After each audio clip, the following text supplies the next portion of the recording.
Before the darkness takes over, let's make a pact, seal our agreement with a like, and subscribe to summon the next nightmare.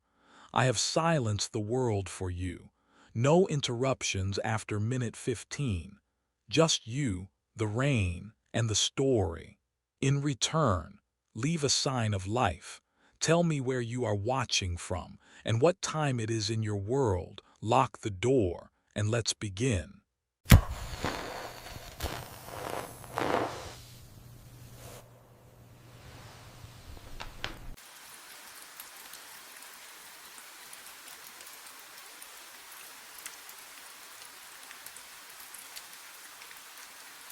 The screen showed something that shouldn't exist. I leaned closer to the security monitor, eyes burning from the blue glow in the ferry's cabin.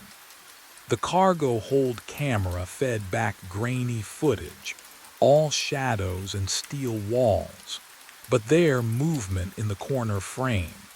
A figure in a soaked uniform dragged something heavy across the deck plating.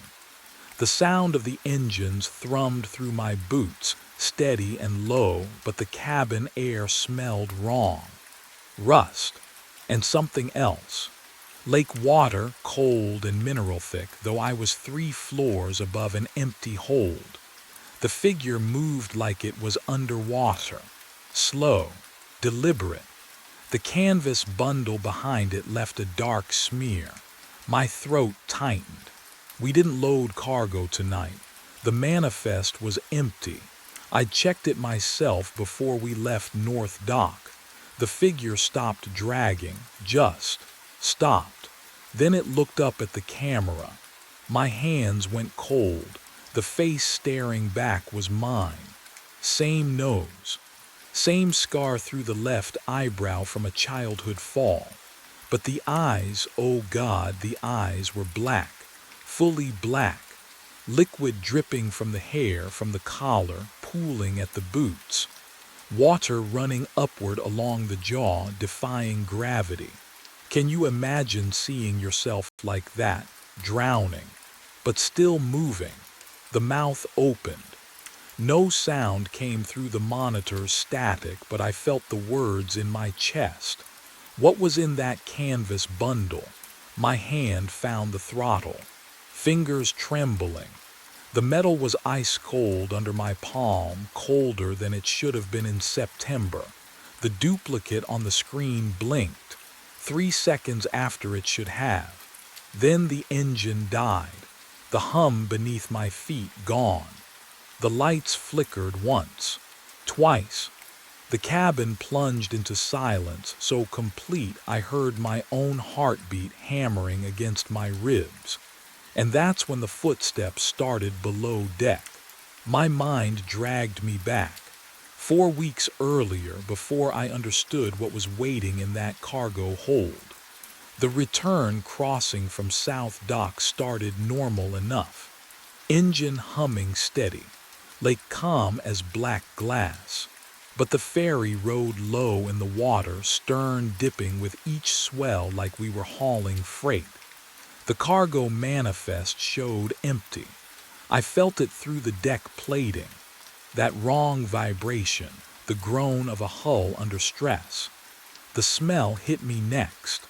Not diesel, not rust, something colder. Like lake water in January, even though it was still September, still warm. Can you imagine that?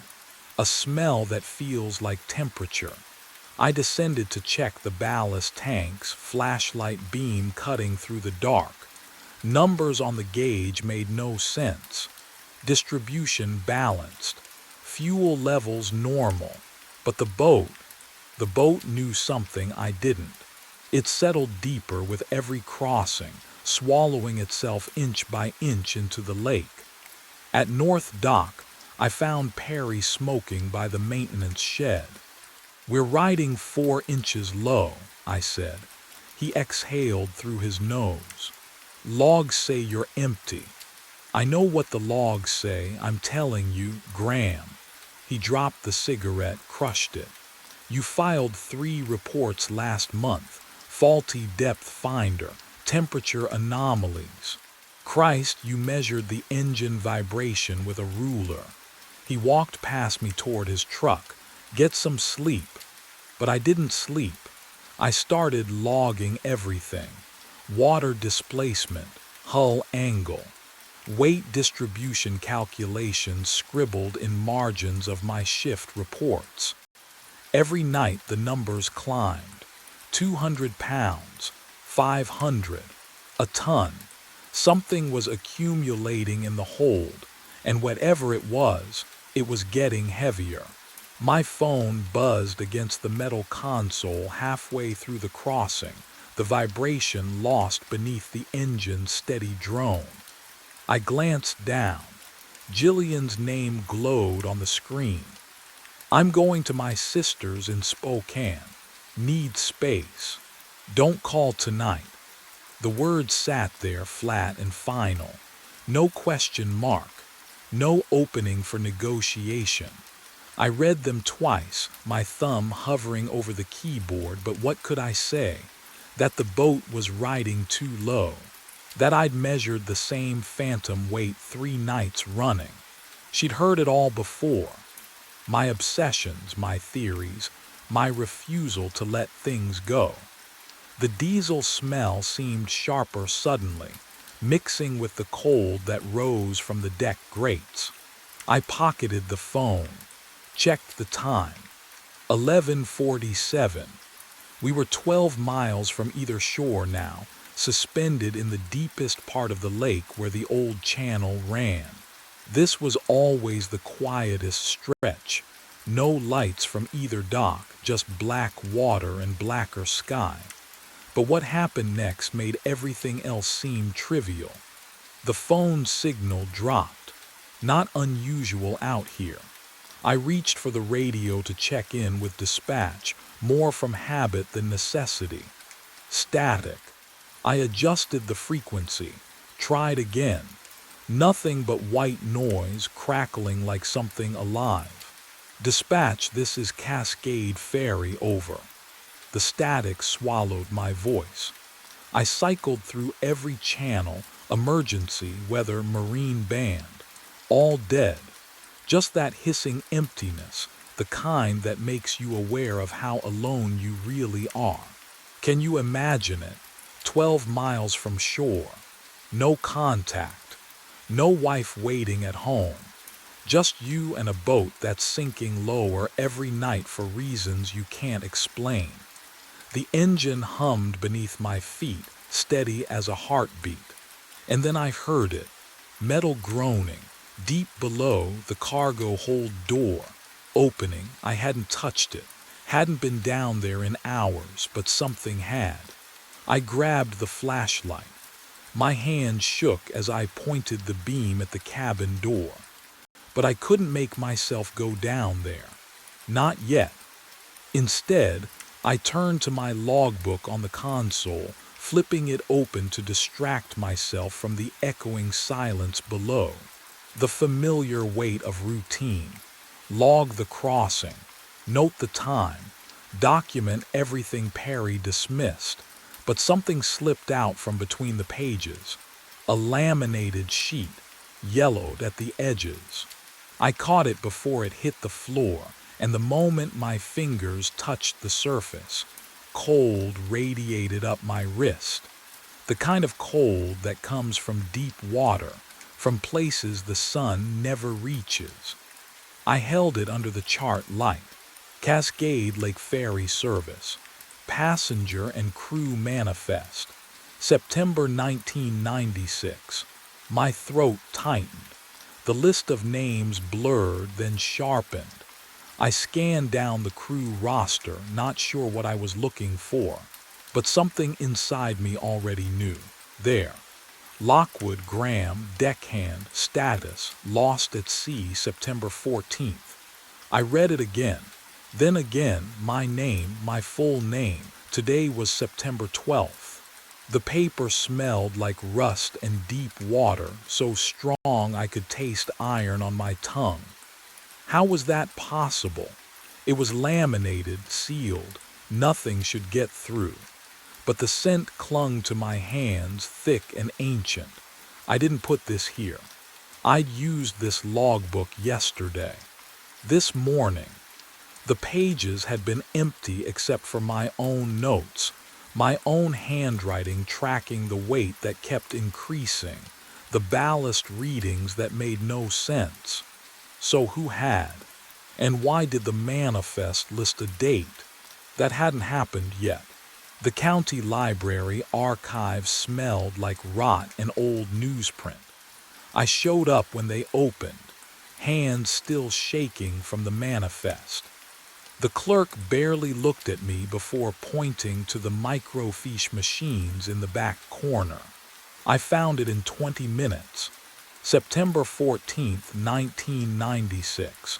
Ferry disaster on Cascade Lake. 7 crew members lost.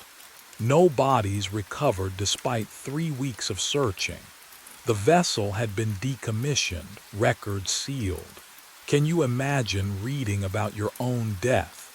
Knowing it's scheduled in 2 days, I scrolled faster. My eyes burned from the blue light. There had to be more. Some explanation that didn't involve. A witness statement stopped me cold. The sole survivor, a maintenance worker named Chen, described the hours before the sinking. He mentioned a deckhand who'd appeared on shift that final night. No one recognized him. Chen said the man looked like he'd been underwater for days before he ever stepped aboard. Skin gray, uniform dripping even in dry air, eyes that didn't quite focus. My throat closed. The article included a police sketch based on Chen's description. Someone had drawn the face with careful detail. Hollow cheeks, dark matted hair, the unmistakable set of the jaw. I knew that face. I'd seen it in a photo on my mother's nightstand for 20 years before she died.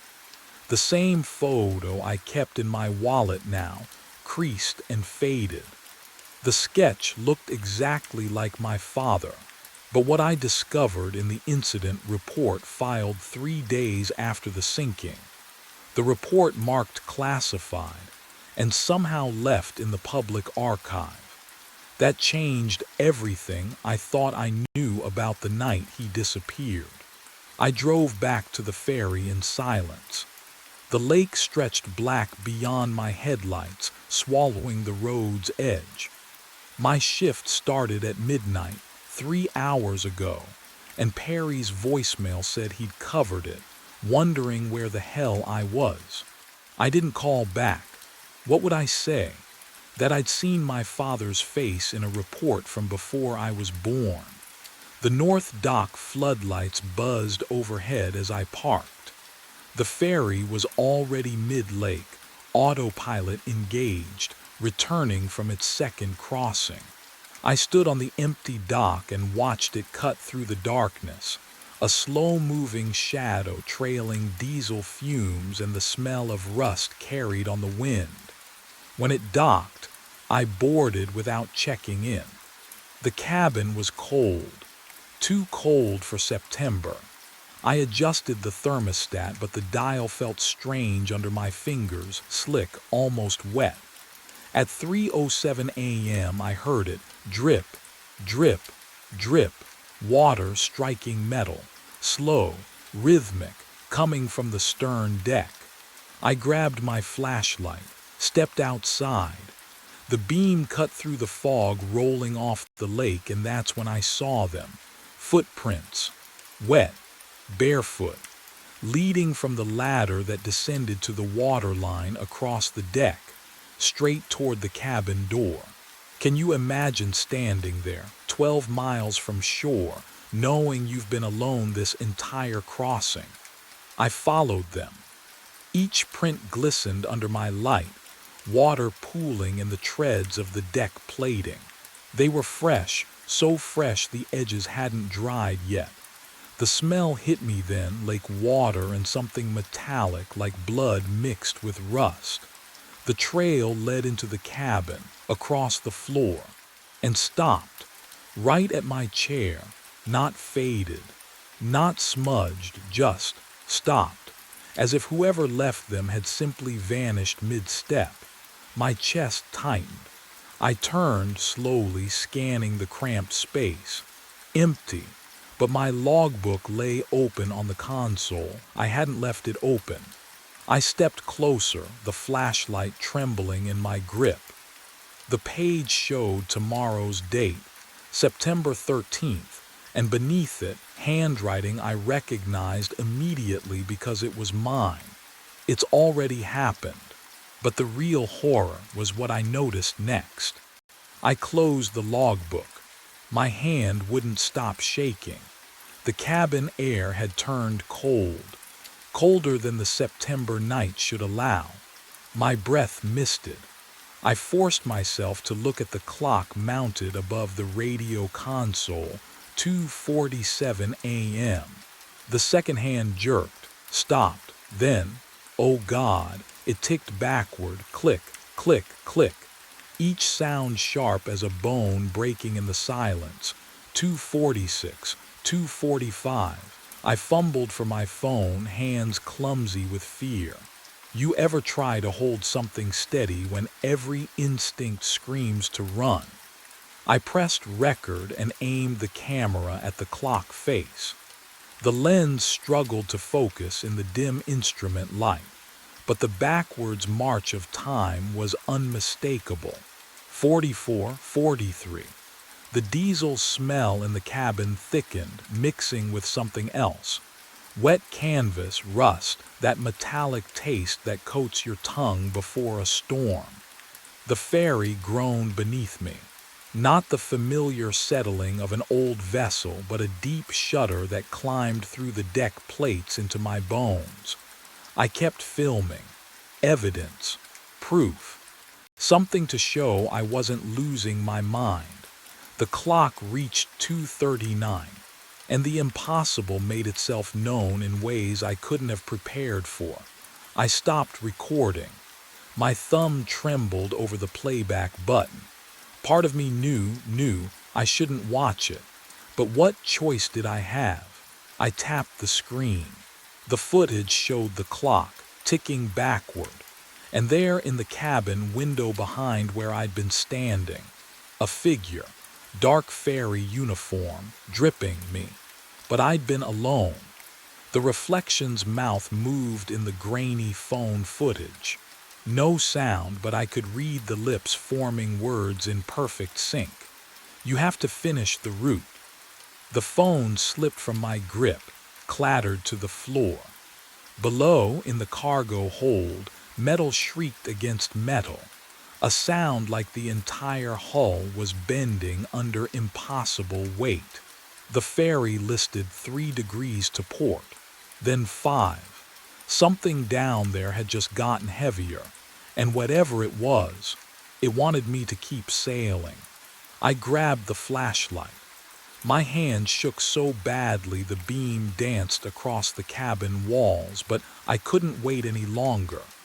The ferry groaned beneath me, listing harder to port with every minute. Whatever was down there, it wanted me to see. The stairs to the cargo hold felt narrower than usual, the metal handrail slick under my palm. Each step rang out, a hollow clang that echoed back wrong, like someone was climbing behind me in reverse. The air grew colder as I descended, thick with the smell of rust and something else. Deep water, like water that hadn't seen sunlight in decades. At the bottom, I stopped. Listened. Drip, drip, drip. The sound came from the far corner, beyond the empty cargo straps and tie-down rings bolted to the floor. I swept the flashlight across the hold, and the beam caught on standing water pooling near the starboard bulkhead. The ferry didn't leak. I'd inspected every seal myself, but what I saw next made my breath catch. A figure stood in the shadows beside something large wrapped in canvas. The bundle sagged against the wall, dark water streaming from its folds, spreading across the floor in slow rivulets. And the figure, oh God, the figure wore a fairy uniform, soaked through, dripping. It turned to face me, my exact face. But the skin was too pale, almost gray, and water ran from its hair in steady streams that should have stopped by now. Its eyes, black, not just the pupils, everything, like staring into the lake itself at midnight. Can you imagine seeing yourself like that, standing there, impossible, real? Its lips moved, my lips. The voice came a half-second later, like an echo trying to catch up. You're the one who's late. I couldn't move, couldn't breathe. The flashlight beam trembled in my grip. It tilted its head, the movement too slow, too smooth. Water dripped from its chin, hitting the floor with that same rhythmic sound. Drip, drip, drip. I've been waiting since 1996. The canvas bundle shifted behind it. Something inside moved. And that's when I smelled it. The metallic tang of old blood mixed with deep water. The thing wrapped in canvas. It wasn't cargo. What was in there would change everything I thought I knew about my father's death. The duplicate's mouth moved, but the sound came a half-second later, like watching a badly synced film. September 14th, 1996, it said. 2:47 a.m. The ferry went down in 12 seconds. I pressed my back against the steel wall. Cold seeped through my uniform. The cargo hold stank of rust and deep water. Time doesn't break clean, the thing wearing my face continued. It folds, creases. You're standing in the crease, Graham. My name in my own voice made my stomach turn. The manifest, I whispered. My name was your father's root, his son. You, the duplicate, stepped closer. Water dripped from its sleeve, pooling at my feet. Descendant and ghost, both. Can you understand that? No, I couldn't. But what I understood next was worse. The canvas bundle behind it shifted. A hand slipped out. Gray, bloated wedding ring catching the beam of my dropped flashlight. I knew that ring. Gold band, single scratch across the top. Dad, I breathed. He never left the hold, the duplicate said. Neither did I, neither will you. Unless you finish what he couldn't. The boat listed further. Somewhere above, metal groaned. I thought of Jillian's last text, her sister's place in Spokane, the life I'd been too obsessed to hold on to. Complete the route, my double whispered. Dock at South Terminal or sink here now and let it all fold again. My hand found the railing. The steel was ice against my palm. If I dock, the loop closes, your father rests. You live. And if I sink, its black eyes reflected nothing. Then September 14th happens forever. The engine shuddered below us. I had maybe 2 minutes before the list became irreversible. Dock or sink, save myself, or join the crease. What would you do when the choice isn't between right and wrong, but between ending and repeating? I ran for the stairs. I burst into the wheelhouse, grabbed the throttle, spun the wheel hard starboard. The engine screamed, protested. I didn't care. Through the window, dawn light bled across the horizon, pale and cold. The shoreline rushed closer. Rocks, trees. Not the dock. Never the dock again. The hull shrieked as it struck bottom, metal tearing through sand and stone. I braced against the console as the ferry lurched, groaned, died. Silence. The diesel stink hung thick in the air. My hands wouldn't stop shaking. I turned. The duplicate stood in the doorway, dripping, watching. Then it wasn't, gone like it had never been there at all. I stumbled down to the deck. Morning air bit at my face, sharp and real. The ferry sat crooked on the beach, listening to port. Waves lapped at the stern. My radio crackled to life. Dispatch, Coast Guard. Perry's panicked voice demanding to know what happened. I told them about the canvas bundle. They came with lights and cameras and questions I couldn't answer. The bundle lay in the cargo hold, still leaking dark water. When they unzipped it, I looked away. But I heard them say the name. Thomas Lockwood, my father. Missing since 1996. I'd found him. What I didn't understand yet was how many times I'd found him before. My phone buzzed in my pocket. Jillian's name on the screen. Graham, where are you? You didn't come home last night. Her voice. Warm, concerned, not distant, not leaving. I thought. You said you were going to Spokane. Spokane? Why would I? Are you okay? I pulled the phone away, checked the date. September 12th. Not the 14th. Not the day after. The beginning. I stared at the ferry, half sunk in morning light. At the police pulling my father from the hold. At the lake stretching endlessly behind us. The route wasn't broken. It had just started over. And somewhere in the cargo hold's shadow, I knew. Water was already beginning to pool. I knock on the blue door. It shouldn't open, but it does. The hinges scream, a high, wet sound that cuts through the midnight silence. Cold air rushes out, carrying the smell of dust and something metallic. Old copper, maybe, or rust. The darkness inside swallows my flashlight beam for a heartbeat before shapes emerge. Furniture draped in white sheets. A staircase leading up into shadow, and walls. Oh, walls covered in frames. I step inside. The floorboards creak under my weight, each one announcing my trespass. My breath comes shallow. Quick. What would you do? Turn back. I should. But Max led me here every night for 3 weeks, stopping at this door, staring with those amber eyes like he was waiting for me to understand something. So I move deeper. The first photo stops me cold. A child's birthday party, balloons, cake, and a face I know because I see it every morning in the mirror, mine, younger, grinning with frosting on my chin. But that's impossible. I've never been here before. I move to the next frame. My high school graduation. Cap and gown. Same face. Same scar above my left eyebrow from the bike accident when I was 12. Except I don't remember this photo being taken.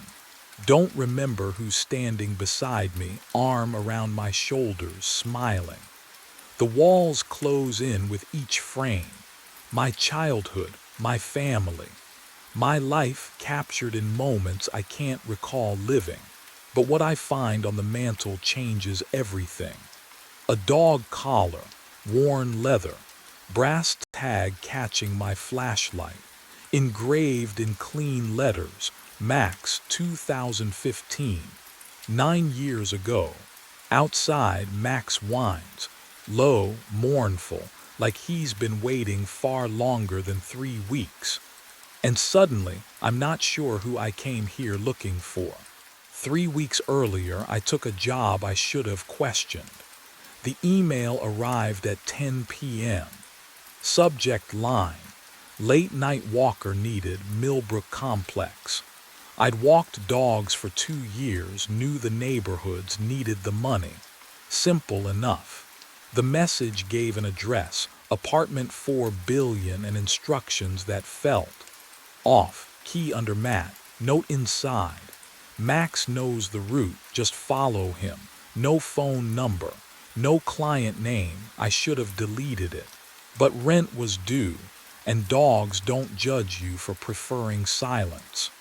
The Millbrook complex squatted at the edge of town, brick and peeling paint, the kind of building that looked tired even in daylight. At night, under flickering street lamps, it felt like something waiting. I climbed to the fourth floor. The hallway smelled like mildew and copper pennies. Apartment 4 billion had no nameplate, no welcome mat, just a brass key cold in my palm. The note was taped to the inside of the door, handwriting looped and careful. Max knows the route, just follow him. 11 p.m., be patient. I turned. A German shepherd sat 3 feet away, watching me. I hadn't heard him approach. His eyes caught the dim light wrong, too reflective, like coins at the bottom of a well. Can you imagine a dog that size moving without sound? Max didn't wag his tail, didn't sniff me, just stared. Hey boy, I whispered, my voice cracked. Ready? He stood, walked to the door, waited. The route started normal enough. Down the stairs, out onto Maple, 6 blocks north through streetlight halos and the wet asphalt smell of October. Max's nails clicked on pavement, steady, rhythmic like a metronome. He didn't pull at the leash, didn't pause to mark territory or sniff trash, just walked, purposeful, like he'd done this 1,000 times. We turned left at Ashwood Street. That's when the air changed. You know that feeling when you're sure you've been somewhere before, but the memory won't surface. That thickness in your chest, like your body remembers what your mind doesn't.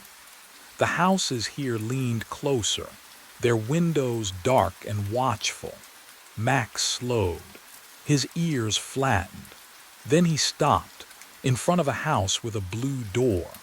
The paint was faded, weathered to the color of a bruise, boarded windows, no lights. Max sat on the cracked sidewalk and stared at that door like it owed him something. 5 minutes passed, maybe more. I checked my phone, 11:43. The dog didn't move, didn't whine, just stared. Max, I tugged the leash gently. Come on, boy, nothing. The street was too quiet, no cars, no wind. Just the weight of that blue door pressing against my vision, filling my peripheral sight until I couldn't look away. My fingers went numb around the leash.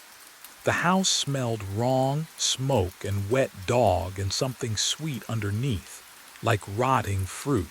Finally Max stood, turned, walked us home. I should have been relieved, but what I didn't know yet was that we'd do it again. The next night, and the night after, same time, same route, same 5 minutes in front of that blue door, while Max sat vigil for something I couldn't see.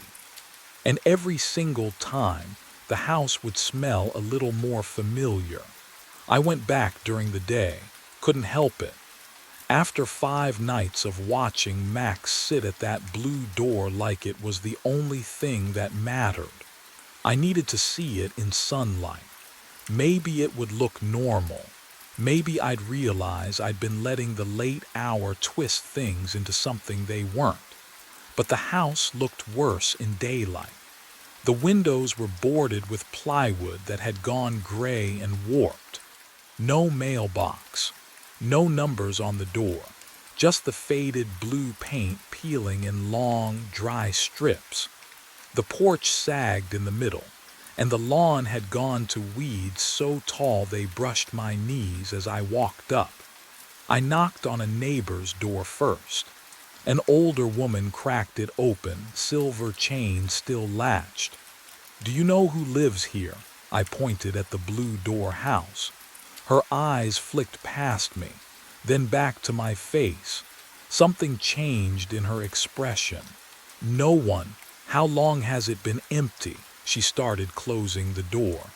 I don't know, long time. Wait, do you know anything about? The door shut. The deadbolt clicked. I tried 2 more houses. One didn't answer. The other, a man in his 40s, looked at me like I'd asked him to dig up his own grave. He shook his head before I even finished the question and stepped back inside. What were they so afraid of? The blue door wasn't locked. That should have stopped me. It didn't. Inside, the air was thick and still, like it hadn't moved in years. Dust hung in the shafts of light that leaked through gaps in the boarded windows. The furniture was still there: couch, coffee table, a bookshelf against the far wall, all of it covered in a fine layer of gray. But it was arranged like someone still lived here, like they'd just stepped out. On the kitchen wall hung a calendar. I walked closer, my shoes leaving prints in the dust on the floor. March 2015. I touched the paper. It crumbled slightly under my fingers. 9 years. The smell hit me then. Faint but unmistakable. Wet dog. That earthy, warm scent of damp fur. And underneath it, something metallic. Copper. The kind of smell that coats the back of your throat. I turned, scanning the room. No dog, no source. And then I heard it. Max's whine, high and soft and desperate. But Max wasn't here. I'd left him at the apartment. This was memory, wasn't it? Some trick of my mind pulling his sound from the nights we'd stood outside. The whine came again. Closer. I spun toward the hallway. The sound had come from deeper in the house, from the room at the end of the hall where the door stood halfway open. And that's when I realized I could see my breath. I drove home with my hands shaking on the wheel. The cold I'd felt inside that house still clung to my skin, even though the afternoon sun blazed through the windshield.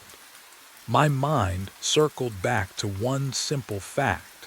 Someone had hired me to walk Max. Someone had left a key. Someone had paid up front for 3 months. Someone had to explain this. Back in my apartment, I pulled out my phone and scrolled to the contact labeled Client 4B. The number sat there like it always had.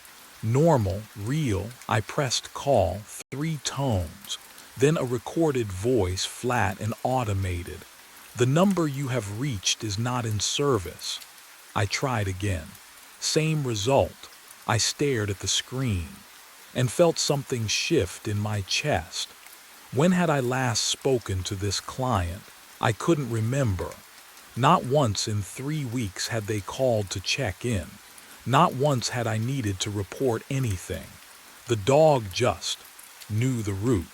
I grabbed my jacket and headed to the Millbrook complex.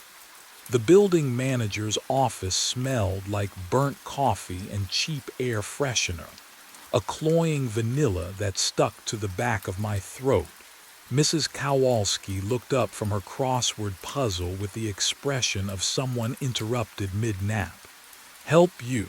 Yeah, I need to ask about one of your tenants. Apartment 4B, her pen paused. 4B. Right.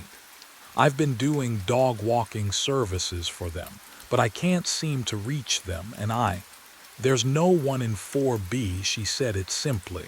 Matter of fact, I blinked. What? 4B's been vacant since late 2014. We had a tenant skip out on rent, left it a mess, still looking for the right renter. She returned to her crossword. You sure you got the right unit? My pulse hammered in my ears. I have a key. She glanced up, frowning now. You have a key to 4B. I pulled it from my pocket. The metal was warm from my grip, solid and real. She stared at it, then at me, then reached for her desk drawer and pulled out a key ring. Flipped through labeled tags. Held one up. This is the master for 4B, only copy I got. Her eyes narrowed. Where'd you get that? Under the mat, I whispered. There was a note. It said Max knows the route. Mrs. Kowalski's face went carefully blank. She set down her pen. I think you should leave. But the real question hadn't been answered yet. I walked to the lobby. The lease board hung by the mailboxes, a cork board with unit numbers and tenant names written in faded marker. I scanned down. 1A Martinez, 2C Pham, 3B Johnston, 4B vacant since 2014. My throat tightened. I turned and walked up the stairs 2 flights down the hall, counting doors. 1B, 2B, 3B. 4B, I slid the key into the lock. It turned, smooth, easy, like it had every night for 3 weeks. The door swung open. The apartment was empty, completely empty. No furniture, no curtains. Just scuffed hardwood floors and walls with darker squares where picture frames used to hang. Dust motes swirled in the late afternoon light. Except, in the corner of the living room sat a dog bed. Faded blue fabric, edges frayed, and embroidered on the side in crooked letters, Max. The air smelled faintly of wet fur, old, stale, like a ghost of a scent that shouldn't exist in an empty room. I stepped inside. My footsteps echoed. The dog bed looked used.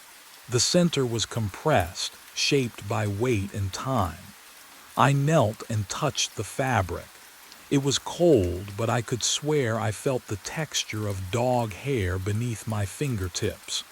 What would you do if everything pointed to something that couldn't exist but you could still touch it? I checked my watch. 4:15. In 6 hours and 45 minutes, Max would be waiting at the door, and he would lead me down the same 6 blocks. Turn left, stop at the blue door, just like he had every single night since this started. Since when exactly? I tried to remember the first night. The note, the key, but the memory felt slippery, like trying to hold water. I remembered doing it. I just couldn't remember it starting. My phone buzzed. I pulled it out, hands trembling, hoping for something, anything that made sense. No notifications, but the screen showed 11:03 p.m. I looked at my watch again. 4:15. The phone's clock ticked forward. 11:04. And from somewhere deep in the empty apartment, I heard the soft jingle of a collar and the click of claws on hardwood, though nothing was there. I drove to the office instead of going home. The dog walking service shared space above a veterinary clinic, and the smell of disinfectant mixed with old coffee always made my stomach turn. Today it felt worse, sharper. I pushed through the door and found Casey at the desk, scrolling through her phone with the bored efficiency of someone who'd rather be anywhere else. Hey, my voice came out rougher than I intended. I need to ask you about an assignment. She didn't look up. Ma'am, apartment 4 billion, Millbrook Complex, German Shepherd named Max. Her thumb kept moving, scrolling. Don't know it. Casey. I've been walking him for 3 weeks. That made her look up. Her eyes were flat, empty of recognition. You sure? What would you do when someone stares at you like you've just spoken a language they've never heard? Like you're the one who's wrong. Check the system, I said. She sighed, but she turned to the computer. The keyboard clicks sounded too loud in the small room, each tap echoing off the cheap paneling. I watched her face, watched for the moment she'd find it and apologize for forgetting. But that moment never came. Nothing, she said. No 4 billion assignment under your name. No client at Millbrook Complex at all. My hands went cold. That's impossible. Then maybe you're thinking of a different job. Her tone had shifted. Careful now. The way people talk to someone who might be unstable. I pulled out my phone. My fingers felt numb against the screen, the glass slick with condensation from my palm. I opened my messages, scrolled to the client's number. The thread was gone. Every text, every confirmation, every instruction about Max and his route, gone. But what I found instead made my mouth fill with the taste of copper. One photo, just one, me, younger maybe, hair a bit longer. I'm holding Max, his coat glossier, his eyes brighter, and we're standing in front of a house with a blue door. My smile looks genuine, happy, like I belong there. The date stamp sat in the corner, white text burned into the digital image. March 7th, 2015. I stared at it until the numbers blurred. 9 years ago, I would have been. What, 19? I'd been living 2 states over then, hadn't I? Can you imagine forgetting a photo like that? Forgetting a dog you clearly loved. I couldn't remember taking it. Couldn't remember that version of myself standing on that porch holding that dog. The memory should have been there, should have felt familiar. Instead, it felt like looking at a stranger wearing my face. You okay? Casey's voice sounded distant. I looked up. She was staring at me now, her expression caught between concern and something else. Fear, maybe. Who assigned me Max? I asked. Jordan, there is no Max. Then explain this. I turned the phone toward her. She leaned in, squinted at the screen. Her face went pale just for a second before she shook her head. That's you, but what? The date's wrong, has to be. She pushed back from the desk. Photo metadata glitches all the time. But we both knew that wasn't true. And what I discovered when I checked the photo's properties would prove that everything I thought I knew about my life had been built on a foundation that was already crumbling. I sat in my car outside the office for 20 minutes, staring at the photo. My hands wouldn't stop shaking. The math kept circling through my head like a mantra I couldn't silence. March 2015. The collar engraved with that same date. 9 years ago. But the client, whoever they were, had written that Max was 3 years old. 3 or 12. I pressed my thumb against the screen until it went dark. The sudden absence of light made the parking lot feel enormous around me. Empty. When had everyone else left? I couldn't remember hearing car doors, engines starting. Just my own breathing, loud and uneven in the enclosed space. The phone's glow returned as I opened the browser. My fingers hovered over the keyboard. What do you even search for when your own memory has holes big enough to lose 9 years? I started with the address. 1847 Ashwood Street. The blue door house that Max stopped at every single night. 3 results loaded. The first was a real estate aggregate. No listing. Status. Uninhabitable. The second was a cached forum post about urban exploration. Abandoned since that fire, one user had written. Shame, pretty neighborhood, that fire. The third result made my stomach drop. Millbrook Gazette, March 19, 2015. The headline was clinical, detached. Body recovered from residential fire. Victim unidentified. But what I found in that article would shatter everything I thought I knew about the past 3 weeks. I clicked it. The page loaded slowly, as if the connection itself was reluctant. The article was short, sparse. Authorities responded to a structure fire at 1847 Ashwood Street on the evening of March 17th. One fatality discovered in an upstairs bedroom. Severe burns prevented immediate identification. No next of kin located. Investigation ongoing. The address hit me like cold water. The same house. The one with Max's collar on the mantel, my childhood photos on the walls, that impossible calendar frozen in time. I scrolled down. There was a photo embedded in the article, low resolution, taken from the street. The house mid-blaze, orange light bleeding through boarded windows, smoke pouring into a dark sky.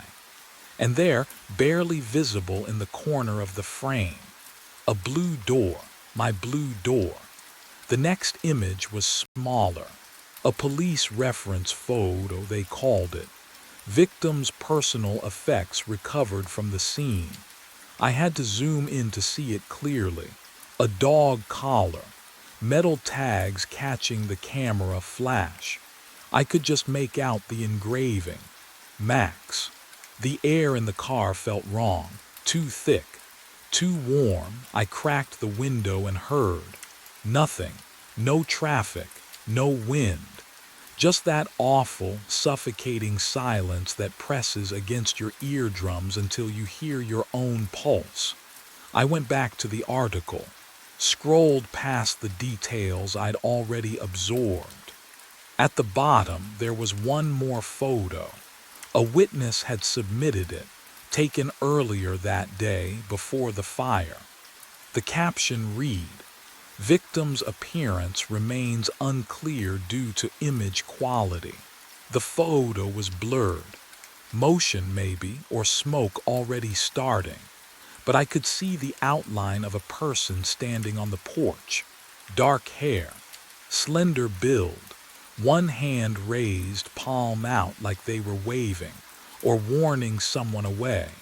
I enlarged it until the pixels fractured into meaningless shapes. Then I looked at my own reflection in the darkened phone screen. Back to the photo. Back to my reflection. Can you imagine that moment? When your face stares back at you from two places at once, one living, one dead. The figure in the photo had the same jawline, same height, same way of standing with weight shifted slightly to the left. I dropped the phone. It clattered against the passenger seat, screen still glowing, that blurred figure still waving from 9 years ago. My breath came in short, shallow gasps. The car felt smaller, tighter, like the walls were creeping inward. No, this wasn't possible. But the collar said 2015. The photo on my phone said March 7th, 2015. The article said March 17th. 10 days apart. 10 days. And then someone burned. I grabbed my phone again, hands slick with sweat. I needed to see the house. Now. Needed to prove this was a coincidence, a mistake. Someone who just looked like me. The screen flickered. Just for a second. When it stabilized, the article had changed. No, not changed. I was seeing something I'd missed before. At the very end, a single line in smaller text. Neighbors reported seeing a dog at the property for weeks after the incident. German Shepherd. No collar. Attempts to capture unsuccessful. Max. Max had been there after the fire, after someone died, after I. What died? Disappeared. The temperature in the car dropped so suddenly I could see my breath. And underneath the scent of old coffee and pine air freshener, something else crept in. Faint but unmistakable. Copper. And wet dog. I looked up at the rear-view mirror. For just a moment, less than a heartbeat, I swore I saw someone sitting in the backseat. Same dark hair.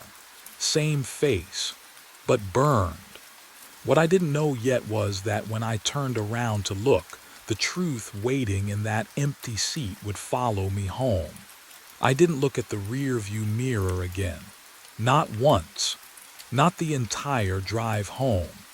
The key to apartment 4 billion sat in my pocket like a cold stone.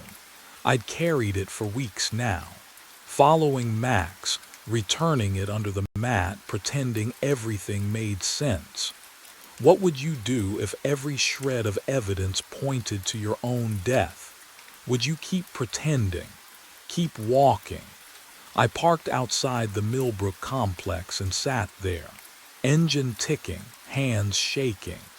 The building manager said 4 billion was vacant. No tenant since 2014, but the key worked. The dog bed was real. Max was real. I got out. The hallway on the 4th floor smelled wrong, not like rot or mildew, but like absence itself. Like air that hadn't moved in years.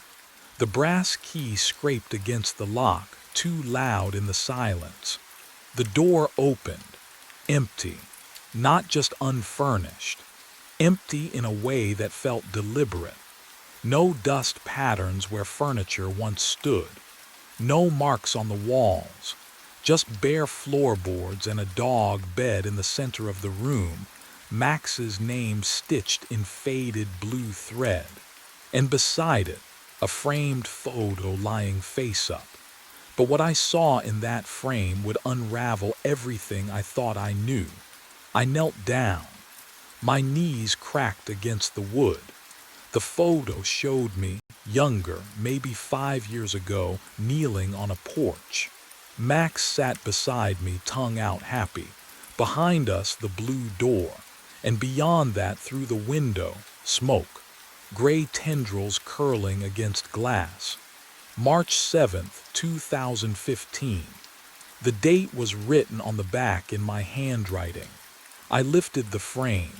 The glass caught the dim hallway light, and my reflection stared back. Not me. Not exactly.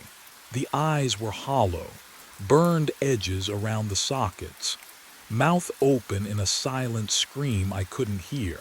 And then, footsteps in the hallway behind me. The footsteps stopped just outside the door. I froze. Photo frame still gripped in both hands, glass pressing cold against my palms. The burned reflection stared back at me from its surface. Mouth twisted in that silent scream I couldn't hear but somehow felt vibrating in my chest. Then the voice came, low, familiar, like hearing a recording of yourself played back through water. Max has been walking himself for 9 years, trying to bring me home. The air in the hallway smelled wrong. Not musty or stale like an abandoned building should smell, but clean. Antiseptic, like a hospital corridor at 3 in the morning. I died in that house. My breath caught. The frame slipped an inch in my sweating grip. You're me. You just don't remember yet. I spun toward the doorway, empty. The hallway stretched in both directions, fluorescent lights buzzing overhead, flickering in a rhythm that felt deliberate. Doors lined the walls, all closed, all silent. The building made no sound at all, no distant television, no running water, no footsteps retreating. What would you do? Would you run? Would you convince yourself you'd imagined it? I couldn't move, because Max was there, sitting perfectly still in the doorway, exactly where he'd been when I entered. His amber eyes locked on mine with an intensity I'd mistaken for loyalty these past weeks.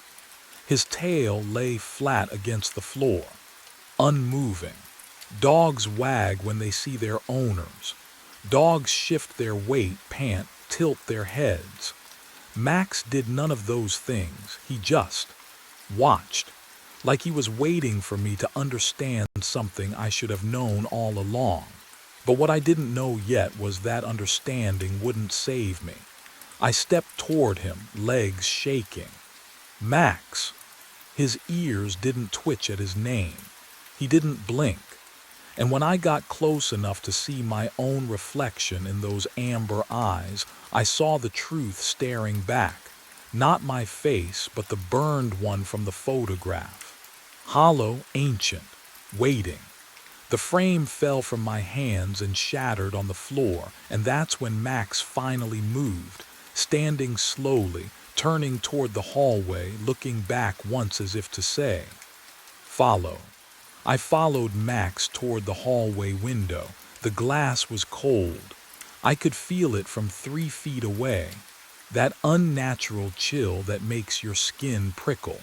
My breath didn't fog it. I stepped closer. The reflection wasn't mine. Oh, it wore my face. Same cheekbones, same jawline, but the skin was melted wax pulled tight over bone. Burns crawled up the neck like vines. The eyes, older, so much older. The mouth moved without sound, forming 2 words over and over. Come home. Have you ever run from yourself? From the thing you know you are but refuse to see? I ran. My feet hit the stairs. The apartment door slammed behind me. Cold air bit my lungs as I burst onto the street.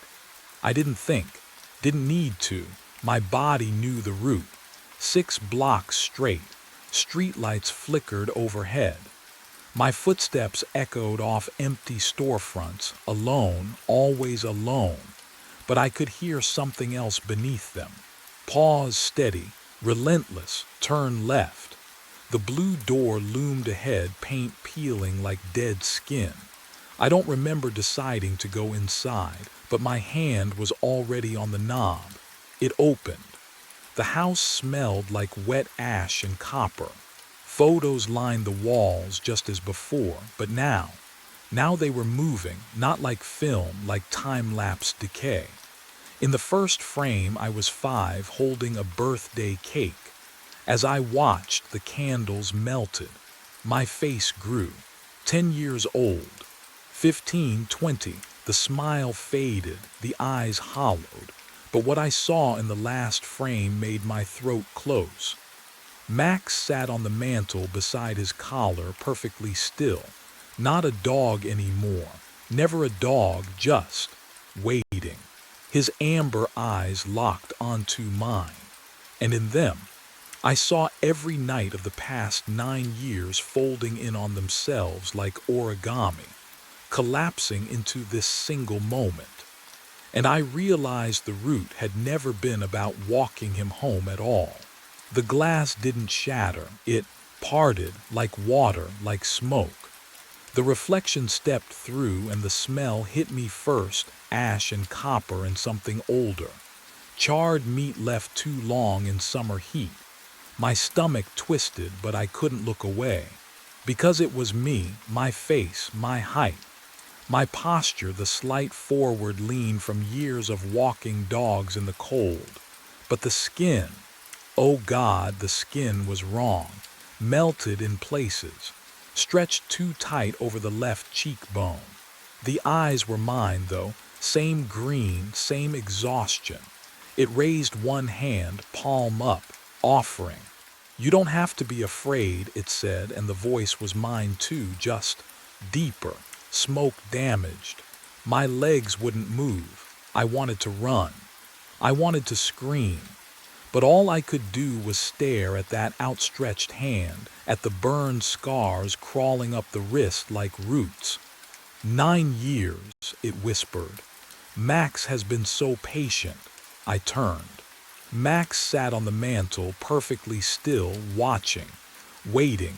What happens if I take your hand? The reflection smiled. It cracked the burned skin at the corners.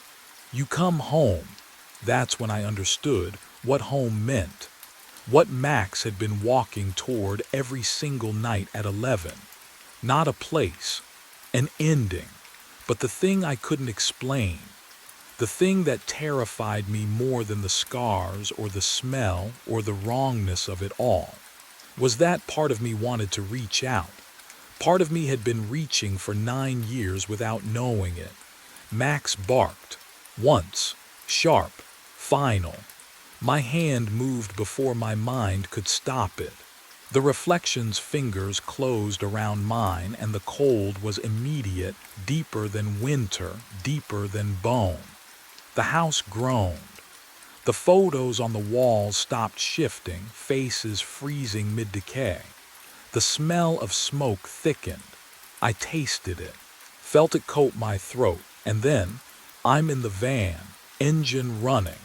Dashboard clock reads 10:58. My hand rests on the steering wheel. Keys dangle from the ignition. In the passenger seat, my phone buzzes with a reminder. 4 billion pickup, 11 p.m. I know this moment. I've lived it before. But here's what changed. Here's what I know now that I didn't know then. I can feel the hand still gripping mine, even though I'm alone, even though the reflection is gone. The cold hasn't left. It lives under my skin now, threaded through every vein, wrapping around my ribs like wire. I put the van in drive. 6 blocks. Turn left. Blue door. Max will be waiting at apartment 4 billion. He always is. And tonight, like every night, I'll clip the leash to his collar and we'll walk the route together. He'll stop at the house. He'll whine. And I'll pretend I don't know why. Because that's the thing about coming home. Once you're there, you can't leave. I pull out of the parking space. The radio crackles to static, and beneath it I hear breathing that isn't mine. The rearview mirror shows my face, just my face. For now, but I know what's waiting in the glass. What's always been waiting. And I know that one night, maybe tonight, maybe in another 9 years, I'll look in that mirror and see the reflection staring back. And it will smile. Because we're the same now. We always were. The van turns left. The blue door waits ahead. Max is already sitting on the porch.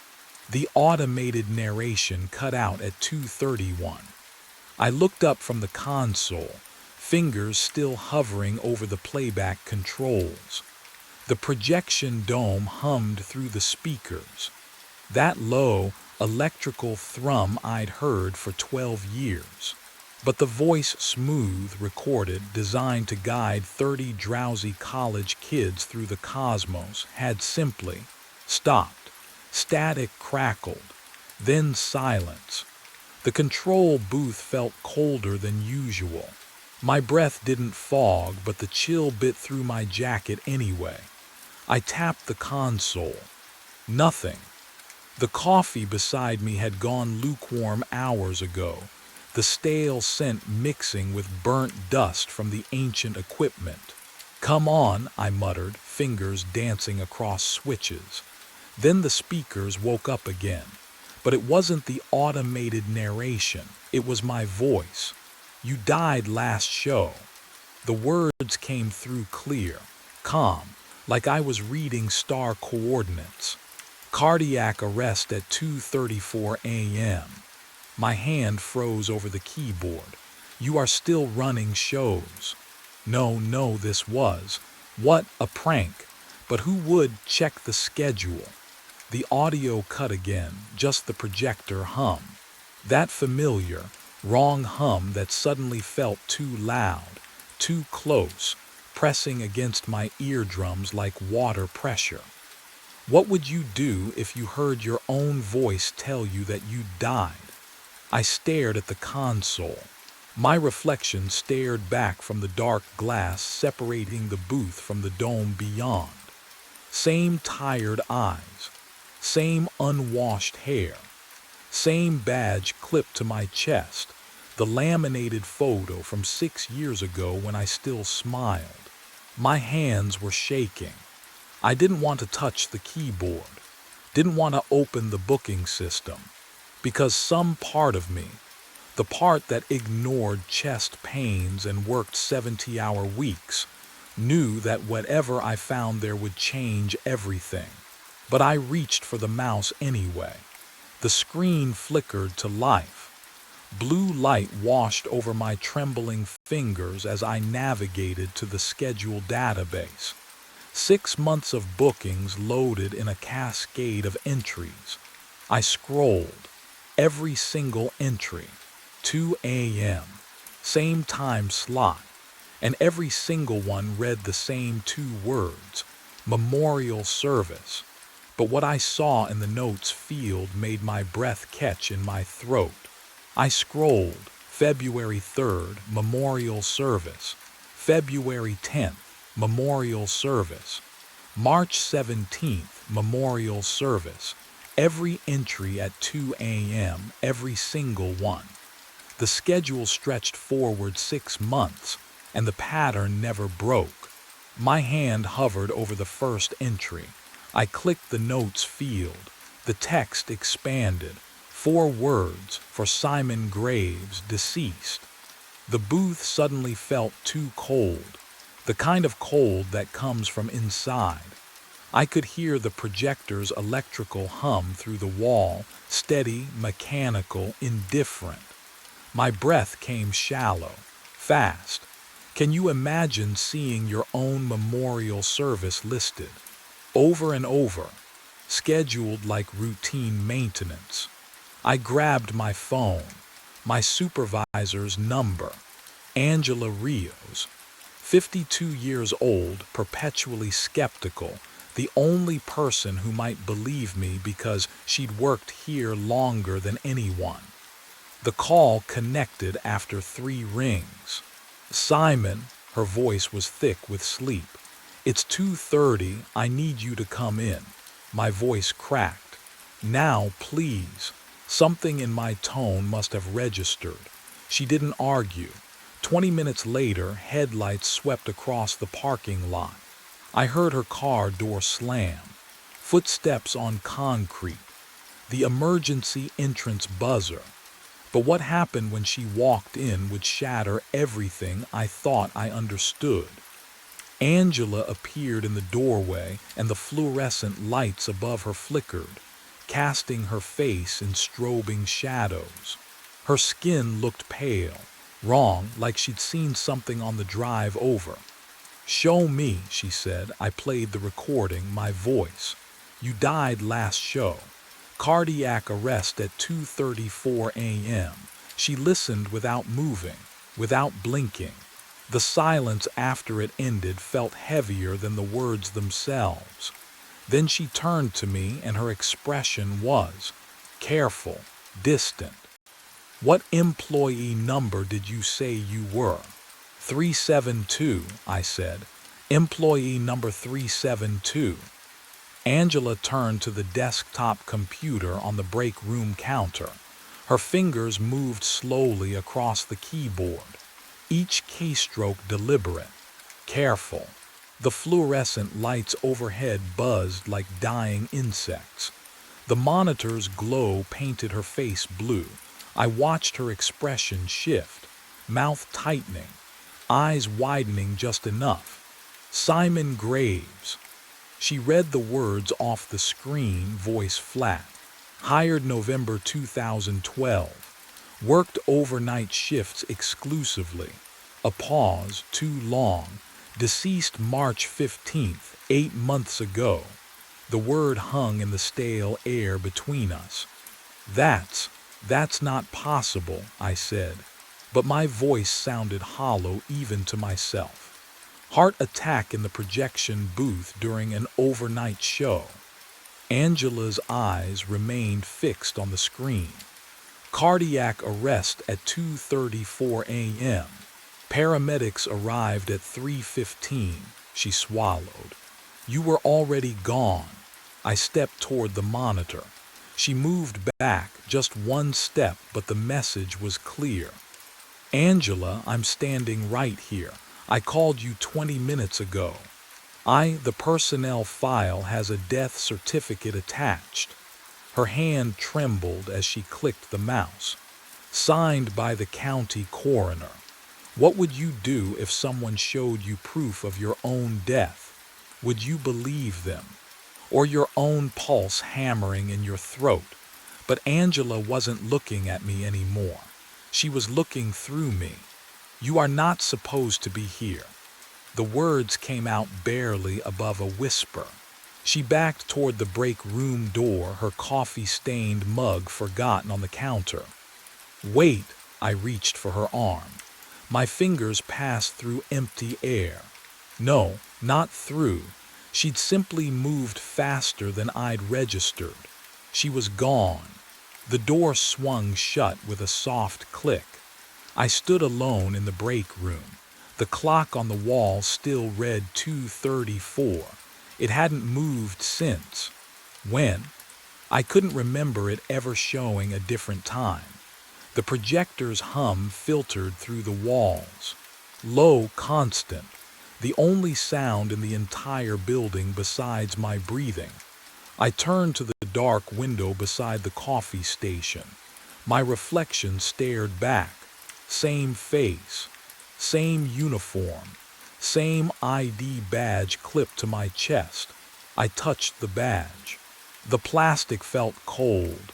Too cold. Like it had been sitting in a freezer. The temperature seeped through my fingertips, spreading up my wrist. The reflection in the window blinked. I didn't. And that's when I noticed something behind my reflection in the glass. Something moving in the hallway I couldn't see. I ran back to the control booth. My hands shook as I pulled up the security system, the keyboard clicking too loud in the silence. Angela was wrong. She had to be wrong. The college group had been here tonight. I'd watched them file in, heard their voices echo through the dome. I'd pressed the start button for them at 2 a.m. sharp. The monitor flickered to life, bathing my face in pale blue light. I scrolled through the feeds. Main entrance. Lobby. Projection dome. Empty, all of them. Empty. I rewound the footage to 2 a.m. My fingers trembled against the cold plastic controls. The timestamp counted backward in the corner of the screen, numbers dissolving into earlier hours. There. 2 o'clock. I hit play. The main entrance remained dark. No headlights swept across the glass doors. No figures moved through the lobby. The motion sensors never triggered. But what I saw next made my chest tighten in a way that had nothing to do with my heart. The projection dome feed showed me, alone in the booth, talking to no one. My mouth moved, gesturing toward rows of seats that held only shadows and stale air. I watched myself smile, press buttons, adjust the microphone as if students were listening below. Can you imagine seeing yourself like that, speaking to ghosts you believed were real? I clicked to the parking lot camera. The asphalt stretched empty under the single flickering streetlight. No cars. Not a single vehicle in any of the marked spaces. I zoomed in on my usual spot near the employee entrance. Nothing. My car wasn't there. Had never been there tonight. I scrolled back further, searching for the moment I'd arrived for my shift. The footage jumped, stuttered, and I realized something that turned my blood cold. The timestamp in the corner didn't read tonight's date. It read 8 months ago, the night I died, and the footage was still recording. I walked into the projection dome. The projector hummed behind me, the same mechanical drone I'd heard 1,000 times, but the stars above were moving wrong. They didn't follow the programmed sequences. They crawled across the domed ceiling like insects, clustering, rearranging themselves into shapes that shouldn't exist. Letters, words, "You are the show," My throat tightened. I stood frozen in the center of the dome, neck craned upward, watching the constellation shift and spell. The automated voice had gone silent. Only the projector's low whir filled the space. They come to watch you die again. The stars pulsed brighter, then dimmer, as if breathing. My hands trembled. Can you imagine seeing your death written in light above you? The certainty of it, the inevitability. 2:34 a.m. I looked down at my watch. The digital display glowed faint green in the darkness. 2:32 a.m. 2 minutes. But what those 2 minutes would bring, I wasn't ready to understand. The air changed, dropped. I felt it on my skin first. A sudden, vicious cold that bit through my shirt and pressed against my chest. My breath came out in a cloud. Then another. White fog curling from my lips in a building that never got this cold. The heating system ran constantly. Always too warm in the booth. Always something creaked behind me. Not the projector, not the ventilation, a seat. I turned, slowly, the fog of my breath trailing across my vision. The rows of reclining chairs stretched into shadow, but they weren't empty anymore. And what sat there watching me with unblinking eyes wasn't anything I could have prepared for. The seats were full, every single one. Figures sat motionless in the reclining chairs, faces tilted upward, but not toward the projected sky, toward me. The cold air carried that stale smell of old upholstery and something else, something metallic like copper on the tongue. I recognized the closest face immediately.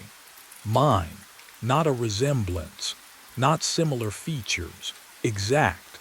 Same crooked nose from the bike accident when I was 12. Same thin scar through my left eyebrow. But this version wore a leather jacket I'd thrown away years ago, face smoother, younger. Teenage me staring with eyes that didn't blink. My breath caught. The figure beside him was older.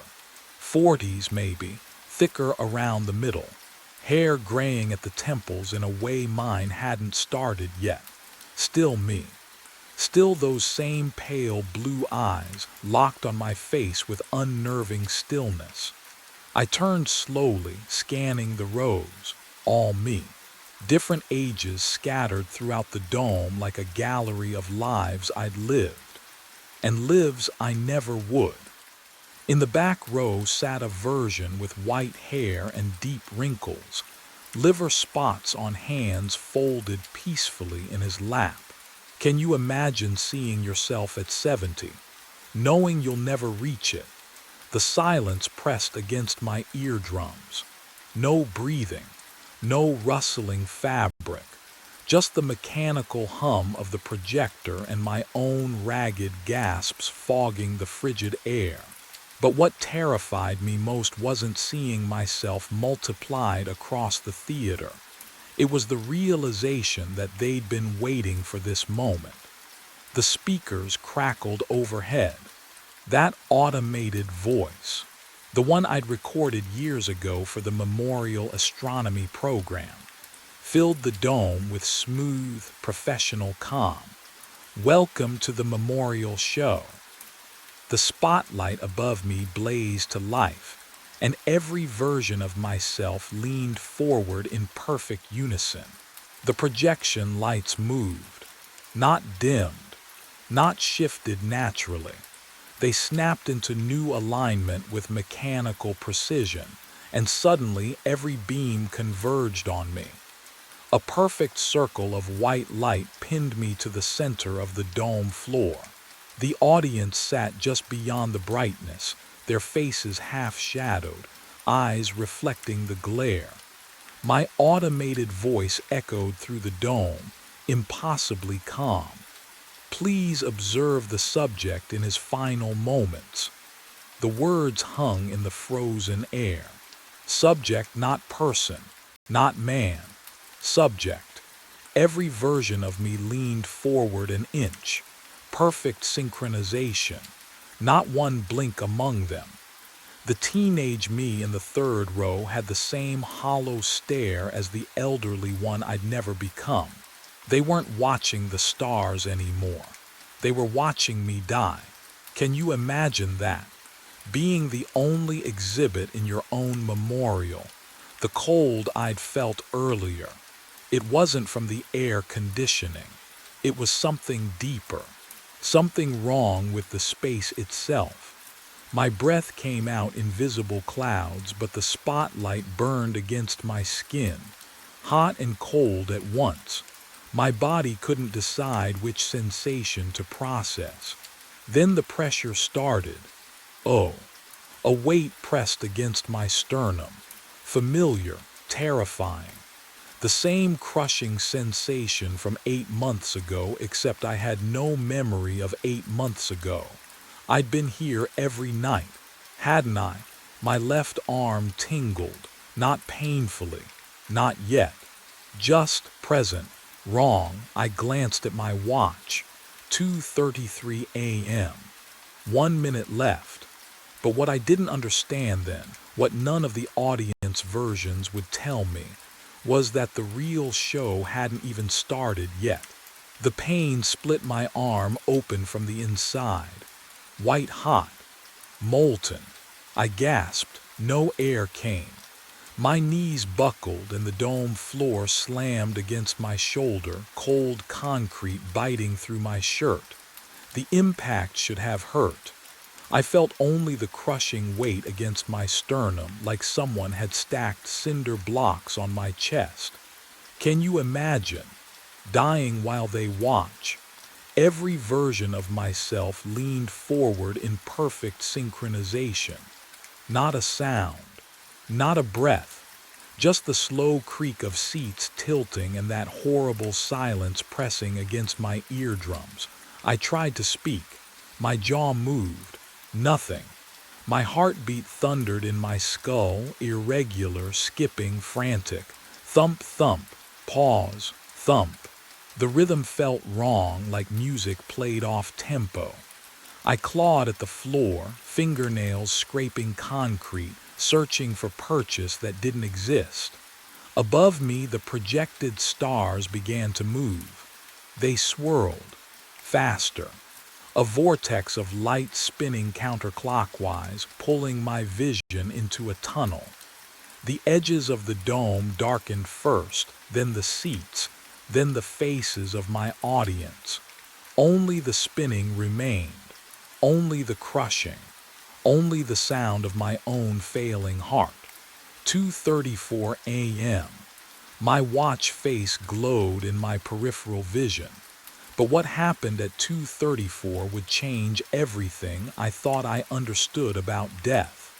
The pressure peaked. My heart convulsed once, then stopped. Silence, complete, total. The kind of quiet that exists before sound was invented. Darkness swallowed the vortex, the dome, the versions of myself. I floated in nothing. No pain, no cold, no anything. Then the hum of the projector filled my ears. Fluorescent lights buzzed overhead. Coffee stains marked the control booth console. I stood upright, hand reaching for the playback button. The automated show began. My watch read 2 a.m.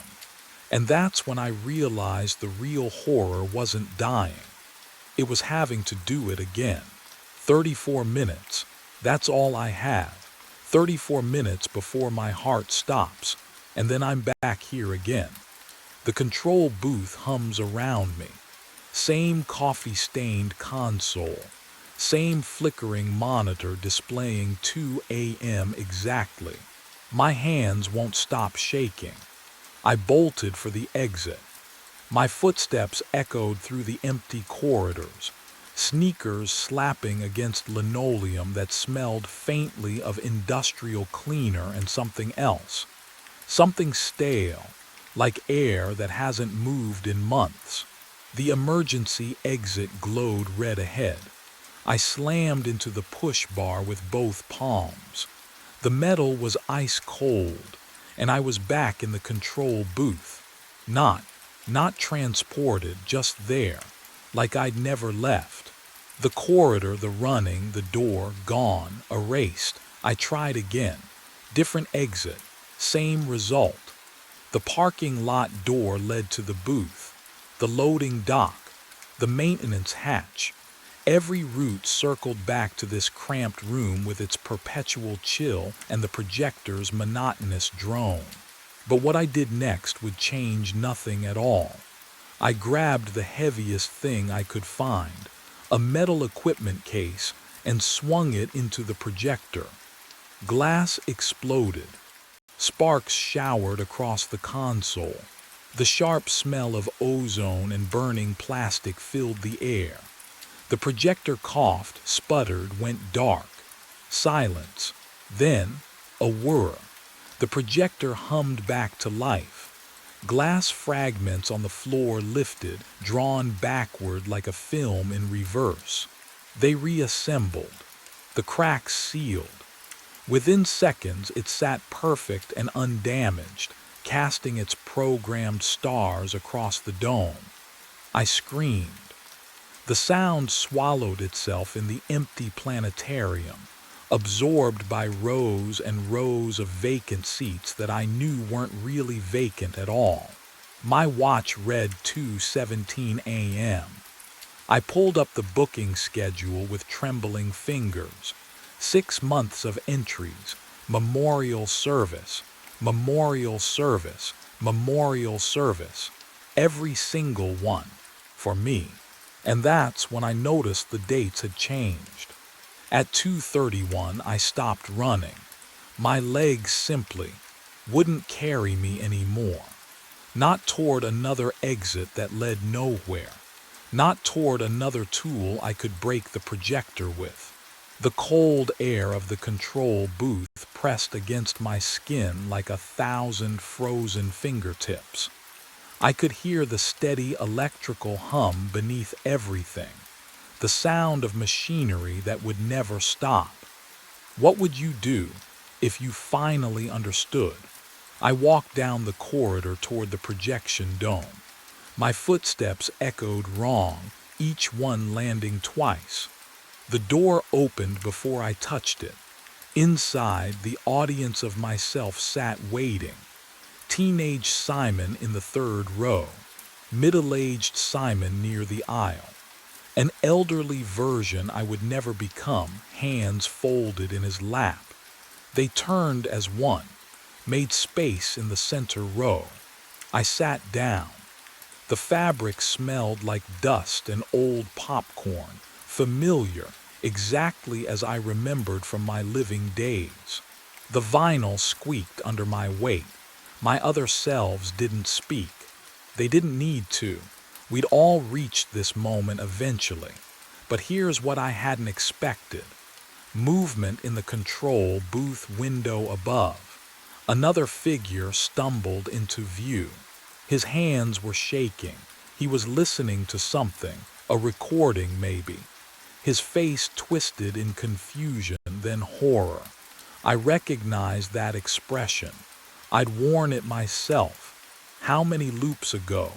The new Simon pressed his palms against the glass. Above us, the projected stars began to shift. They crawled across the dome in deliberate patterns, spelling words in constellations I'd memorized 8 months ago. You are not alone in your ending. I understood then. I wasn't trapped.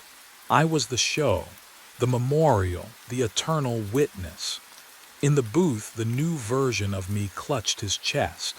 His knees buckled. 2:34. I watched myself die again. And when the darkness came, I was already back in the control booth, my hand reaching for the recording, ready to begin. The camera feed shows nothing but concrete and shadow. 2:21 a.m. My coffee's gone cold in the cup, ceramic rough against my palm. The office hums with fluorescent persistence. That low electric drone that fills every silence at Pinewood Self-Storage. I've been staring at monitor 3 for the past hour. Unit 89. Same gray walls.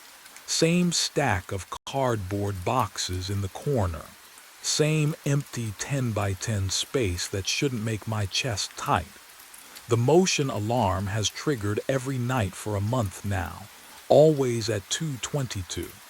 Sharon says it's faulty wiring, tells me to ignore it, but here I am, watching, waiting. The burnt coffee smell stings my nostrils. I lean closer to the screen. 2:22. The overhead light in Unit 89 flickers, once, twice, then floods the space with harsh white glare. My breath stops. A figure steps out from the back corner, not from a door. The concrete wall behind him is solid. I can see it clearly on the feed. He just emerges, like he'd been standing there in two-dimensional space, wearing my jacket, the brown canvas one with the torn left pocket. My boots, steel-toed, scuffed at the heel. He's holding my flashlight, the heavy mag light I keep on my belt. I glance down. It's still there, clipped to my hip, cold and real under my fingertips. But what happened next made my stomach drop. The figure walks toward the camera. Slow, deliberate, boots scraping concrete with each step. I can almost hear it through the silent feed. He stops directly beneath the lens, tilts his head up, and stares, not at the camera, at me. His face fills the monitor, every detail sharp, every feature familiar, because I'm looking at myself. My hand fumbles for the phone. It rings once before I realize. Who exactly am I planning to call? I didn't call anyone. Instead, I pulled up the archive. My hands were shaking as I clicked through folders, each labeled by date. The mouse felt slick under my palm, sweat, I realized.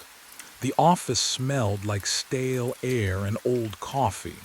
I started with last week, Wednesday, 2:22 a.m.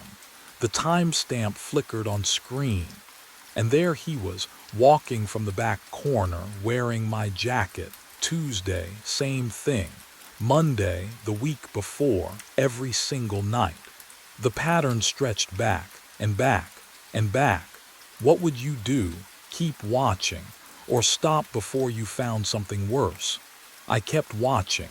30 nights of footage, 30 identical appearances at 2:22 a.m. exactly. The figure always emerged from solid concrete, always wore my clothes, always walked to the camera, always stared. But what I discovered in the rental database made my chest tighten in a way the footage hadn't. I pulled up Unit 89's account details. The screen loaded slowly, pixels assembling like they were reluctant to show me the truth. Tenant name, blank. Contact information, blank. Emergency contact, blank. Autopay active. I clicked the payment history. The entries scrolled down 3 months, 6 months, a year. 3 years, 3 years of automated monthly payments. No missed months, no contact. No visits logged in our access records.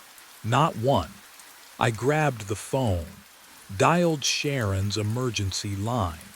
It rang 4 times before her voicemail picked up, that clipped, dismissive tone even in her greeting. I tried her cell, straight to voicemail.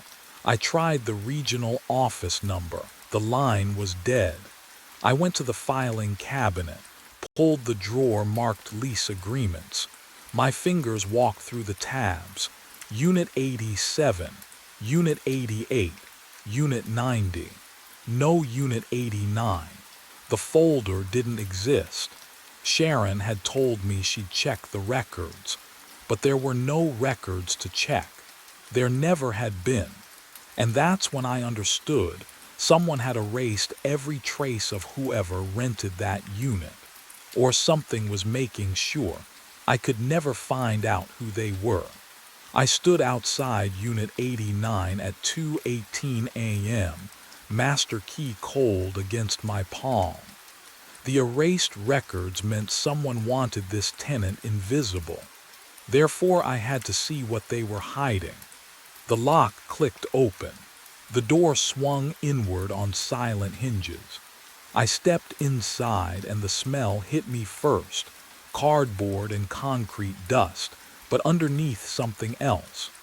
Stale air that hadn't circulated in years.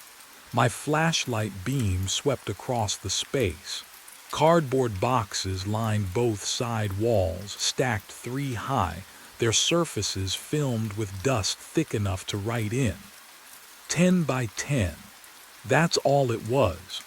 I moved toward the back wall, boots scuffing against concrete. The beam traveled across the surface. Solid. No seams, no door frame, no hinges. Just cold gray concrete that had been poured decades ago. I pressed my palm flat against it. The chill bit into my skin immediately. Deeper cold than it should be. Wrong cold. Can you imagine standing in a locked box, knowing someone identical to you walks out of that solid wall every night? I checked my watch.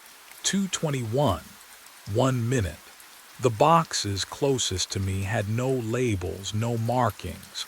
I ran my finger across the nearest one, leaving a trail through the dust. Underneath, the cardboard looked new, fresh, but the dust suggested years of abandonment. My chest tightened. Something here didn't. The overhead light blazed on. I hadn't touched the switch.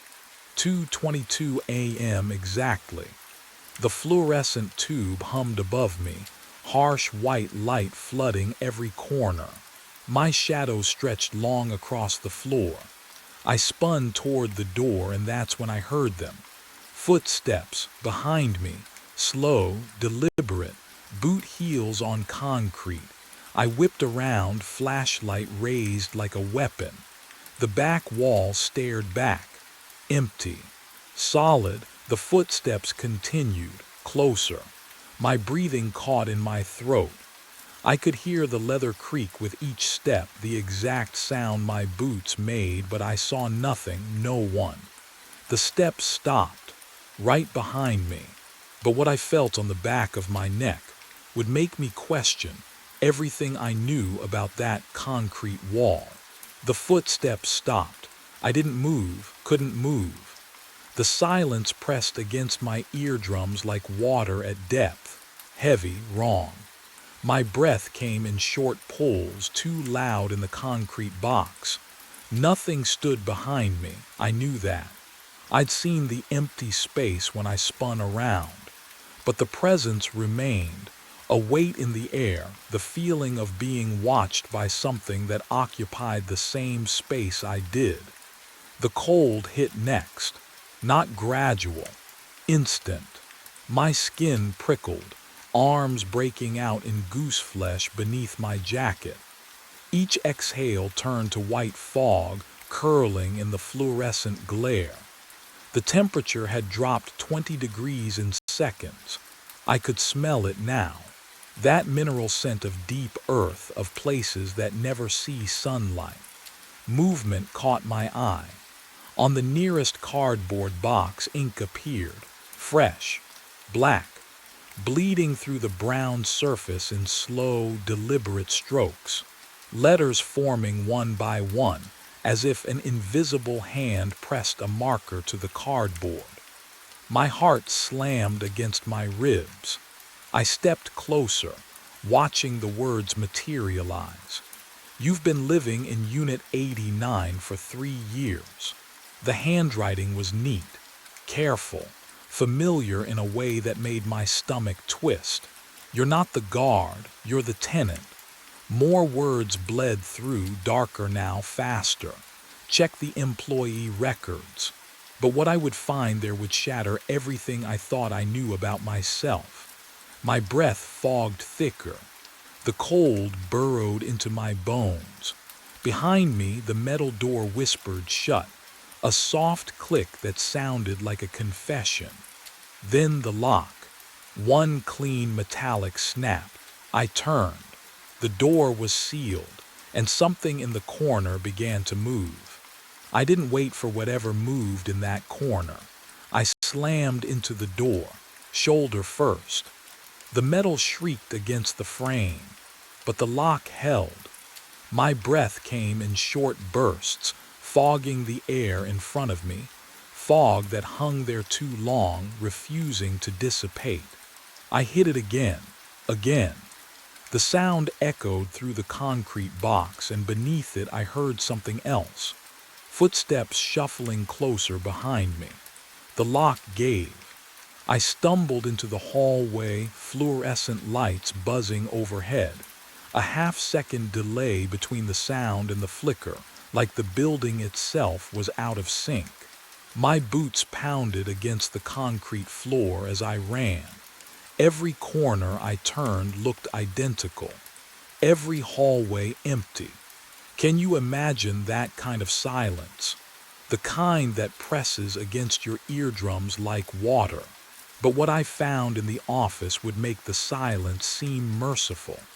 The filing cabinet sat against the back wall, same as always. My hands shook as I yanked open the employee drawer. Cross, Ethan. The folder was thin. I flipped it open on the desk under the flickering monitor light. Hire date, October 5th, 3 years ago. The same date stamped on Unit 89's rental agreement. My stomach dropped. I turned the page, and there it was. The previous night guard's employee photo, paperclip to the top. My face, my exact face. But the name underneath, Nathan Pierce. I grabbed the rental agreement from the second drawer. The signature at the bottom was unmistakable. Those loops, that slant, my handwriting, I'd signed it 3 years ago. The monitor behind me flickered. All 12 camera feeds blinked to black simultaneously. Then one by one they came back on. And that's when I saw what was waiting in the other units.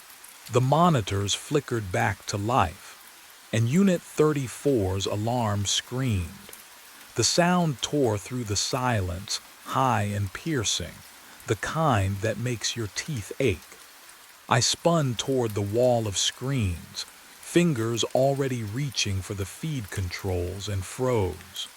On camera 34, a figure stood motionless in the center of the frame, wearing my jacket, my boots, standing the way I stand when I'm thinking, weight shifted to the left, hands loose at my sides.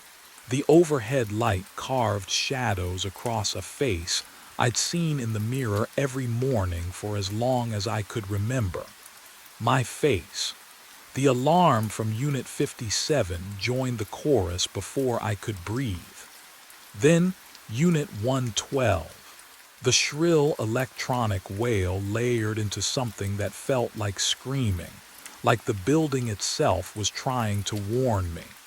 I punched up the feeds with shaking hands. Unit 57, another me, this one closer to the camera, staring directly at the lens with eyes that didn't blink. Unit 112, standing in profile, perfectly still like a photograph come to life. Can you imagine seeing yourself like that? Not in a mirror, not in a reflection, but standing separate, breathing in spaces you've never been, watching you through glass and wire. What I saw next changed everything. All 3 versions turned their heads at exactly the same moment. Synchronized, deliberate, all facing their cameras, all staring at me. The office phone started ringing. The sound cut through the alarms, old and mechanical, the kind of ring that demands answering. My hand moved before my mind could catch up, lifting the receiver to my ear. Static hissed across the line, and then my own voice whispered through it. "Stop running. You know where you belong." The line went dead, but what I heard in the static afterward made my blood freeze. The static faded. I stood frozen at the desk, receiver trembling in my hand. Then, the memories came, two versions, both mine, both real. I remembered my first night as a guard, Sharon showing me the office, explaining the routes, handing me the keys. October 5th, 3 years ago. But I also remembered arriving as a tenant that same night, unloading cardboard boxes from my truck, stacking them in Unit 89, the overhead light humming, never leaving, my chest tightened. Can you imagine holding two lifetimes in your skull at once? I pressed my palms against the desk. Cold metal, real. But which version of me was touching it? The guard memory showed me walking these hallways every night, checking locks, reviewing footage. Years of routine. The tenant memory showed me sitting in the dark between those boxes, listening to footsteps outside, waiting for someone to find me. Years of silence. Both felt true. My pulse hammered in my ears. I needed something. Proof, evidence that I wasn't fracturing completely. The desk drawer. I'd opened it 1,000 times, or had I? The metal scraped as I pulled, sharp, tooth-aching sound. Inside, beneath old pens and a broken flashlight, lay a leather journal. Dust rose from its cover, old paper smell, the kind that clings to your throat. I didn't remember putting it there, but I recognized the handwriting before I even opened it. Mine. The first entry was dated 3 years ago, October 5th, the night I started. Everything I read, night 1. Unit 89 triggered again at 2:22. Checked the feed, saw myself inside. This is the 4th year I've watched him. Tomorrow I go back in. Someone else takes the desk. My hands went numb. 4th year.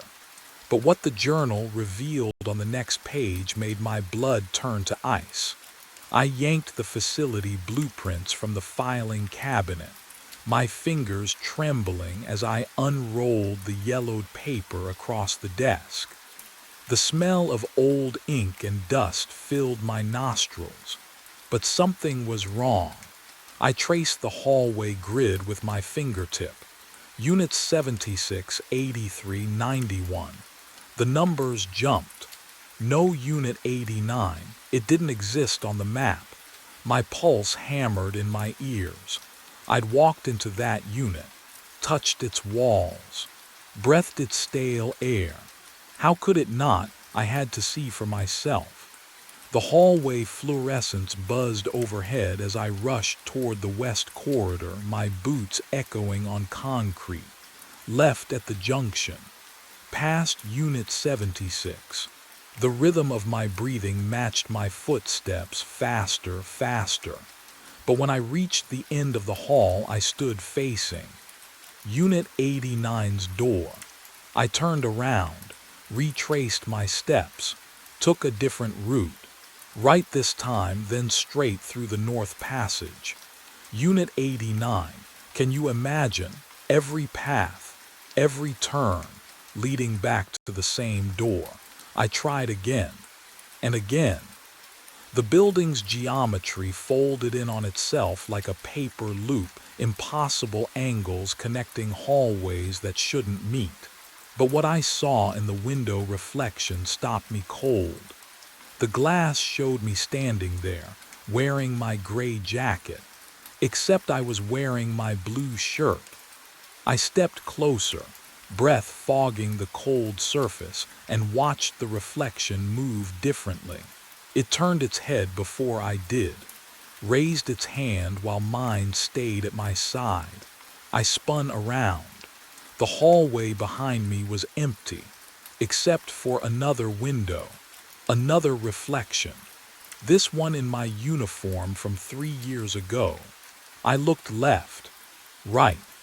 Every window, every glass surface showed a different version of me, standing in positions I wasn't standing in, wearing clothes I'd forgotten I owned. And that's when I understood the building wasn't looping. I was existing in all the loops simultaneously. I ran. Gravel sprayed beneath my boots as I tore across the parking lot toward my truck, keys already in my hand, trembling fingers. The door handle was cold, so cold it burned, but I yanked it open and threw myself inside. Engine, turn the key. Go. The headlights carved 2 tunnels through the darkness, illuminating the woods at the lot's edge. I slammed the accelerator. The truck lurched forward, tires spitting stones against the undercarriage in a metallic hail. The tree line rushed toward me and stayed exactly where it was. I pressed harder. The speedometer climbed, 20, 30, 40. But the woods remained frozen in the same position, like a photograph held just out of reach. My heart hammered against my ribs as I glanced at the GPS mounted on the dash. 0.0 miles per hour. The coordinates hadn't changed. What would you do if the world stopped moving around you but you kept going? I spun the wheel. The truck fishtailed, pivoted. I aimed back toward the access road, but the gravel stretched endlessly in every direction now, a gray ocean that rippled and reformed. 5 parking spaces. That's all there should be. Instead, the lot had become something vast and impossible, swallowing distance itself. But what I hadn't realized yet was that distance wasn't the problem. The clock on the dash blinked. 1:59 a.m., 210, 221, 222. The truck vanished. I was sitting at my desk, the office. The monitor wall glowed in front of me, security feeds flickering across 12 screens. My coffee sat exactly where I'd left it, still warm, the steam curling upward in lazy spirals that smelled like burnt grounds and rust. On screen 4, Unit 89, I stared. A figure sat at a metal desk inside the unit facing a monitor. He wore my jacket, my posture. His hand hovered over a coffee cup. He was watching me. What happened next made my blood freeze. We both turned. Simultaneously. The exact same motion. The exact same angle. 2 bodies moving as one across the distance between us. His eyes met mine through 2 layers of camera feed, him watching me watching him. And in that moment of perfect synchronization, I heard it. Click the lock on the office door. The lock on Unit 89's door, both turning. At exactly 2:22 a.m., the lights went out, complete, total, the kind of darkness that pressed against my eyes like cold water. I heard breathing. Close, too close. We never leave Unit 89. My voice, not an echo, not a recording, my voice, speaking from the space beside me. We just take turns. The air temperature dropped so fast my lungs burned. I felt the words more than heard them, vibrating through the desk surface under my palms. Tonight you go back inside. I wanted to run. My legs wouldn't move, couldn't move, because somewhere deep in the fog of my fractured memory I knew I'd already said these exact words before. The monitor flickered back to life, a pale blue glow casting the only light in the office. My hands looked gray in its wash. Dead hands. On the screen, Unit 89's door stood open, and I watched myself walk toward it. Not the me sitting frozen at this desk, but another me, wearing my jacket, my boots, moving with my gait. He stepped over the threshold without hesitation, without looking back. The door closed behind him with a soft metallic click that echoed through the speakers. The lock turned, but what happened next made my blood turn to ice. Because on a different monitor, the one showing the security office, I saw the chair I was sitting in.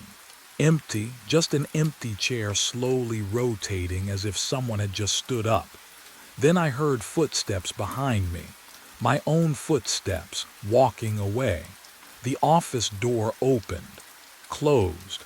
I sat at the desk. My hand reached for the cold coffee cup. The monitors glowed steady. Unit 89 showed a figure standing motionless inside, staring at the camera. At 2:22 a.m. tomorrow night, the alarm would trigger again, and I would watch myself walk into Unit 89. Because we never leave. We just take turns guarding each other. The smell hit me before I opened the door. Copper, old pennies left in the rain. That's what death smells like when it's been sitting for 6 hours, waiting for someone like me to scrub it away. Apartment 11C Riverside Towers, Detroit, 9 p.m. on a Tuesday, and I'm alone with what's left of Frank Delaney. Except Frank's body was already gone. I knelt on the bathroom floor, bristle brush in hand, working ammonia into the grout between tiles. The cold ceramic bit through my jeans. Every death leaves a stain. Some you can see, some you just feel in the air, thick and wrong. This one had both. The apartment was colder than it should have been. November cold, sure, but this was different. This crept under your skin and stayed there. I scrubbed harder, focused on the rhythm. Bristles against tile, tile against my knees. The work kept me numb, and numb was good. Numb meant I didn't think about. The shower turned on behind me. I froze, brush mid-stroke. Water drummed against the tub, steady, deliberate, not the sputter of old pipes or a slow leak. Full pressure, like someone had just twisted the handle. But what I heard next would make me question everything I thought I knew about being alone. I stood slowly, ammonia bottle slipping from my grip. The steam was already rising, filling the small bathroom, clinging to the mirror above the sink. Thick, unnatural, too much steam too fast, and then, oh God, then I saw it. Words forming in the condensation. One letter at a time, finger drawn, I'm still here. My breath caught, I watched you arrive. The temperature dropped. My exhale came out in a white cloud. I can't leave until someone sees me. I spun toward the shower. No footprints on the tile. No shadow behind the curtain. The water. Can you feel this? The water was ice cold. I backed out of the bathroom. Fast. The steam clung to my jacket like wet fingers, and I needed air that didn't taste like someone else's terror. The living room offered no relief. The copper smell hit me stronger here, metallic and wrong, coating the back of my throat until I could almost taste blood. That's when I saw what had been done to my supplies. The bottles, the rags, the industrial scrub brushes I'd left on the tarp near the door.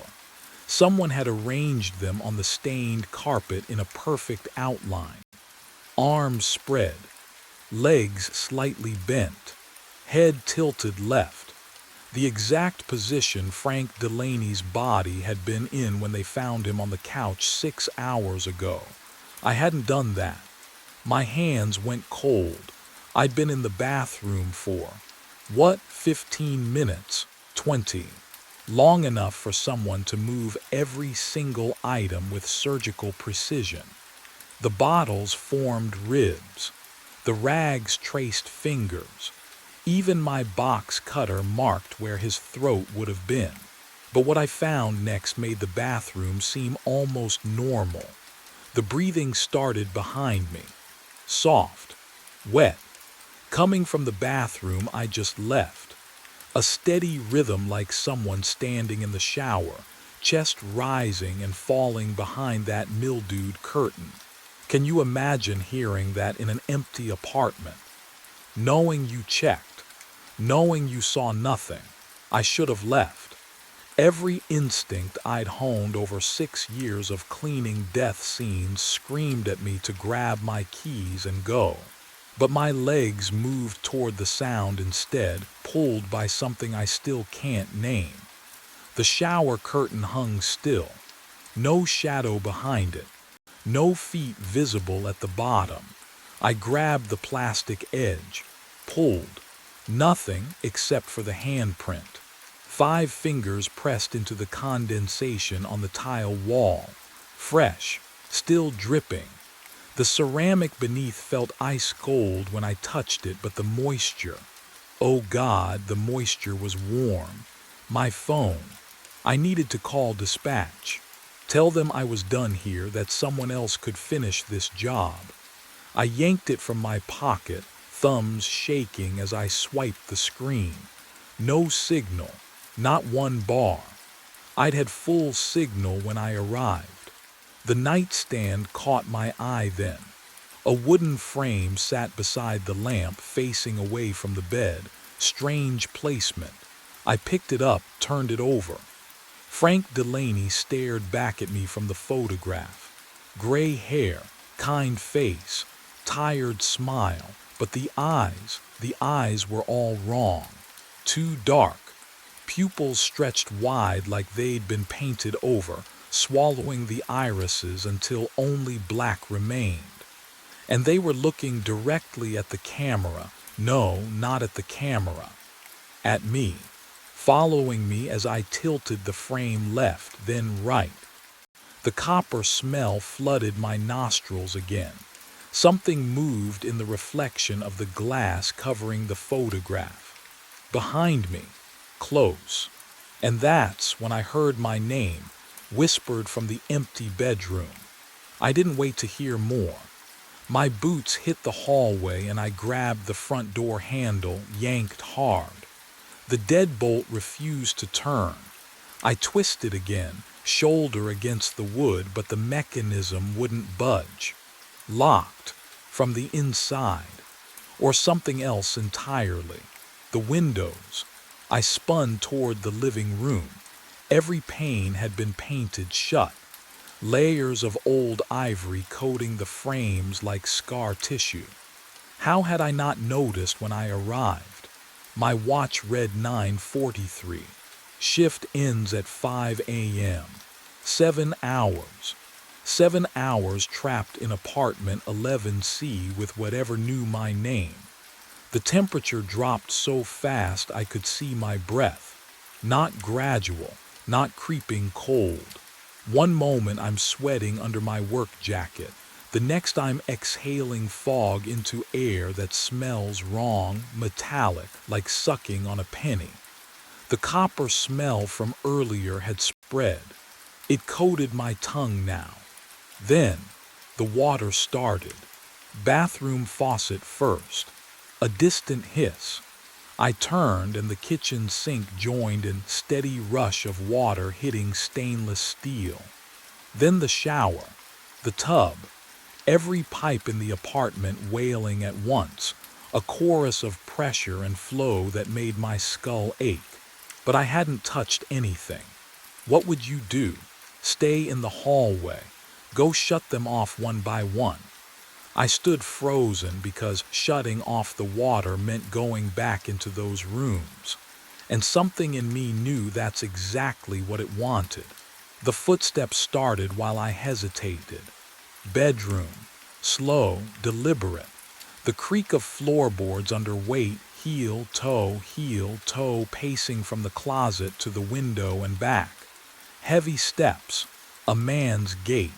Frank Delaney had been 140 pounds according to the work order. This sounded heavier. The faucets cut off simultaneously. Silence hit like a fist, ringing silence. The kind that's worse than noise because you're waiting, every nerve screaming for what fills it next. My pulse hammered in my ears. The footsteps had stopped too. Everything stopped. I stared at the bedroom door. A shadow passed beneath it, left to right, slow, blocking the thin line of light from the window inside. Then it paused, directly center, like someone standing just on the other side of the door deciding. My breath caught. The air tasted like old blood now. The voice came from everywhere and nowhere. Cole, Barrett, not Cole. Not just my first name whispered from some distant room. My full name. Spoken clearly, intimately, like whoever said it had known me for years. The syllables bounced off the walls, layered, echoing from the bathroom and kitchen and bedroom simultaneously. How does it know my full name? I'd never been to this building before tonight. Frank Delaney was a stranger. Dispatch doesn't give clients my last name. It's not on my uniform, it's not my flashlight died. The beam guttered once, twice, then pure black. I fumbled for my phone. The screen flashed on, battery icon glowing. 3%. I'd charged it fully before the shift. 6 hours of juice minimum. I watched the number drop as I stared. 2%. 1%. The screen went dark in my hand and I realized something far worse than being trapped. Whatever was in apartment 11C didn't just know my name. It had been waiting specifically for me. The bathroom light flickered on by itself. I didn't touch the switch.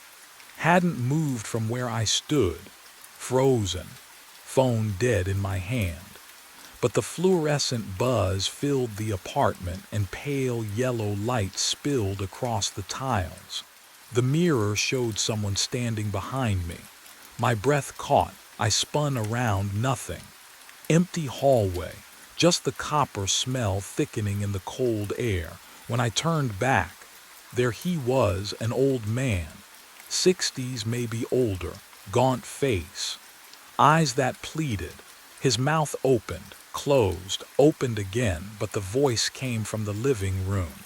You can see me. The words didn't match his lips. The delay wrong, like watching a movie with broken audio. He raised one translucent hand and pointed, not at me, but past me, toward the living room carpet. I stepped backward into the hall, checked the living room directly. Empty. But in the dark TV screen, there he was again. Same man, same desperate expression, pointing at the floor where I'd scrubbed for an hour. Under, the voice whispered from behind the couch. You missed. Under. My hands trembled as I knelt, peeled back the corner of the stained carpet. The floorboards underneath were darker than they should be. Not water damage. Not age, blood, dried, months old, maybe more. Something touched the back of my neck. Cold, so cold my skin burned. But when I jerked away, my fingers came back sticky and warm. What leaves ice that feels like fever? The mirror man's mouth moved again, frantic now, and this time the sound came from inside my own skull. They said I died alone, but someone was here. Someone watched. The bloodstain spread wider than Frank Delaney's body outline, And that's when I understood what he needed me to see. I backed away from the mirror, from him. My neck still burned where he'd touched me, that sticky warmth spreading down my collar.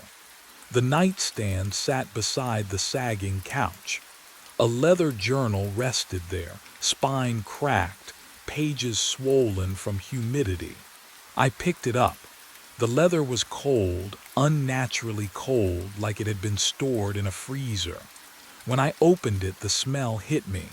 Old paper and dust, but underneath, copper. Same smell that saturated this whole apartment. The handwriting trembled across the first page. January entries about groceries and television shows. February complaints about building maintenance. March, nothing. Then April resumed. Gaps everywhere. Like he'd forgotten weeks at a time, I flipped to the end. November 3rd, the day before they found him. Daughter called, asked for money again, didn't ask how I was. Next line, if I die alone, will I know it? My chest tightened. Can you imagine writing that? Knowing in your bones that nobody would check on you. That days might pass before anyone noticed. The apartment felt warmer. I looked up. Frank's reflection in the dark television screen had softened. His mouth wasn't moving anymore, just watching, waiting. But what I read next made everything else fade away. November 4th, the day he died. She didn't call back. Nobody ever does. My sister's face surfaced in my mind. Uninvited, unwanted. Her last voicemail I'd never returned because I was working a double shift, cleaning up someone else's tragedy. 3 days later, they found her in the bathtub, wrists open, alone. I'd spent 6 years scrubbing away other people's deaths, thinking it would erase hers. The journal pages stuck together. I peeled them apart. The ink on the final entry was still wet, glossy, dark. Impossible. He'd been dead 7 days. And that's when I realized Frank hadn't stopped writing after he died. I set the journal down with trembling fingers, but the wet ink smell wouldn't leave. It clung to my nostrils like something living, something waiting. The bathroom faucet turned on, not the violent rush from before. A trickle, gentle, almost hesitant. I stood. The floorboards creaked under my boots, but underneath that sound came another. Breathing, multiple sources. Layered like recordings played simultaneously, each one slightly out of sync. The air grew dense, heavy with moisture that shouldn't exist in November. Through the bathroom doorway I saw her, a woman, translucent, standing in the tub with water pooling around her ankles, though the drain was open. Her hair hung wet against her face, but it moved upward, drifting like she was still submerged. Her mouth opened, closed, opened again, but no sound came out, just the soft gurgle of water finding a throat. Can you imagine drowning in your own bathtub, alone, while a building full of people watched television and microwaved dinners? She wasn't looking at me. She was looking past me, at the bedroom doorway, at Frank. He stood there now, fully visible, not in a reflection anymore, but present, translucent like her, like milk poured into water. His face carried an expression I recognized from my sister's funeral photos, the look of someone who died apologizing. But what I saw next made my breath catch in my chest. A child appeared near the window, small, maybe 7 years old. His hands pressed against the glass from the inside, fingers splayed wide, but when I blinked, the handprints were on the outside. He stared down at the street 11 floors below, and his neck bent at an angle that made my stomach lurch. They weren't alone. More shapes bled through the walls. A man slumped in the corner, needle still hanging from his arm. An elderly woman clutching her chest. A teenager with a rope burn around his throat. Different eras, different deaths, all clustered in this small apartment like moths drawn to the only light left in the universe. And every single one of them was looking at Frank. He stood in the center of them all, hands at his sides, eyes wet with tears that couldn't fall. His mouth moved, and this time I heard him, not from the walls or pipes, but from his actual throat, a sound like wind through a cracked window. "I saw them," he whispered, "all of them." The woman in the tub took a step forward. Water sloshed but made no sound when it hit the tile. The child turned from the window. They moved closer to Frank, surrounding him, reaching toward him with hands that passed through each other but never quite touched. "I was here," Frank continued, and his voice cracked. "Every time. Apartment 11C, I heard her fall in the tub through my ceiling in 87. I saw him lean too far out that window in 93. I called 911 for the overdose. I found her when the smell got too bad. The temperature dropped so fast I could see my breath. I witnessed them die," Frank said, turning those hollow eyes on me. "And now they can't leave, because I can't forget." The child reached for Frank's hand, held it, and for just a moment both of them looked more solid, more real. That's when the truth began to surface, something about being seen, about being remembered, about what happens to the dead when the only person who knows they existed is just as trapped as they are. And that's when I realized what Frank needed from me. The spirits faded, and Frank remained. 3 a.m. The temperature plummeted so fast my breath clouded. He stood by the couch, not reflected, not glimpsed fully there, translucent like lake ice. I could see the stained wallpaper through his chest, but his eyes, solid, fixed on mine. "You understand now," he said. His voice came from behind me. I spun. Nothing. But his lips had moved in front of me. "Wrong, all wrong. Death froze me as an observer." He gestured at the apartment. "I watched them die. Alone, so I stay. Alone." The copper smell thickened. My throat tightened. "The curse doesn't break unless someone witnesses it." He stepped closer. Cold radiated off him like winter fog. "My death, you have to see it, experience it." Experience? Replay the moment. His chest didn't rise or fall, but I heard breathing shallow, panicked. Not mine. Stand where I stood. Feel what I felt when the aneurysm hit. My pulse hammered. Can you imagine that?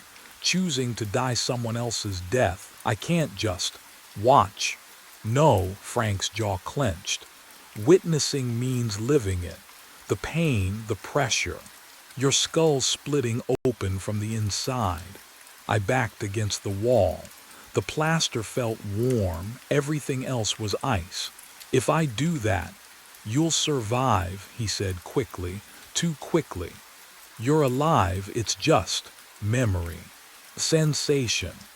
But what he didn't say hung heavier than the copper stench. He moved to the couch, touched the cushion where the body outline had been. His fingers left no impression. "Please," he whispered. "I can't carry them anymore." The other spirits reappeared at the edges of the room, watching, waiting, and that's when I realized. If Frank's curse trapped him as witness, what would witnessing his death trap me as? I backed away from the couch, from Frank, from his desperate, translucent hands reaching toward me. "No," I whispered. "There has to be another way." The other spirits pressed closer, their forms flickering like bad reception. They wanted this, needed Frank free so they could follow. But the thought of standing where he died, feeling his skull split from the inside. My boot caught on something near the television stand. A plastic case. VHS tape. I bent down, fingers trembling as I lifted it.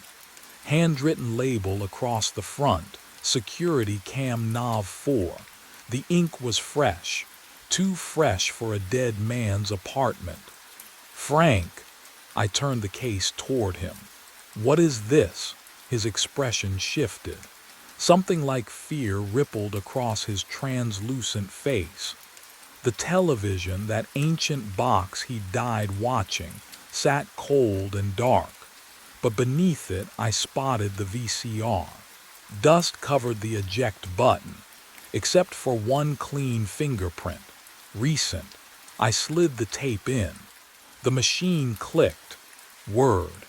Static hissed from the speakers, and that sound, that mechanical grinding, filled the room like a swarm of insects burrowing into my ears. But what I was about to see would rewrite everything I thought I understood. The screen flickered to life. Black and white footage. Time stamp. November 4th, 8:47 p.m. The camera angle showed this exact living room from above, mounted in the corner. Frank sat on the couch, alive, watching some game show. His mouth moved occasionally, laughing at something on screen. I leaned closer. The copper smell intensified, crawling up my nostrils with metallic fingers. 8:51 p.m. Frank's hand went to his temple, rubbed it, casual at first, then harder, his face contorted. He stood, stumbled, caught himself on the armrest. "This is it," I muttered. "This is when," then I saw it. Movement in the corner of the frame, a shadow, where no shadow should be. My breath stopped. I hit rewind, watched again. There behind the doorway to the kitchen. A figure, tall, still, watching Frank collapse. Frank clutched his head with both hands, dropped to his knees. The figure didn't move, didn't help, just watched. 8:54 p.m. Frank fell forward onto the carpet, convulsing. The figure stepped into frame. Dark clothes, gloves, face angled away from the camera, deliberate. The figure crouched beside Frank's body, placed something, a cup, maybe, back on the coffee table, then stood, adjusted the photograph on the nightstand, the one with the wrong eyes. "Oh God," I breathed. Frank wasn't alone when he died. He was murdered. I spun toward his ghost. He stood frozen, staring at the screen with an expression of pure, dawning horror, as if he was remembering, as if the truth had been locked away even from him until this moment. "The copper smell," I said.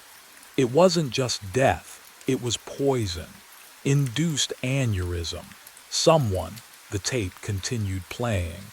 The figure moved toward the camera, reached up. The screen went black, but not before I caught a glimpse of the hand.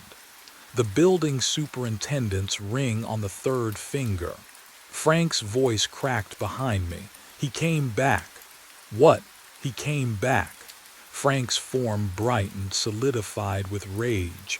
"I found the books, the missing money. I told him I was calling someone, and he, the apartment groaned. Walls shuddering. The other spirits scattered like smoke. And then I heard it. Real, solid, from outside the front door, footsteps in the hallway, a key sliding into the lock. Human proofreader, word count. 653, please verify. Rehook count, cliffhanger ending. Yes/no sensory details count. The door swung open. Thomas Hickey stepped inside, and I saw the knife first. Serrated edge. Catch the dim light from the hallway. His eyes swept the apartment, landed on the television, still playing static, then locked onto me. You shouldn't have come here. His voice was flat, practiced. I couldn't move, couldn't breathe. Can you imagine standing face to face with a killer, nowhere to run? Frank. I whispered it without thinking. The temperature plummeted. My breath fogged between us. Hickey frowned, took another step forward.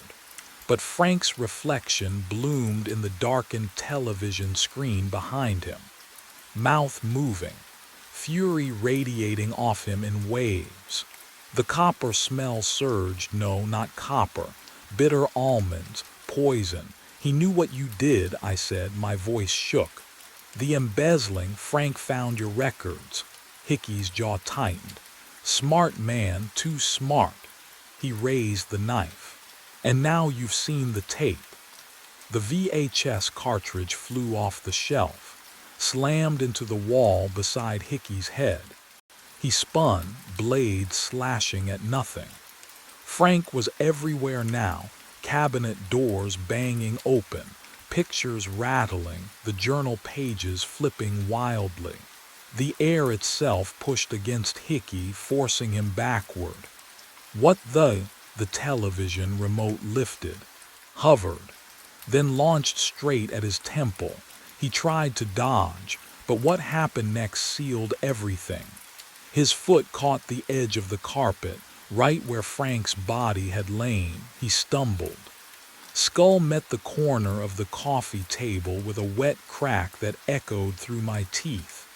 The knife clattered from his grip.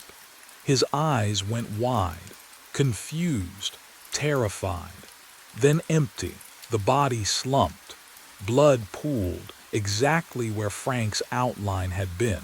The apartment went silent, but only for a heartbeat, because Hickey's reflection appeared in the television screen, translucent, mouth opening in a scream no sound could carry.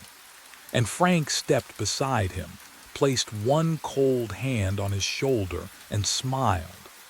I understood then what forever meant in this place. The apartment settled into silence.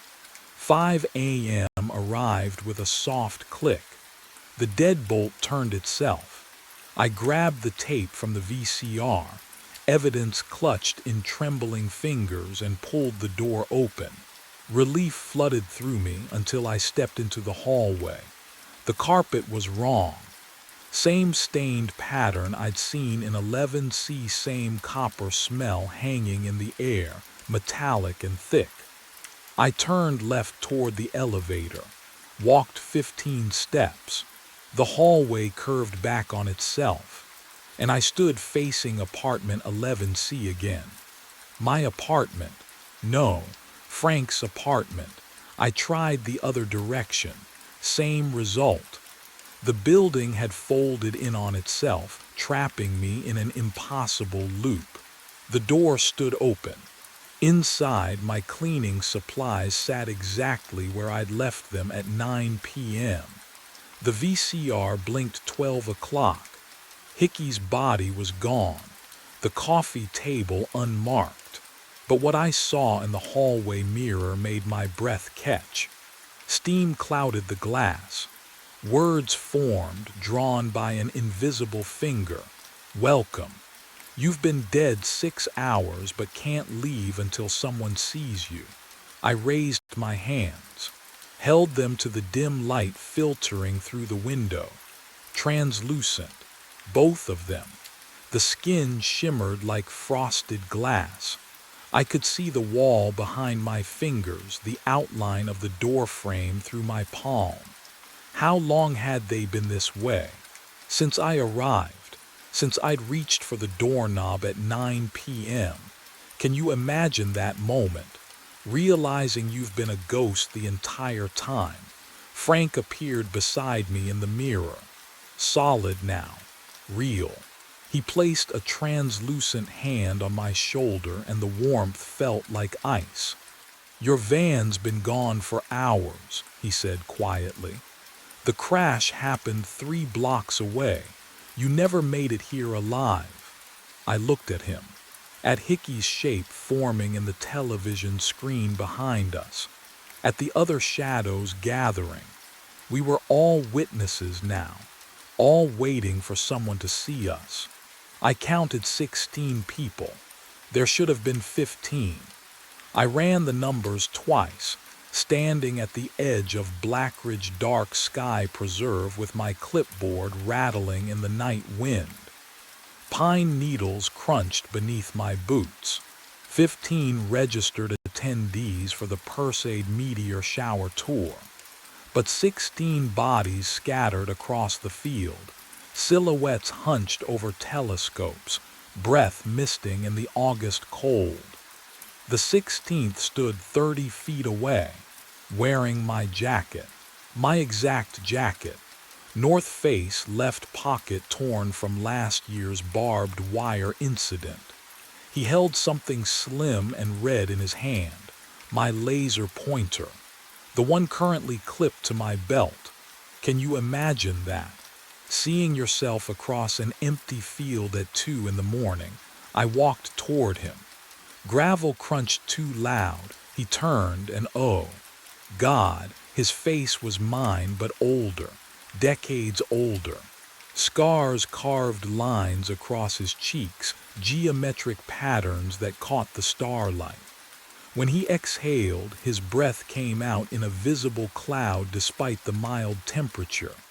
It smelled wrong, metallic, like sucking on old coins. "You need to leave," he said. His voice was mine, eroded by exhaustion. "All of you, 237, you have 53 minutes.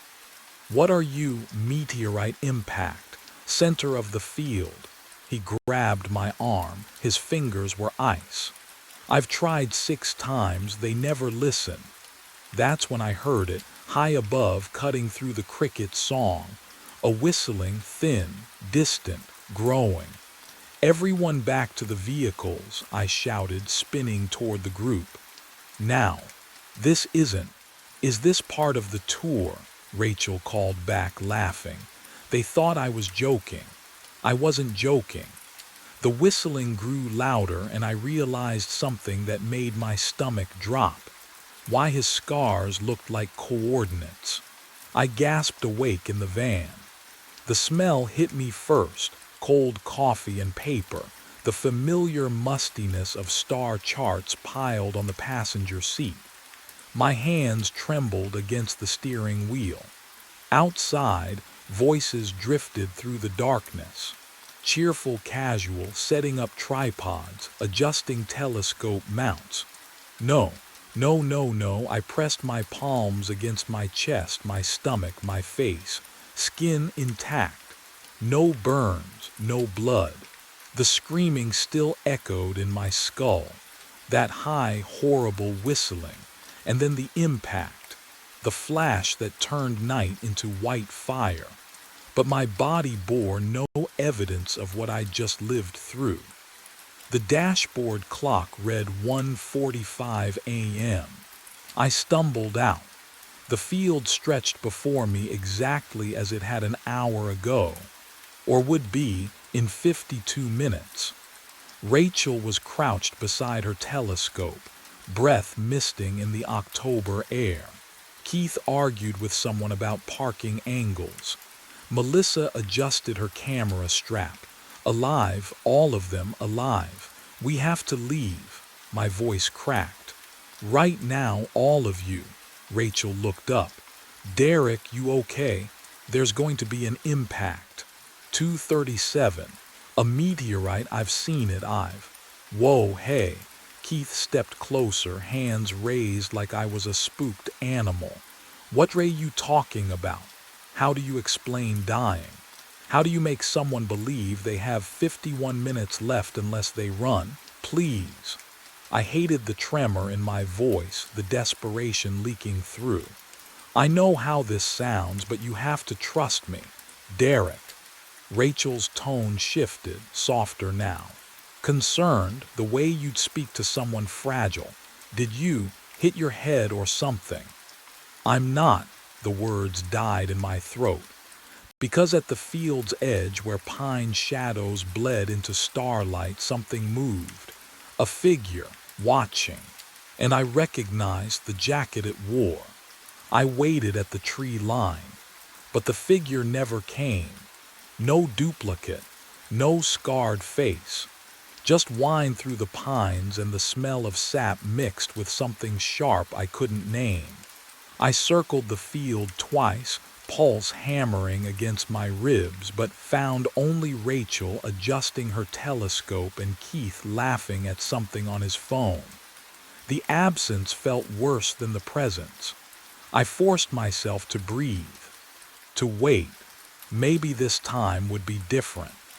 Maybe without the other me, without the panic, I could simply convince them to leave before 2:37.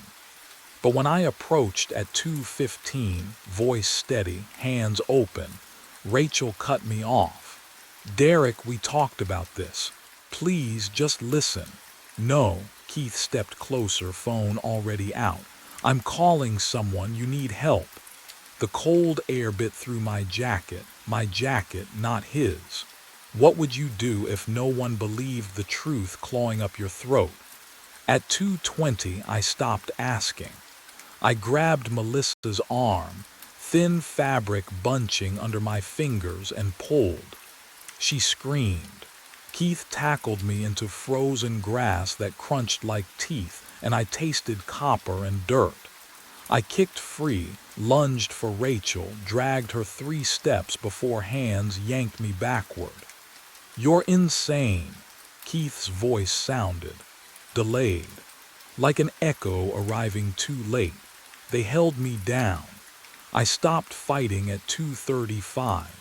Just watched the stars overhead, tried to memorize constellations I'd never see again. At 2:37, the sky didn't fall. It tore. A sound like fabric ripping, but vast. So vast it vibrated in my bones. Light flooded the field, white and hungry, turning shadows inside out. Heat slammed into my face. Someone was screaming my name, but the syllables stretched and warped, and darkness swallowed the light. I woke screaming in the van, dashboard clock glowing 1:45, and the screaming wouldn't stop because the sound was coming from me. But this time, my hands were shaking for a different reason. I stopped screaming after the first minute. 1:45, again. The van smelled like cold coffee and my own sweat. My hands, oh God, my hands wouldn't stop shaking. I grabbed the clipboard from the passenger seat, metal clip cold against my palm, and started writing. Everything, every single detail I could remember. Rachel arrives first. Blue parka. Sets up telescope northeast corner. Keith second, red flashlight, argues about parking. Melissa third. I wrote faster, the pencil scratching rhythm keeping me sane. If I documented everything, I could find the pattern. I could fix this. By 2:15, I'd filled 3 pages. The group moved like actors following a script I'd memorized. Rachel adjusted her tripod. Keith complained about the cold. Melissa attached her camera. I checked my notes, checked the field, checked again. And that's when I saw it. Rachel's telescope had a scratch along the left side of the barrel, a thin white line catching starlight. I stared at it, my chest tightening. That scratch. It hadn't been there before, I was certain. 3 loops of watching her set up that exact telescope, and the scratch was new. Everything okay, Derek? Rachel's voice cut through my thoughts. Your telescope, I said, stepping closer. When did you scratch it? She frowned, running her finger along the mark. Oh, that happened last week when Keith, his voice behind me. Keith, you mentioned your wife earlier. He turned, breath misting in the frigid air. Yeah. What about her? My notes trembled in my grip. In the first loop, Keith had been alone, complained about being single. Now he had a wife he'd mentioned casually, like she'd always existed. The field felt colder. Wrong.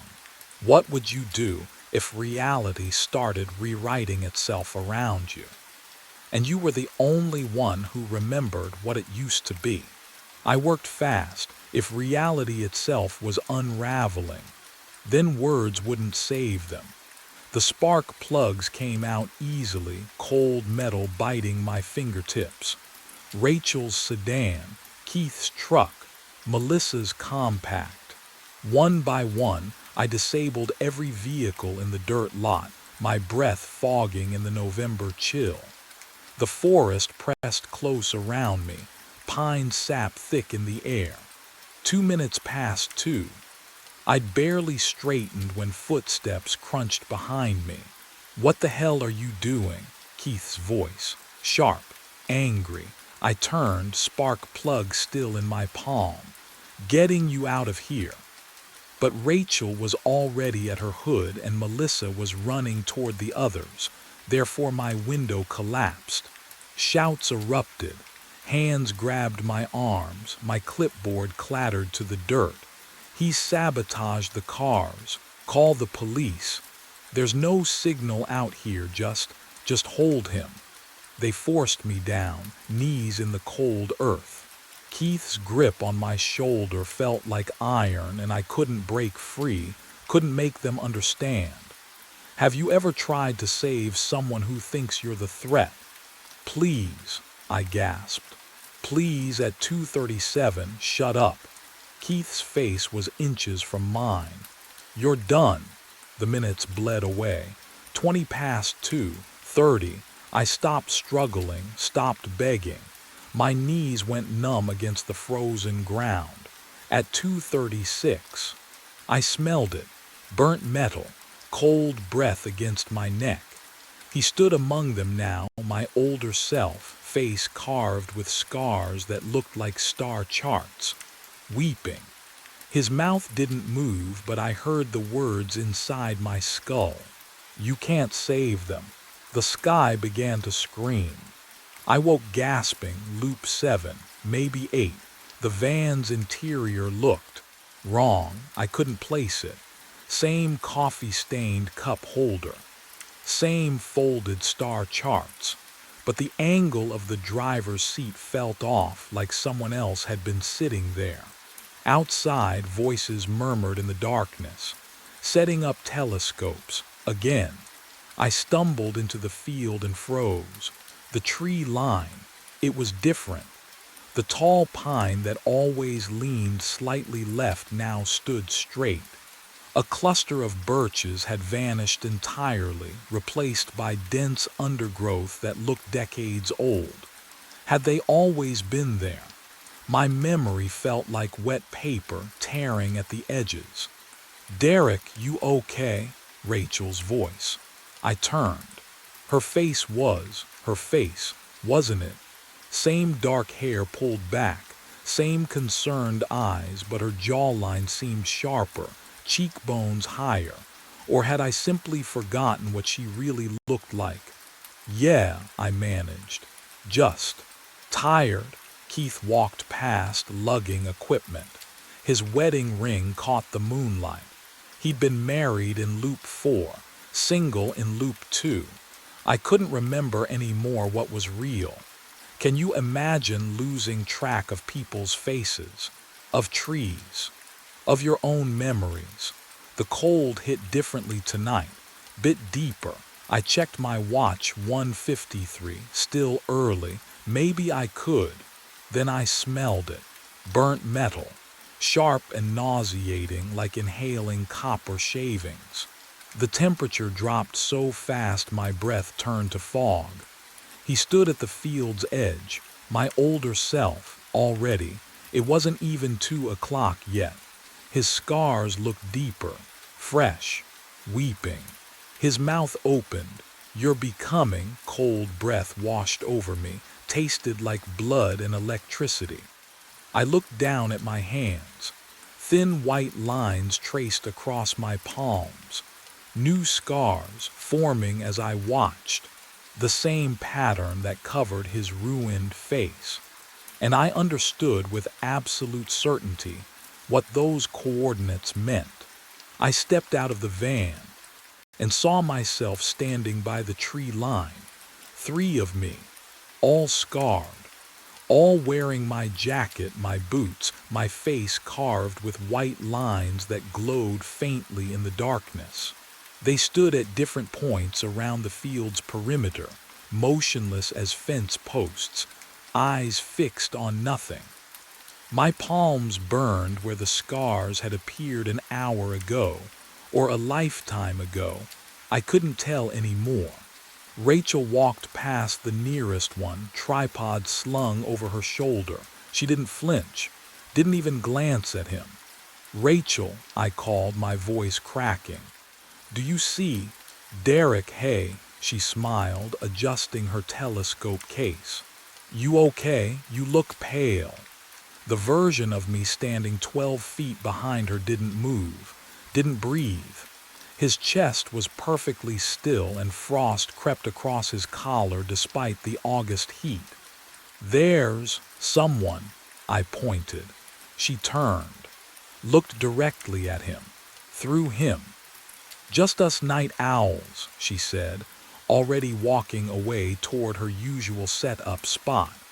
I approached the nearest duplicate slowly, my boots crunching gravel that his feet made no sound on. Up close I could smell it, that burnt metal odor, thick as smoke. His scars formed patterns I'd started to recognize, coordinates, dates, times. "Who are you?" I whispered. His eyes didn't shift, didn't blink. I reached out. My fingers passed through cold air 6 inches from his shoulder, and pain shot up my arm like frostbite. I jerked back, gasping. What would you do if you saw yourself dying in slow motion, and no one else could see it happening? The hours dragged.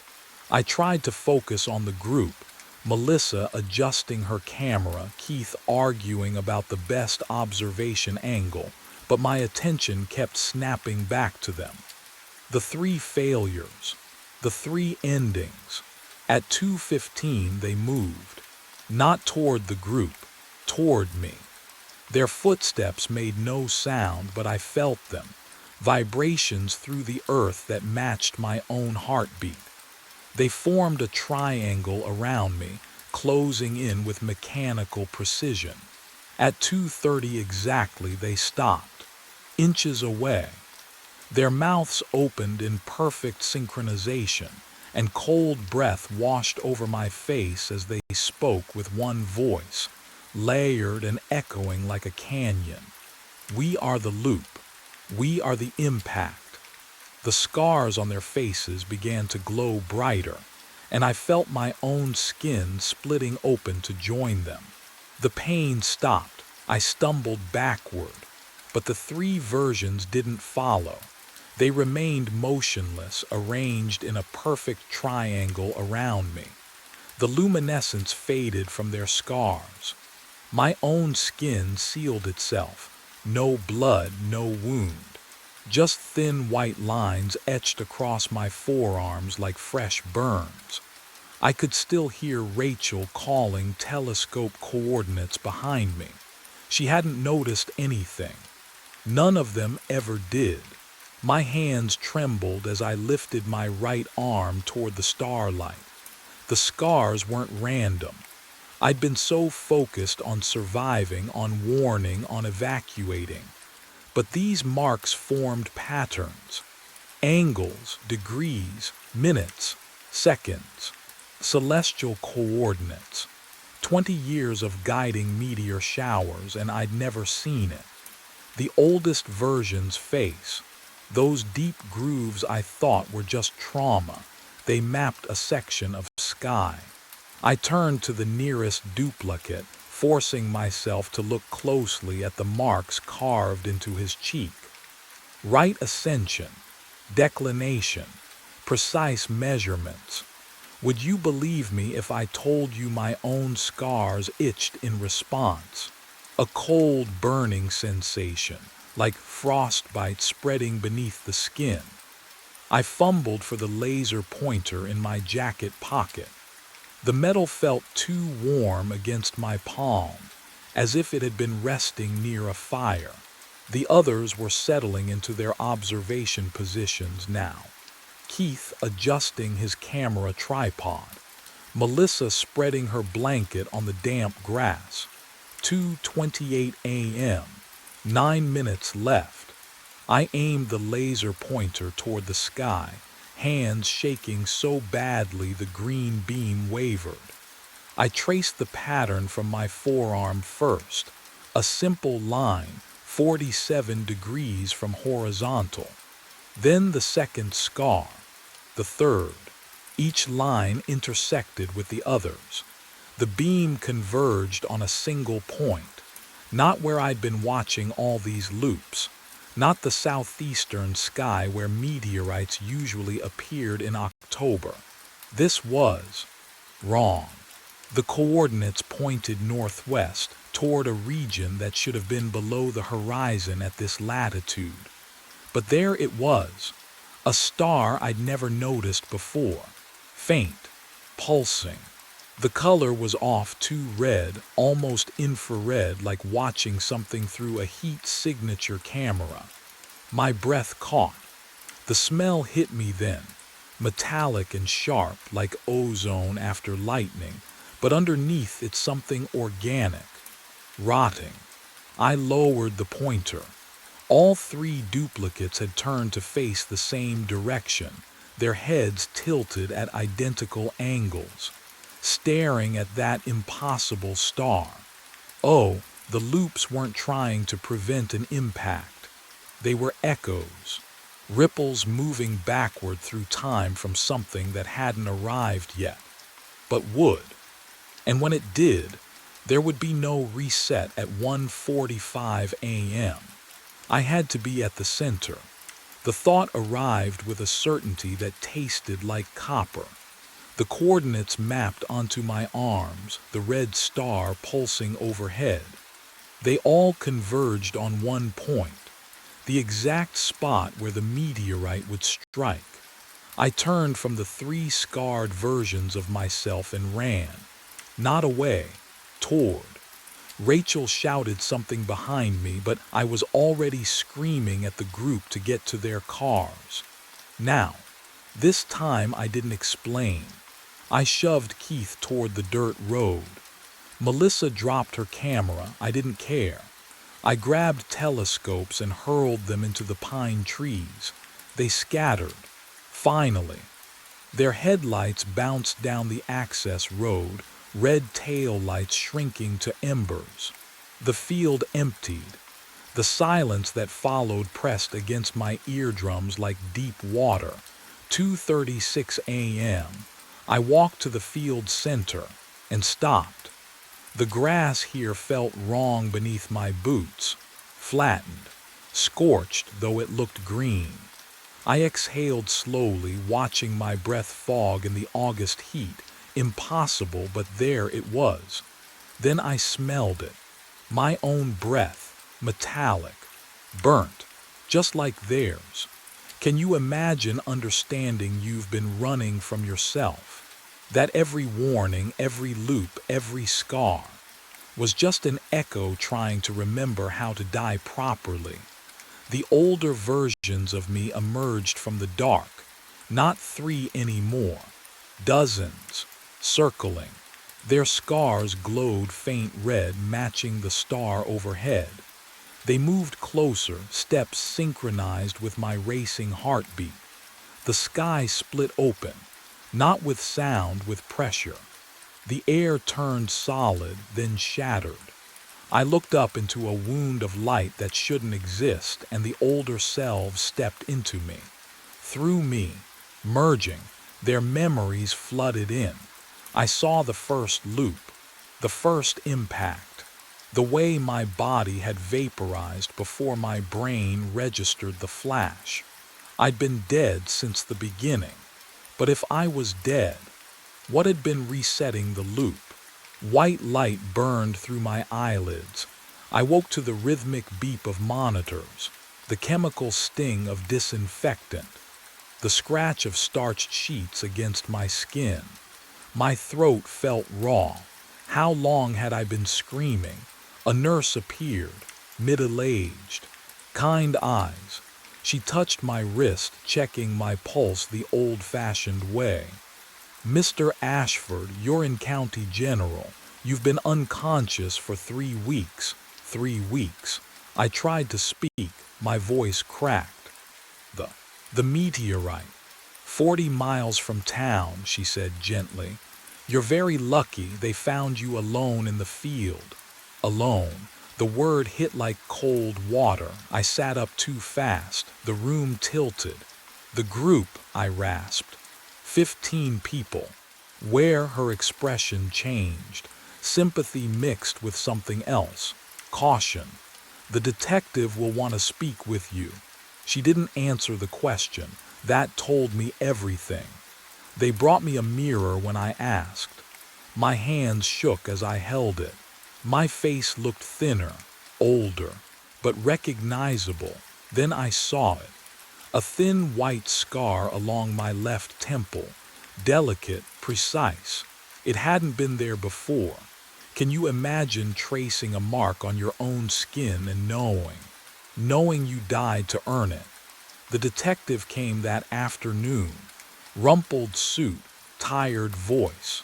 He placed an evidence bag on the table beside my bed. Inside, a twisted piece of metal, my laser pointer, melted into an impossible shape. 15 people reported at the site that night, he said quietly. "We found their vehicles, their equipment. No bodies, no blood, no tracks leading away." I stared at the melted metal. "You were holding this when the Rangers found you." I looked past him to the wall clock. White face, black hands, 2:37. The second hand didn't move.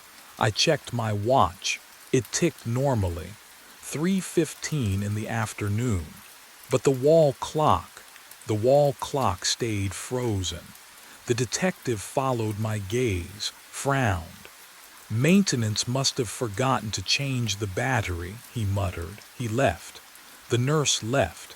I lay alone in the white room, listening to my heartbeat sync with the monitor's rhythm, and watched the clock that would never move past 2:37 again.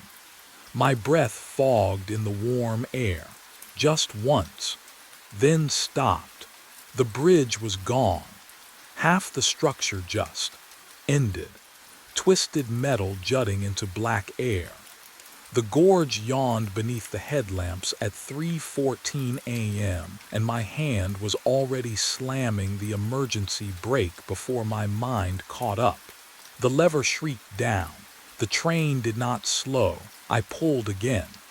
Harder. The brake mechanism screamed. Metal grinding against metal, that high whine that should mean friction, resistance, physics obeying the rules. But the wheels kept turning beneath me. The speedometer needle didn't drop. We hurtled forward at 43 miles per hour toward empty space. 6 passengers behind me in car 7. I could feel their weight, their silence. My mouth tasted like diesel and old coffee.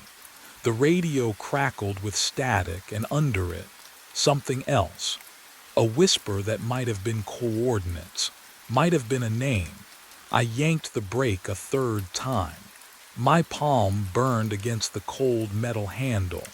The gorge rushed closer. 50 meters, 40. The collapsed section of bridge growing in the windshield like a mouth opening. But what I saw on the platform changed everything. A figure stood there, on the phantom station that shouldn't exist. Millbrook had been demolished in 2019. I'd checked the records myself, hands shaking over faded reports. Yet there it was, cracked concrete, rusted benches, and a man in a conductor's uniform, watching me. His face was mine, 20 years older, hollow eyes, worn badge catching the light.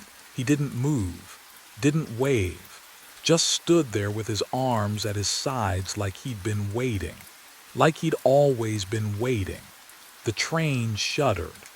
A vibration that started in the wheels and climbed up through the floor, through my boots, into my bones. Behind me, footsteps.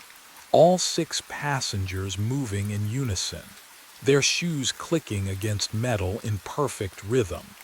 I didn't turn around. 30 meters to the bridge. 20. The smell hit me then, burnt rubber and something wrong. Something that didn't belong in the clean diesel air of the southbound track. It crawled into my throat and stayed there. The older version of me raised his hand. Not a wave, a gesture I couldn't read. And that's when the metal began to shriek in earnest. 1 week before that moment, before the bridge, before the shrieking metal, I was running empty trains through the dark. The rhythm never changed. Riverside Terminal at 2:30 a.m. Southbound maintenance run. Check the tracks, test the signals, return before dawn. 42 years old, and I knew every kilometer of that line like the back of my scarred hands. The diesel smell clung to my uniform. The radio crackled with Mara's impatient voice every hour, asking for coordinates. The train wheels hummed their endless song beneath me. 3:14 a.m. The southbound track stretched ahead into nothing but darkness and scattered maintenance lights. My coffee had gone cold an hour ago. I'd stopped tasting it anyway. Then, I saw the platform. Millbrook Station materialized out of the black like a photograph developing in reverse.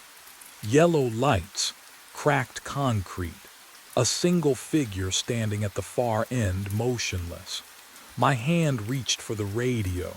"Dispatch, this is Callahan. I'm seeing Millbrook Station." Static.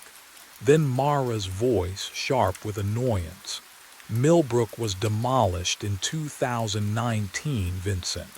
You're seeing reflections from the new bypass lights." But I wasn't.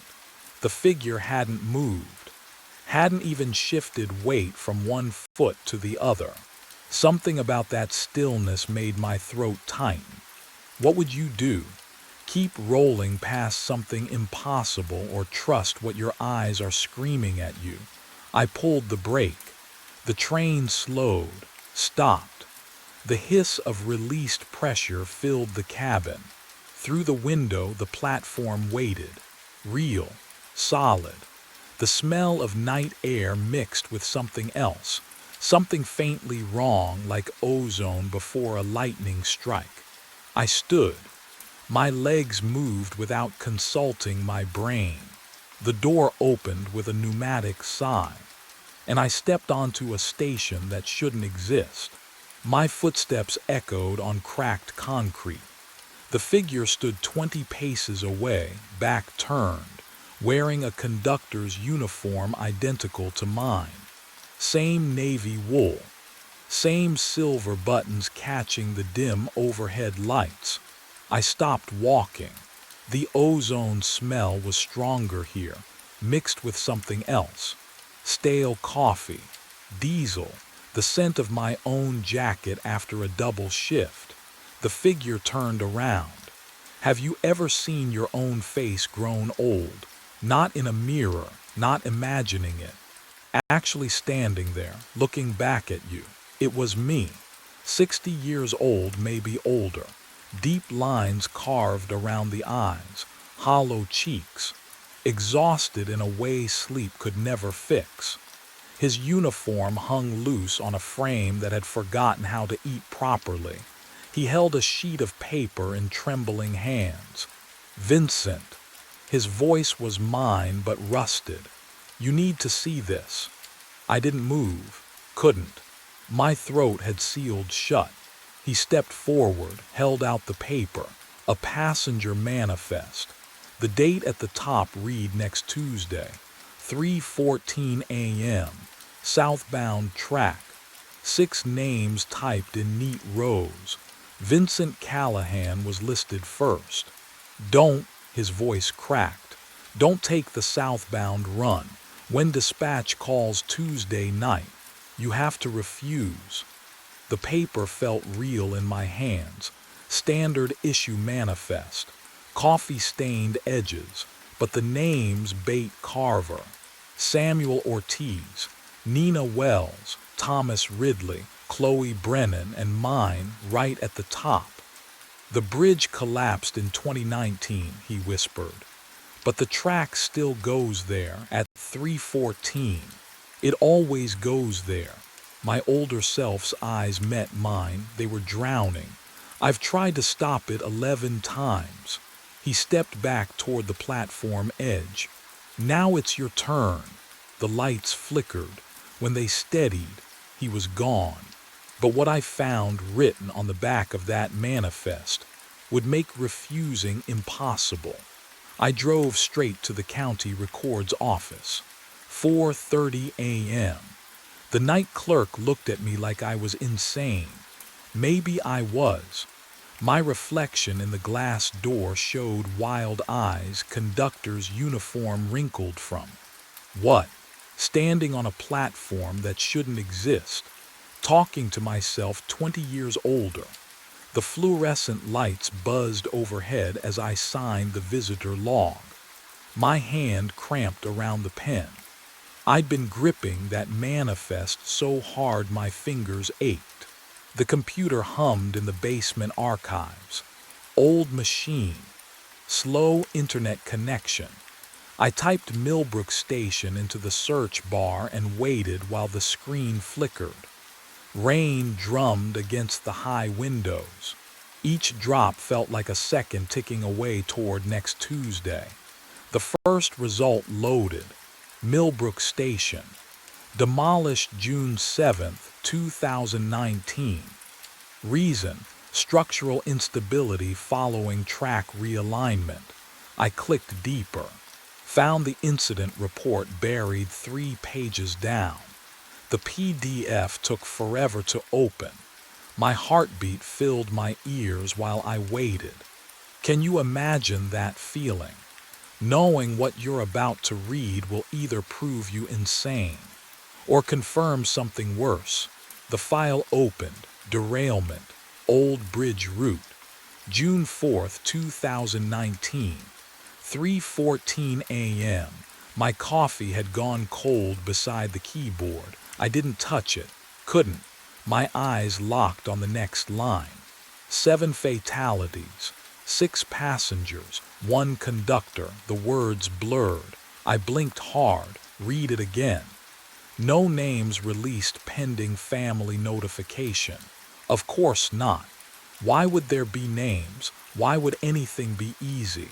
But what I found next made my stomach drop. The accident analysis section detailed track specifications. The southbound bypass merged with the old line for exactly 400 meters before diverging again. During that brief overlap, trains could theoretically access the abandoned route if the switching mechanism failed. 400 meters. The same distance my older self had mentioned. The exact measurement written on the back of the manifest now folded in my jacket pocket. I scrolled faster. The report noted that the bridge structure had shown stress fractures for months before the collapse. Warning signs ignored. Maintenance delayed. Then one night, a southbound train carrying 7 people hit the weakened section at full speed. Half the bridge gave way. The train went into the gorge. My hands started shaking. I gripped the edge of the desk but couldn't make them stop. The screen swam in front of me. 7 dead. Same number. Same time. Same track. I clicked to the next page. There was a photograph. Black and white. Taken from the gorge looking up. Twisted metal tangled with broken concrete. And there, barely visible in the grainy image, something that made my breath catch, a conductor's cap. Lying in the debris. It looked exactly like mine, but the detail that changed everything came in the final paragraph of the summary. I didn't call in sick. Maybe I should have. But the thought of sitting alone in my apartment with those photographs burned into my mind. No, at least on the southbound track I could move, keep my hands busy, pretend the world still made sense. Wednesday night arrived cold and clear. The maintenance run stretched ahead like always, empty cars, buzzing fluorescents at Riverside Terminal, the steady rhythm of rails beneath my boots. I'd done this route for 17 years, every switch, every signal, every curve memorized in my bones. At 3:13 a.m., I poured coffee from my thermos. The steam curled up, smelling burnt even though I just brewed it. My hand shook. Coffee slopped over the rim. Then, the radio crackled. Not voices, not dispatch, just static, low and grinding like teeth on metal. It filled car 7 with a sound that made my jaw ache. I reached for the volume knob.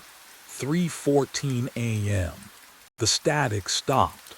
The silence that followed felt worse. Can you imagine that? When quiet becomes the thing you fear. I sat there in my cabin, coffee cooling in my hand, and understood that something had changed. The air tasted metallic. Wrong. Thursday night. Same route. Same empty cars. I told myself it was atmospheric interference. Solar flares, something rational. 3:14 a.m. arrived. The static returned, louder this time, angry, and beneath it I heard footsteps, slow, deliberate, moving through car 6 behind me. I was alone on that train. I'd checked. Twice.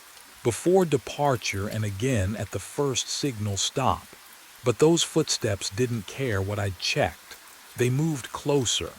Boot heels on metal flooring. 1, 2, 3, 4. I spun around. Empty doorway. Empty car beyond. Just shadows and the smell of diesel. But what I didn't know yet, what I wouldn't understand until much later, was that I wasn't hearing footsteps from outside. I was hearing them from another time entirely. Friday night, I found the manifest. It sat on my clipboard in car 7. Crisp white paper. Passenger manifest dated Tuesday next week. 6 names typed in perfect columns: Bate Carver, Samuel Ortiz, Nina Wells, Thomas Ridley, Chloe Brennan, and, Vincent Callahan, my name listed first. I stared at it until the letters blurred. My mouth went dry. This wasn't procedure. Dispatch sends manifests electronically always and never for maintenance runs. Never with the conductor's name as a passenger. My fingers felt numb as I lifted the paper. It was real, solid. The ink didn't smudge. I walked to the window, cranked it open. Cold air rushed in, biting my face. I threw the manifest into the night. Watched it tumble into darkness between the rails. Gone. Problem solved. Just stress and lack of sleep playing tricks. I'd call my doctor. Get something for the insomnia. Maybe take a few days off after Tuesday's shift. Saturday night I arrived early for my run. checked car 7 top to bottom, inspected my clipboard, empty metal clip, nothing else. Relief settled over me like a blanket. See, just exhaustion. The mind invents what it fears.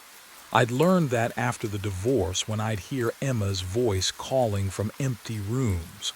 3:14 a.m., static, footsteps, and, oh God. When I looked down at my clipboard, the manifest had returned.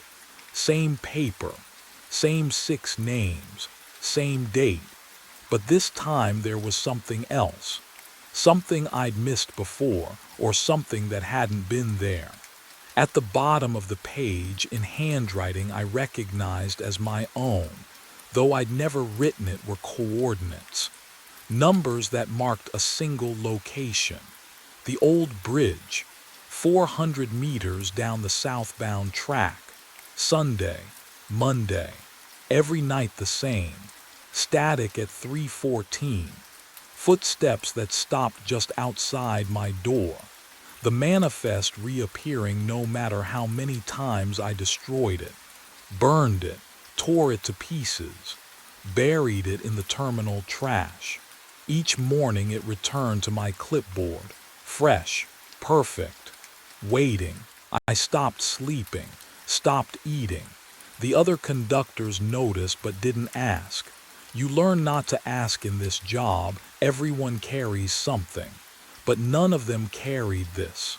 Tuesday was coming, the date on the manifest, and somewhere deep in my chest, in a place beyond logic or hope, I knew I would report for that shift, knew I would board that train, knew those 6 passengers would be waiting. What I didn't know was whether I was trying to prevent the derailment or fulfill it. Tuesday came. I stood in Riverside Terminal at 2:45 a.m., watching my reflection warp across the polished floor. The coffee in my thermos had gone cold hours ago. Diesel fumes mixed with something else, something burnt, like copper wire left too long on a hot stove. My hands wouldn't stop shaking. The platform stretched empty in both directions. Fluorescent lights buzzed overhead, their rhythm matching my pulse. I checked my watch. 2:46, 47. The radio crackled to life. Callahan. Mara's voice cut through the static, sharp and efficient as always. Special assignment. 6 passengers inbound from delayed airport shuttle. Need southbound transport. Immediate departure. My throat tightened. Southbound. The word hung in the air like smoke. I opened my mouth to refuse, to tell her I was sick, to say anything that would keep me off that train. But what came out was different. Copy that. The words weren't mine. They moved through my vocal cords without permission. Automatic. Like my body had rehearsed this conversation 1,000 times before. Can you imagine that? Your own voice betraying you. But the real horror hadn't started yet. Passengers arriving in 5, Mara said. Platform 3.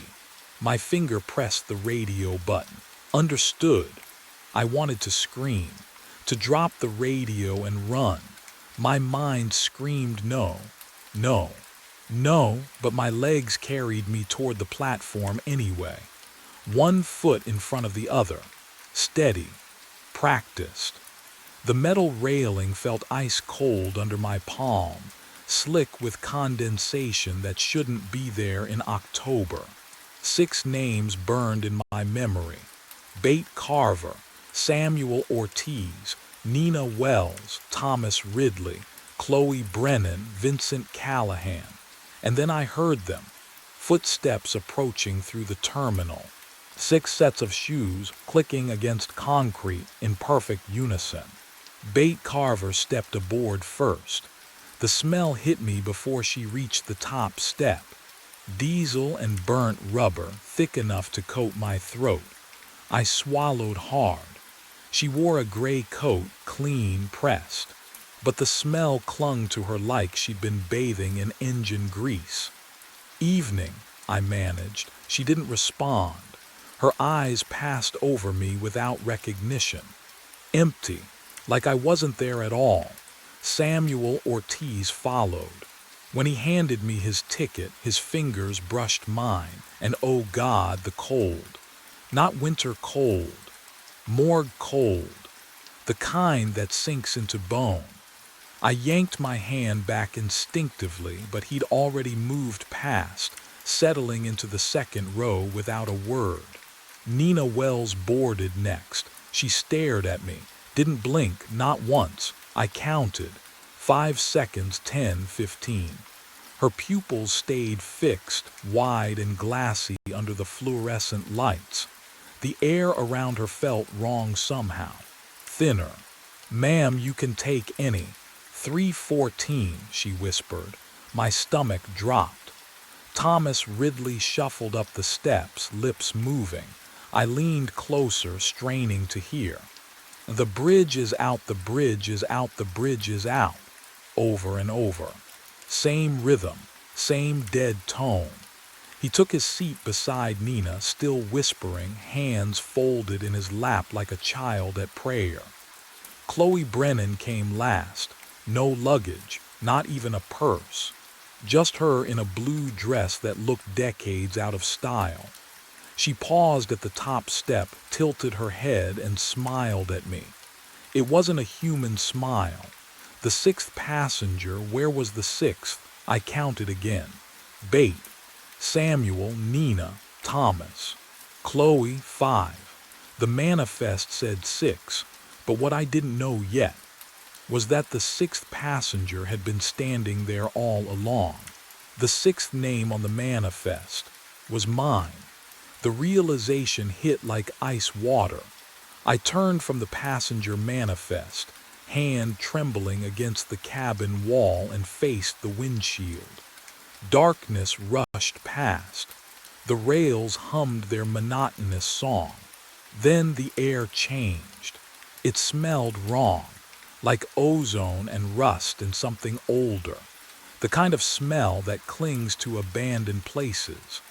My watch read 3:14 a.m. exactly.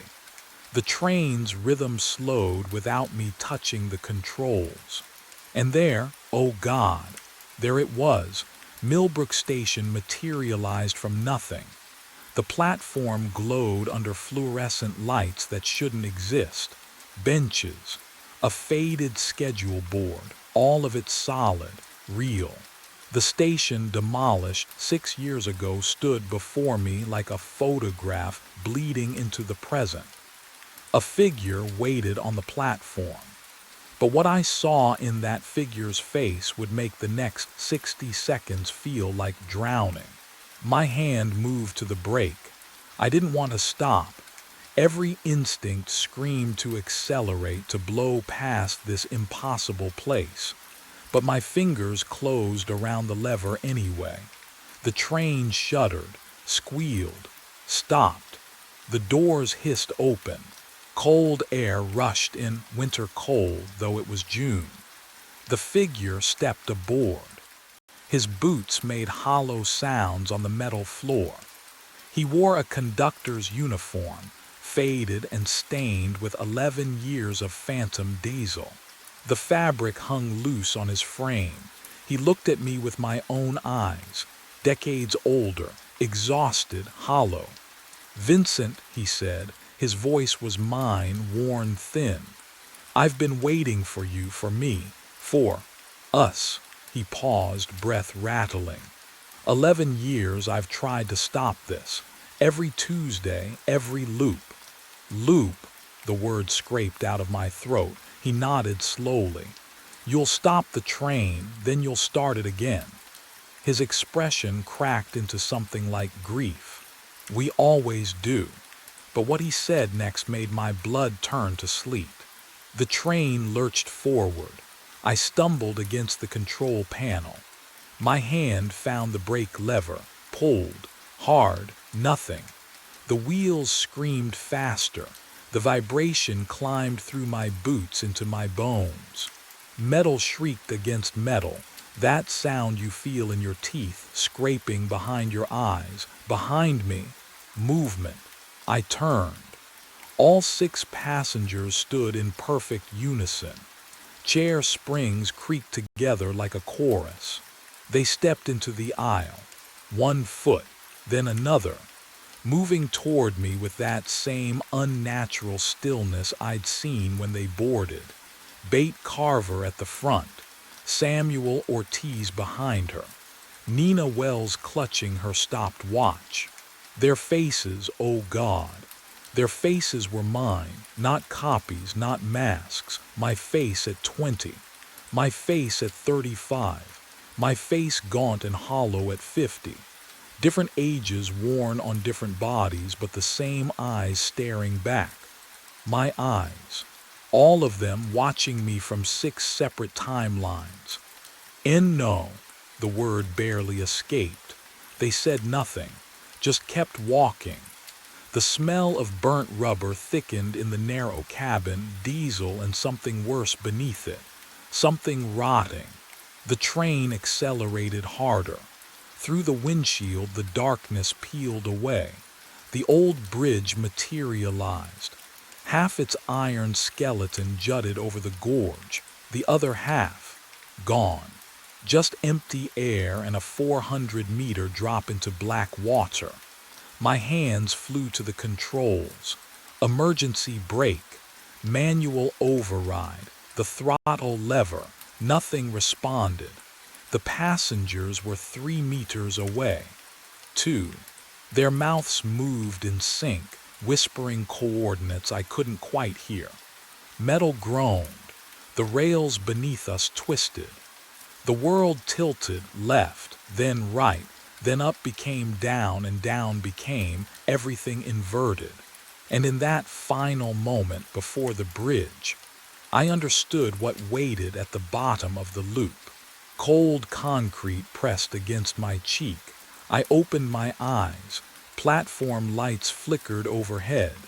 The same yellow sodium glow. My mouth tasted like copper and diesel. I pushed myself up. My hands. When did they get so weathered? Deep lines carved across the knuckles, liver spots. I looked down at my uniform, worn, frayed at the cuffs.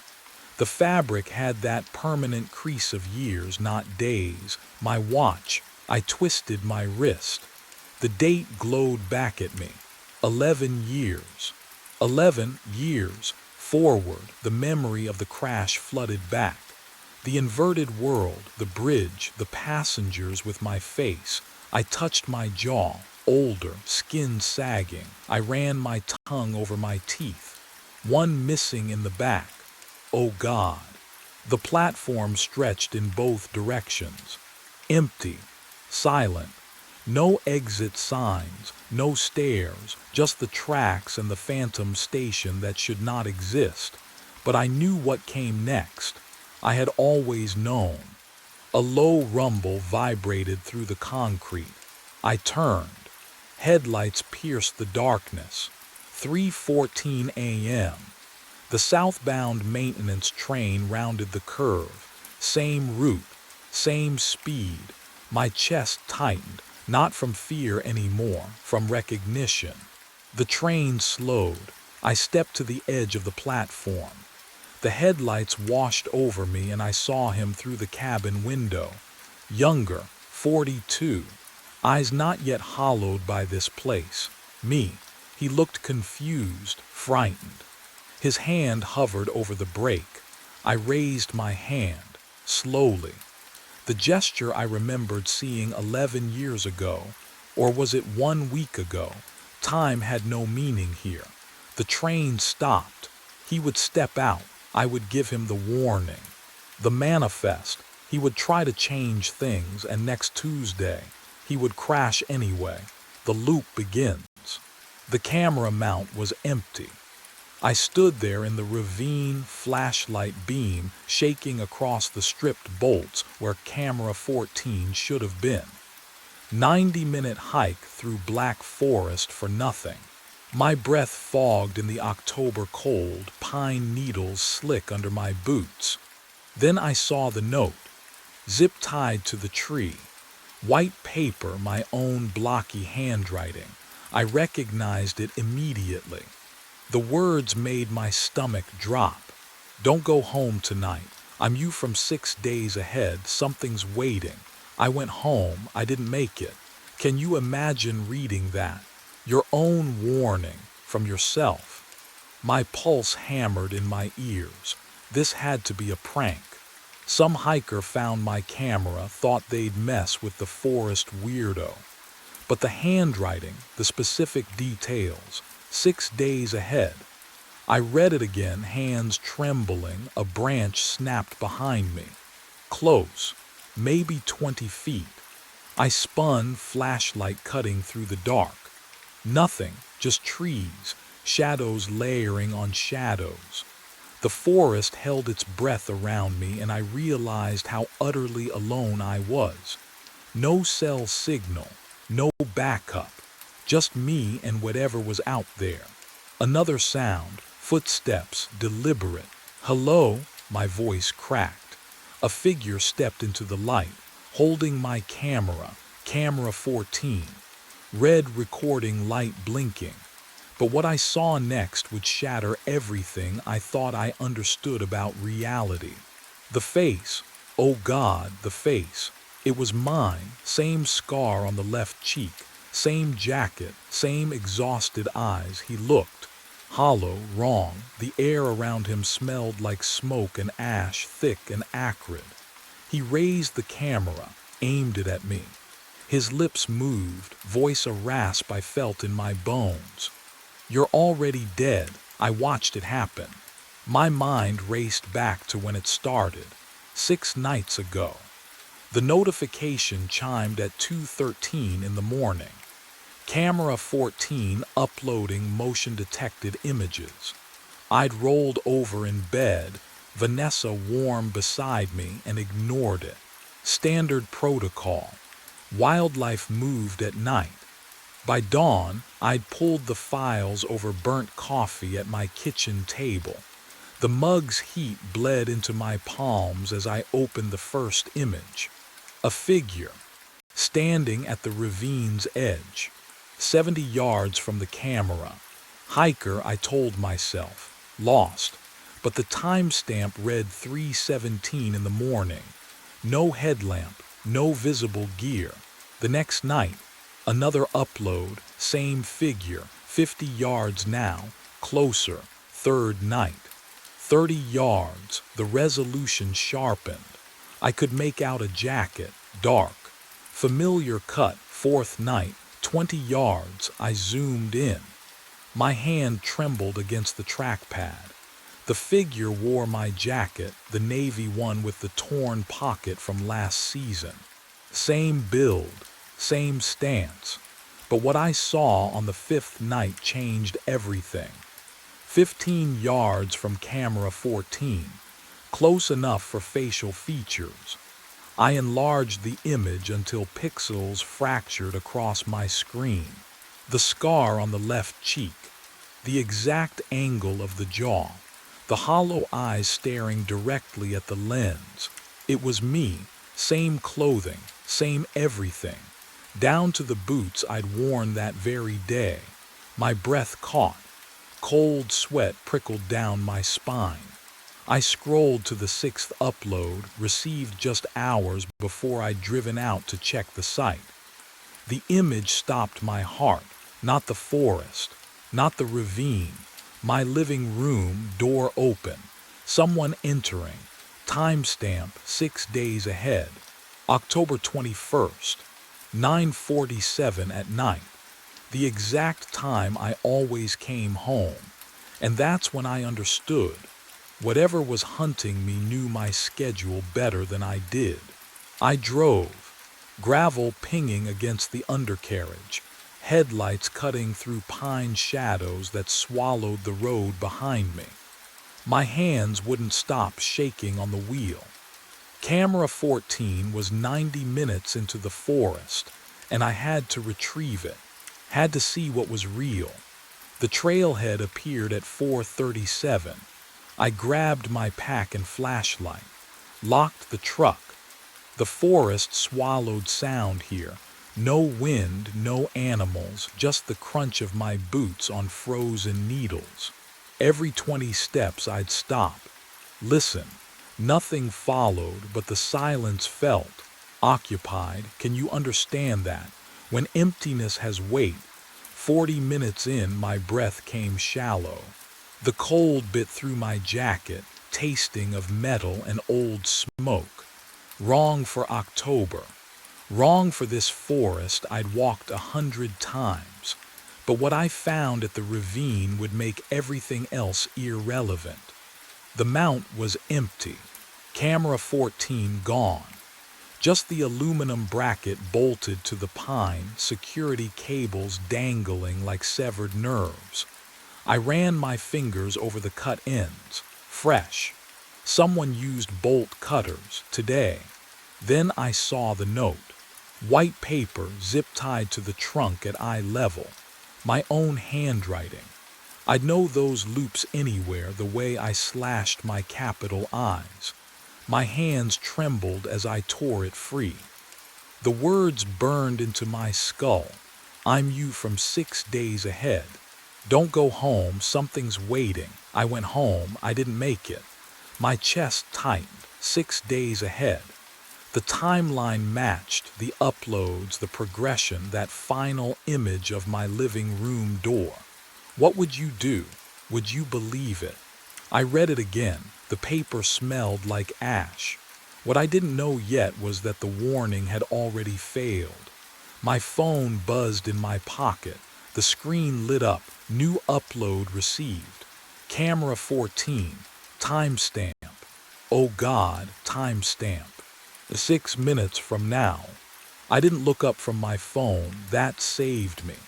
The air shifted behind me. A rush of movement, and I threw myself sideways as hands. My hands, the same calloused fingers, grabbed for my throat. I hit the ground hard. Pine needles bit into my palms. The figure crashed down on top of me, and the smell hit me like a fist. Smoke. Ash. Wrong. He was me. Exact weight. Exact reach. We grappled in the dirt, silent except for our breathing, identical rhythms fighting against each other. His grip on my wrist was the same strength I'd used 1,000 times tightening bolts on camera mounts. I knew how hard he'd squeeze before my bones gave. He knew I'd twist left to break free. So I twisted right. His fingers slipped. I rolled, kicked his knee, felt it buckle the way mine would, got to my feet, ran. The ravine opened before me, steep and black between the trees. I didn't think, just moved. Branches whipped my face. Roots tried to trip me. Behind me, footsteps. Identical boots hitting the same stones at the same speed. Running won't change it. His voice tore through the forest. My voice, hoarse and desperate. I already lived this.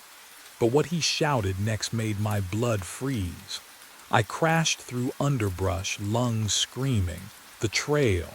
Where was the trail? Darkness pressed in from all sides.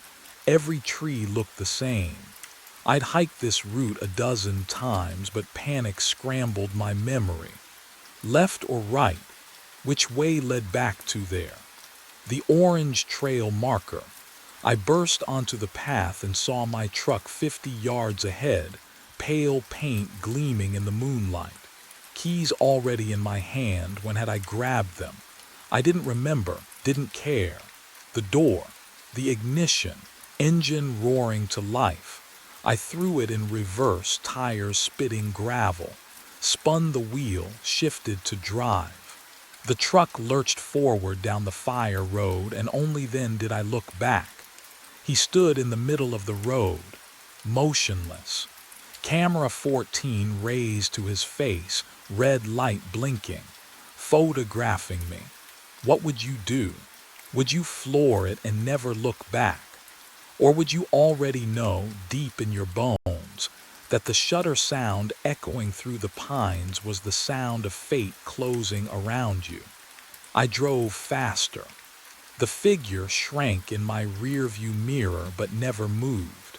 Just stood there, watching, recording. My hands shook on the wheel. I could still smell the ash on my clothes where we'd touched. A smell that shouldn't exist yet, a smell from 6 days ahead when something burned. The road twisted through the forest. I took the turns too fast, branches scraping the truck's sides. But no matter how many miles I put between us, I couldn't shake the certainty settling into my chest like ice water. He'd let me go. He'd already known I would run.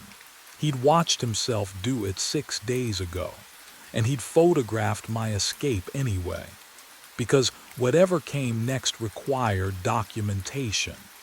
The camera always captured what mattered. My phone lay on the passenger seat, screen dark. I didn't want to check it. Didn't want to see if camera 14 had uploaded again. Something new, something further ahead in the timeline.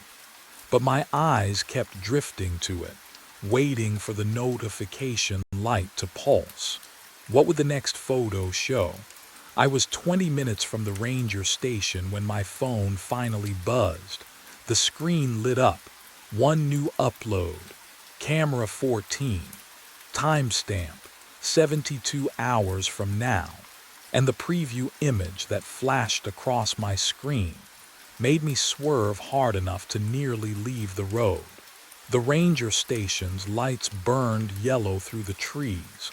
I yanked the wheel right, tires spitting gravel as I skidded into the empty lot.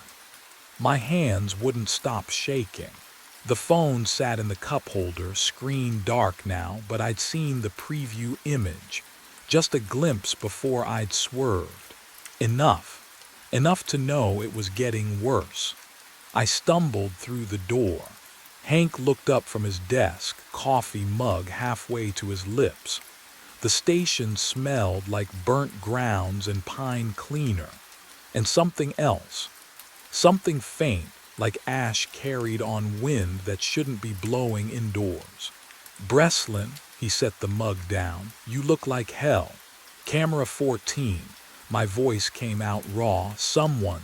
There's someone in the forest. He looks exactly like me. He had the camera, he knew. Whoa. Slow down. I'm not crazy. Was I? The uploads, 6 nights of photos. The figure approaching is me, Hank. Same clothes, same scar. And the last photo shows my house 6 days ahead and trail cam malfunction.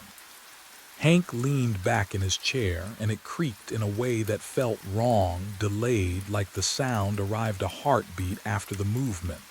Happens all the time. Lens flare creates doubles, or some pranksters messing with you. This isn't a prank. Then what is it? His eyes held no belief, only pity. You've been out there alone too long.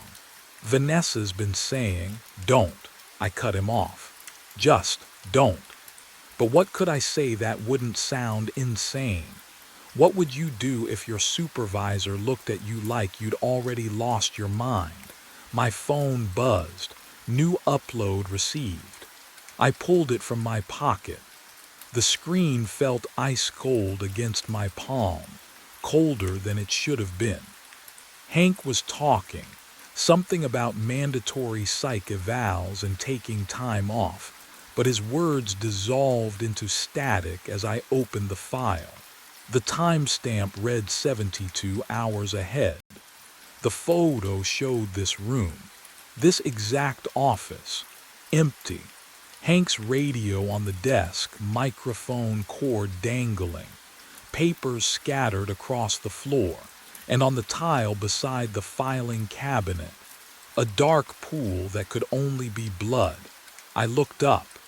Hank was still sitting there, coffee mug raised again, alive and annoyed and completely unaware. The camera knew what was coming.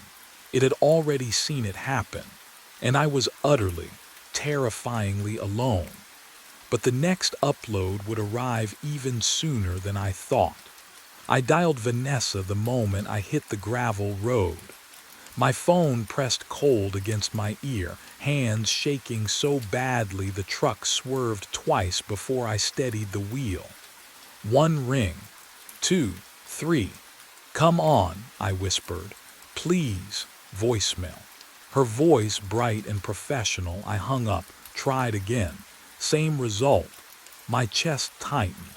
She always answered, always. Even during shifts, she'd text back within minutes.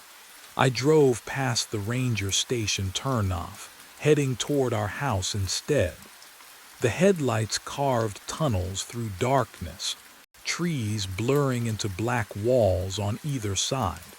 What would you do if someone showed you proof that the people you loved were already gone? Would you go home anyway? I parked a quarter-mile out and killed the engine.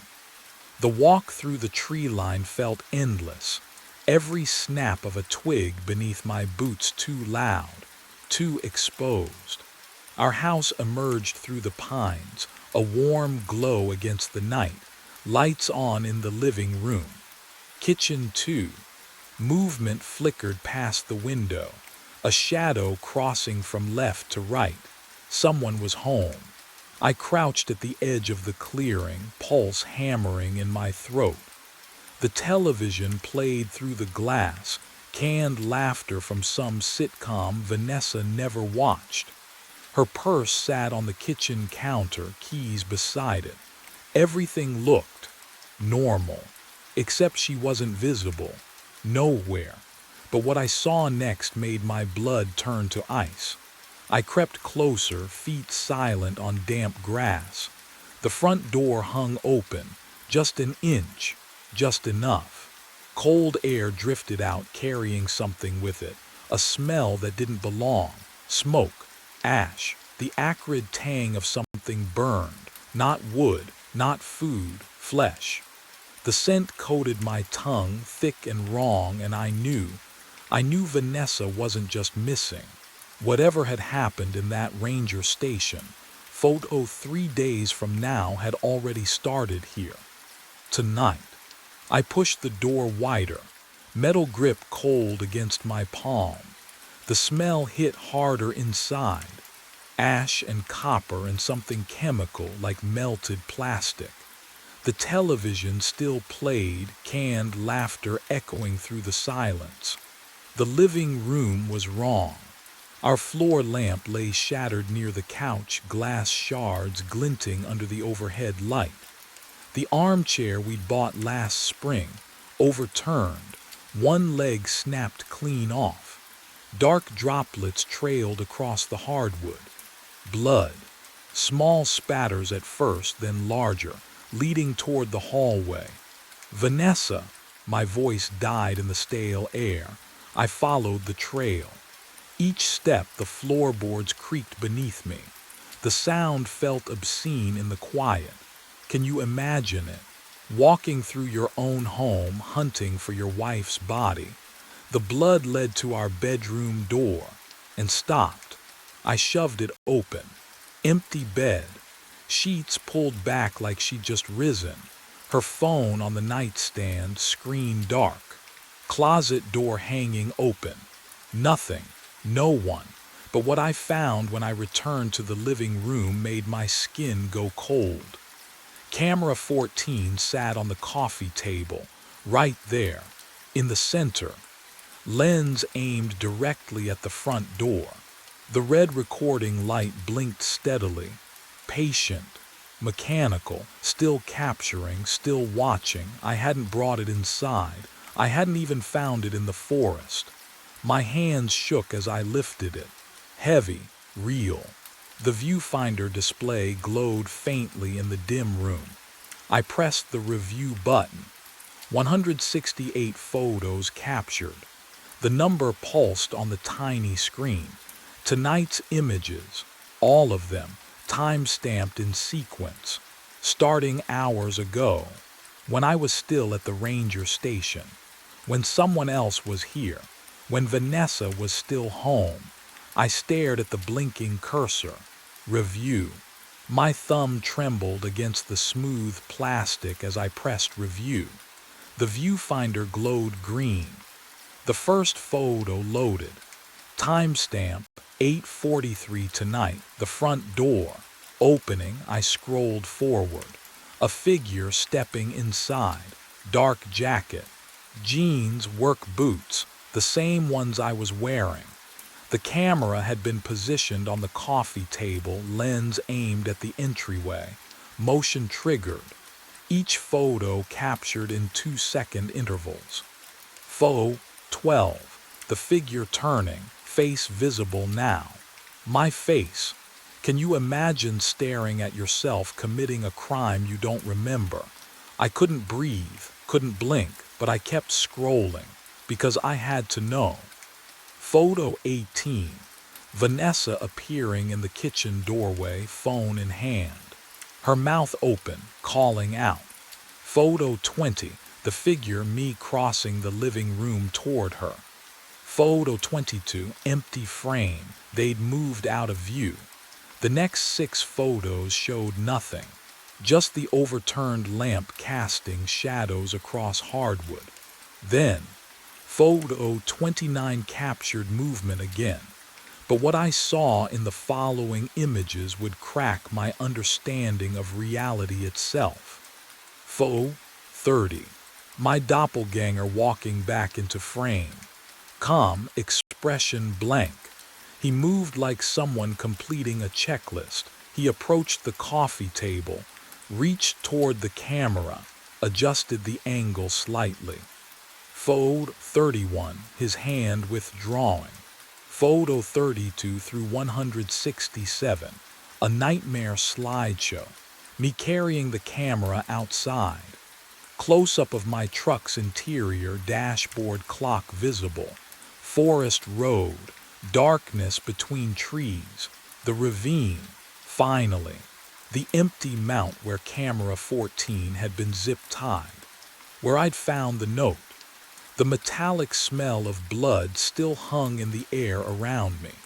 I lowered the camera. I hadn't driven to the ranger station tonight to avoid coming home. I'd already been here, and whatever I'd done to Vanessa, I was about to do it again. I smashed camera 14 against the coffee table edge. The plastic housing cracked, split. The lens shattered, tiny glass fragments scattering across hardwood. I pried open the battery compartment, ripped out the SD card, and held my lighter beneath it. The acrid stench of melting plastic filled my nostrils, sharp and chemical. The card curled, blackened, dripped onto the floor. There. Done. I called 911. My wife is missing. There's blood, please. They arrived within 40 minutes. 2 officers. The younger one swept his flashlight across the living room while his partner questioned me. You said there was blood, Mr. Breslin. I pointed to the bedroom threshold. Nothing there. The carpet clean. Vacuum lines still visible. It was right there. The older officer exchanged a glance with his partner. And your wife's name? Vanessa. Vanessa Breslin. She's a nurse at St. Mary's. She wouldn't just, sir. He tapped his notepad. Our records show she checked into a hotel in Portland yesterday afternoon. Left a note on your kitchen counter. What note? What would you do if everyone insisted you were wrong about your own life? But what I discovered 3 days later made the missing blood seem trivial. I checked the counter. There it was. Vanessa's handwriting. Needs some space. Don't call. I didn't remember seeing it.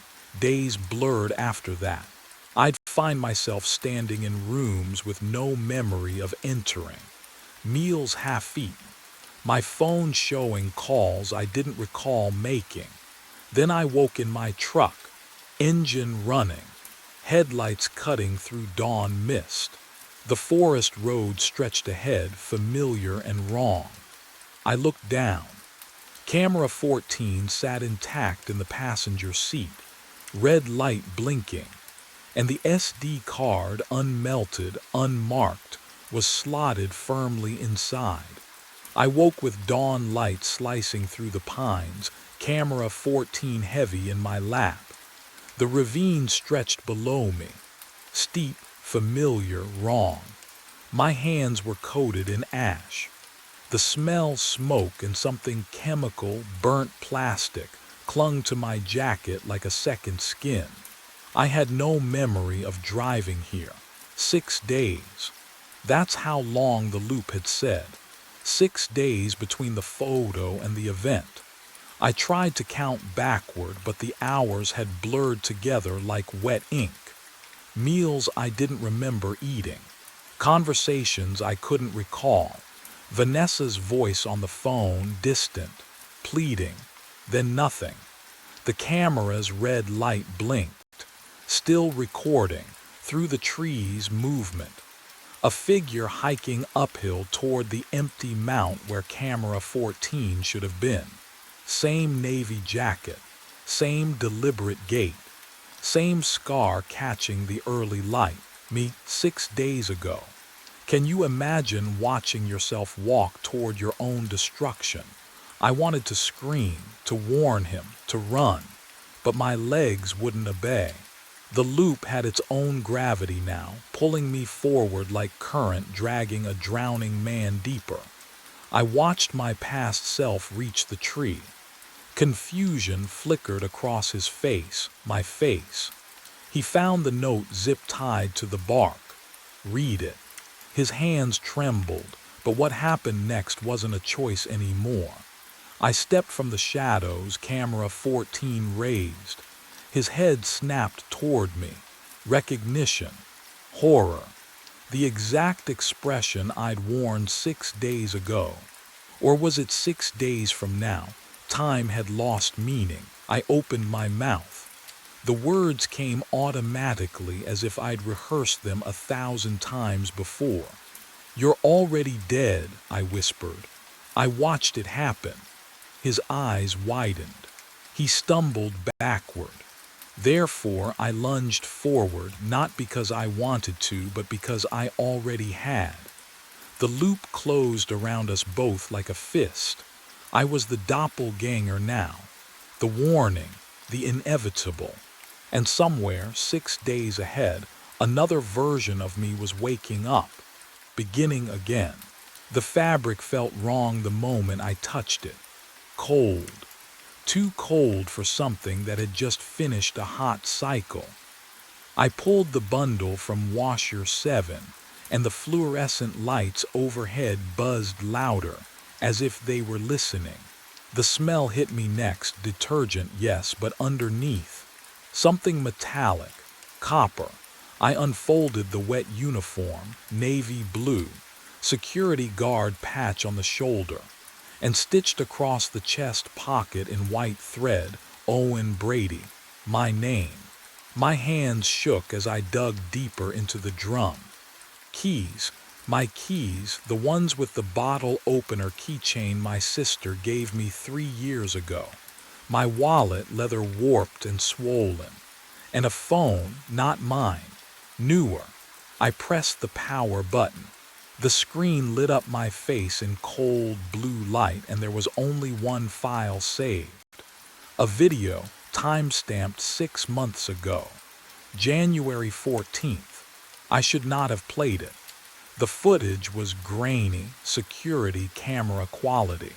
The parking lot outside, I recognized the cracked asphalt, the 2 flickering streetlights.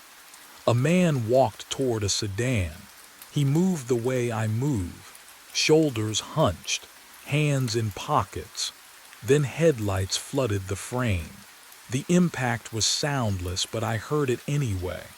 The wet crunch of metal meeting bone. The body, my body, crumpled against the hood and rolled to the pavement.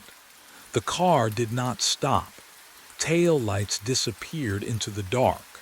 The timestamp blinked, 1:30 a.m., but that was impossible. I had never worked here 6 months ago. I had never. The door chime rang. I looked up. A man stood in the entrance, garbage bag in hand, staring at me with hollow, unblinking eyes. The clock on the wall read 1:30 a.m. What he did next would prove I had been dead all along. My mind raced back. 4 nights earlier, the shift had started like all the others. 10 p.m. Fluorescent lights buzzing overhead, that sharp detergent smell already burrowing into my nostrils. Dennis came in first, hauling his bundled sleeping bag, nodding at me with that cracked tooth smile. I nodded back. We never talked much, but the acknowledgement mattered, you know. It was the only proof I existed some nights. Patty arrived around 11. Same anxious shuffle, same 3 blankets. She loaded washer 9, avoided eye contact, fed the machine quarters 1 by 1. The metallic clink echoed in the empty space. I busied myself wiping down the folding tables, pretending I had purpose. The hours crawled. Dennis left around midnight. Patty's dryer hummed its monotonous song. I scrolled my phone, refreshed emails that never came, checked messages from people who had stopped asking how I was. Can you imagine that kind of loneliness? Not dramatic, just hollow, but what happened at 1:30 would change everything. The door chimed. A man entered, tall, gaunt, eyes sunken like he hadn't slept in weeks. He carried a black garbage bag, the plastic crinkling with each step. His shoes squeaked on the linoleum. Patty glanced up, then quickly away. He went straight to washer 7. I watched him load the clothes, slow, deliberate, like he was performing surgery. He fed quarters into the slot, 8 of them. The machine chugged to life, water gushing, drums spinning. And then, he just sat there, in the plastic chair across from it, staring, not glancing, not checking his phone, staring, unblinking. The washer hummed its cycle. I felt the vibration through the floor. 45 minutes passed. The spin cycle finished with that final mechanical groan. The man stood, walked to the door, and left. He didn't take the clothes, and that's when I realized something was very, very wrong. He came back the next night, same time, 1:30 exactly. The door chimed and I looked up from the inventory clipboard, already knowing what I'd see. The same gaunt figure, the same garbage bag slung over his shoulder, the same hollow eyes that refused to meet mine. He walked straight to washer 7, dropped in 8 quarters, the metallic clink echoing through the empty laundromat. The sound felt too loud, too deliberate. He loaded the clothes without ceremony, shut the door, pressed the buttons. Then he sat in the same plastic chair, 3 feet away, and stared, and stared. I tried to focus on my work. I wiped down the folding tables.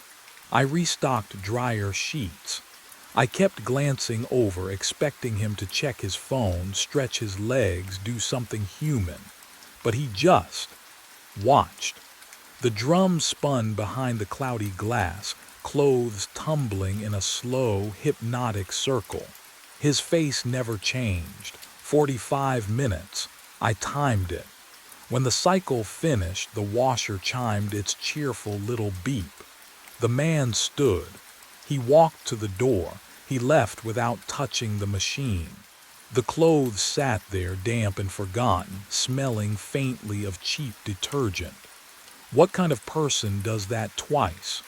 The 3rd night, I was ready for him. I told myself I'd ask.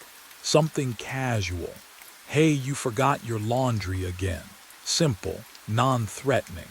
But when 1:30 came, when the door chimed and he walked through with that same dead-eyed stare, the words caught in my throat because there was something wrong with his face.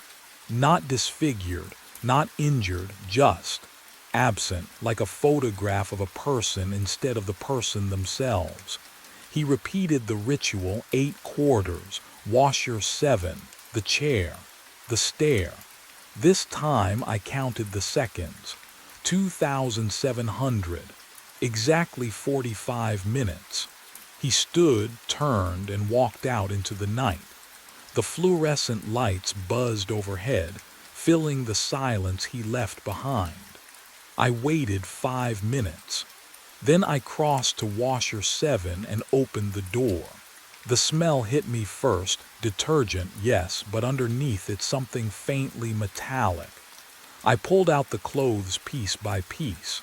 A pair of jeans, faded, worn at the knees, 2 gray t-shirts, a flannel button-up with a frayed collar, socks, boxers, ordinary, completely, frustratingly ordinary.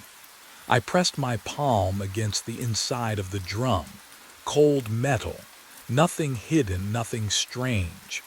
I ran my fingers along the rubber seal, checking for what? A note, a clue. Can you imagine searching a washing machine for answers and having no idea what questions you're even asking? That's when I saw it. A scratch on the glass door. Thin. Curved. Like someone had dragged a key across the surface in a slow arc. I leaned closer, my breath fogging the glass. I'd worked here for 2 years. I knew every stain on the linoleum, every loose button on the chairs, every temperamental machine.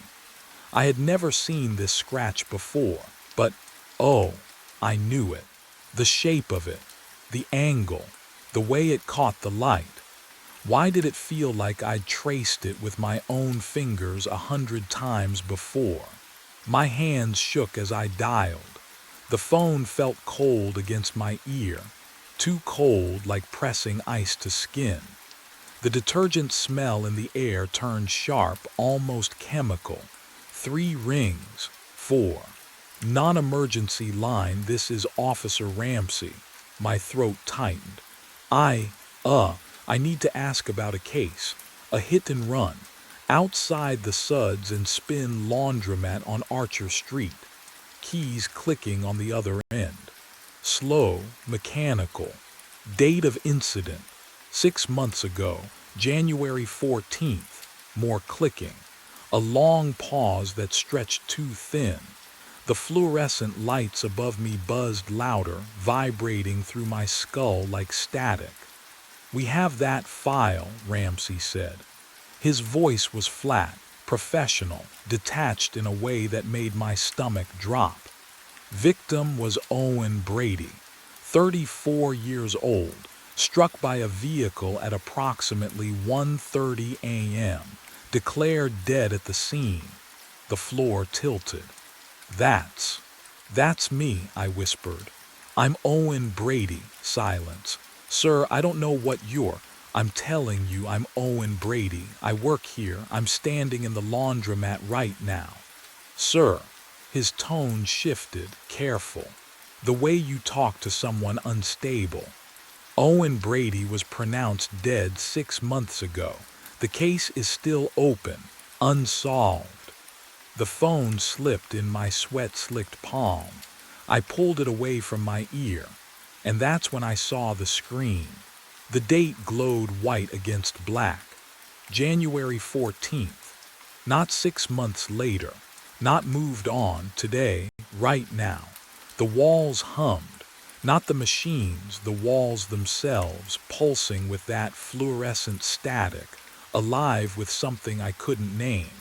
The uniform on the folding table felt heavier, watching me with its empty name tag. But what I didn't understand yet was why the clock still hadn't moved past 1:29. My thumb trembled against the phone screen. I typed my own name into the search bar. The blue glow threw shadows across the dryer behind me, made the fluorescent hum overhead sound louder, sharper. The detergent smell turned metallic in my throat. The first result appeared. Owen Brady, January 14th, deceased. I tapped it. The obituary loaded in pieces, photo first, then text. My face stared back. Not a selfie I recognized.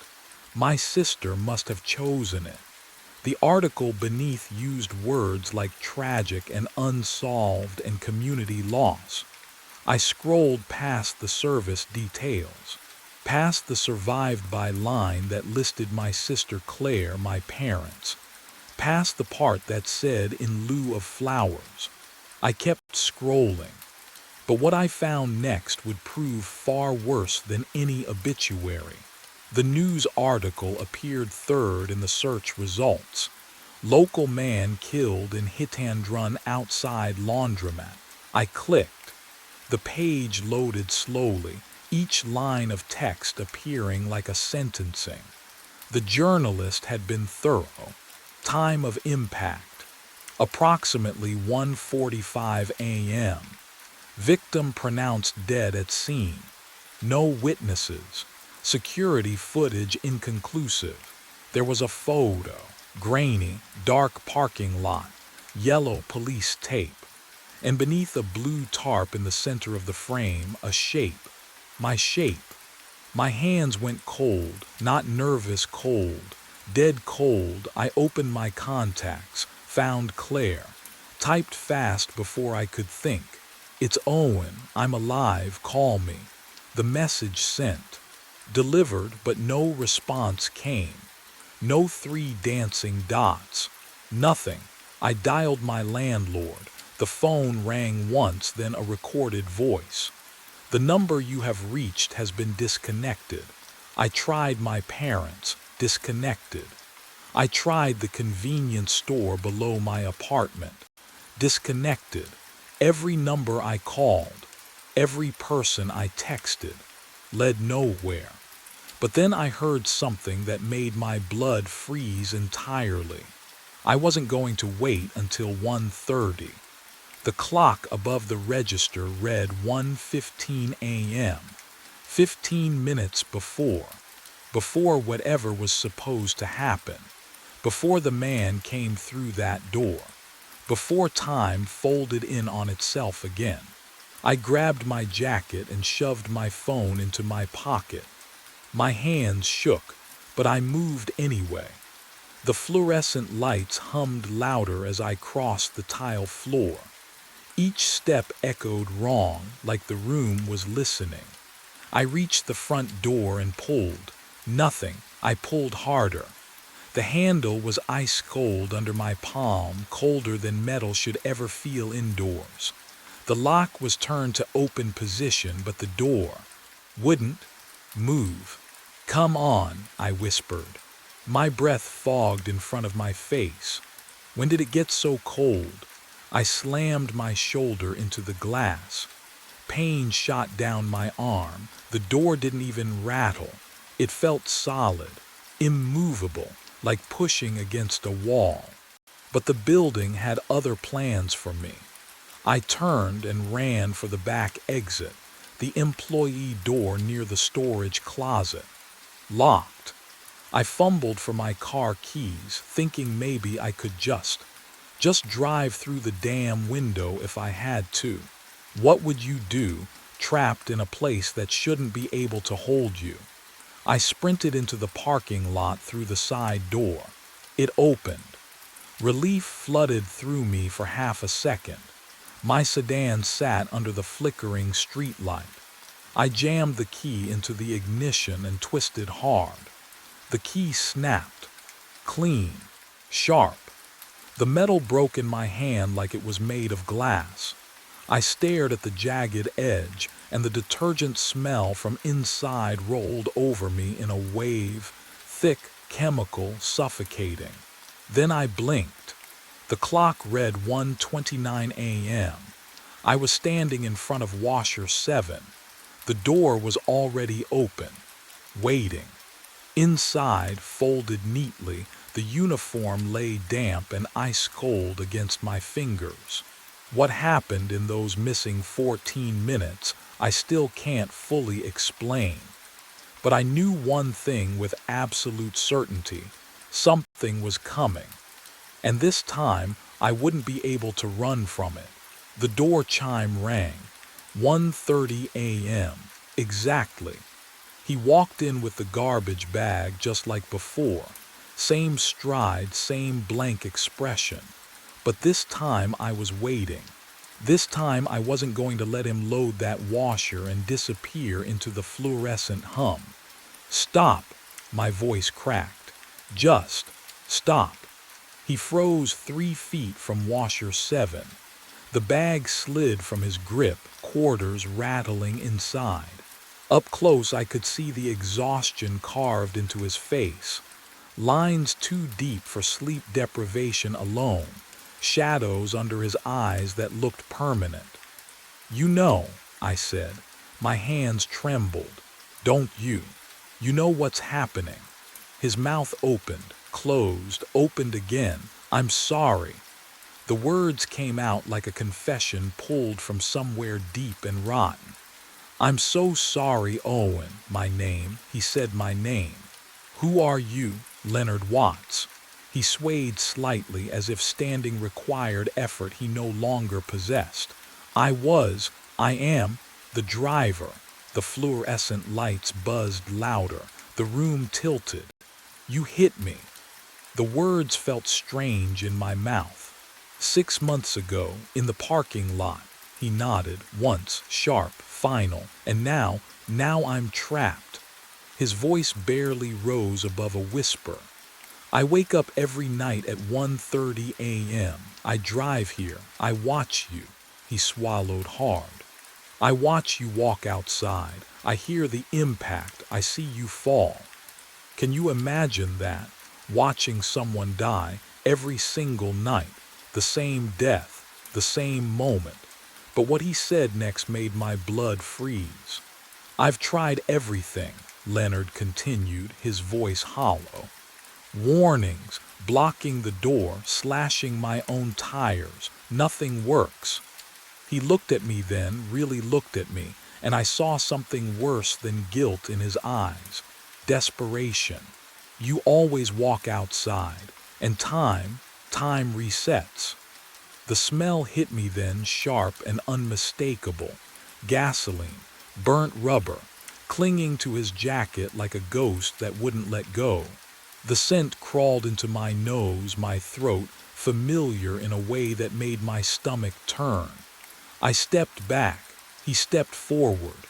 How many times? I asked. His laugh came out broken.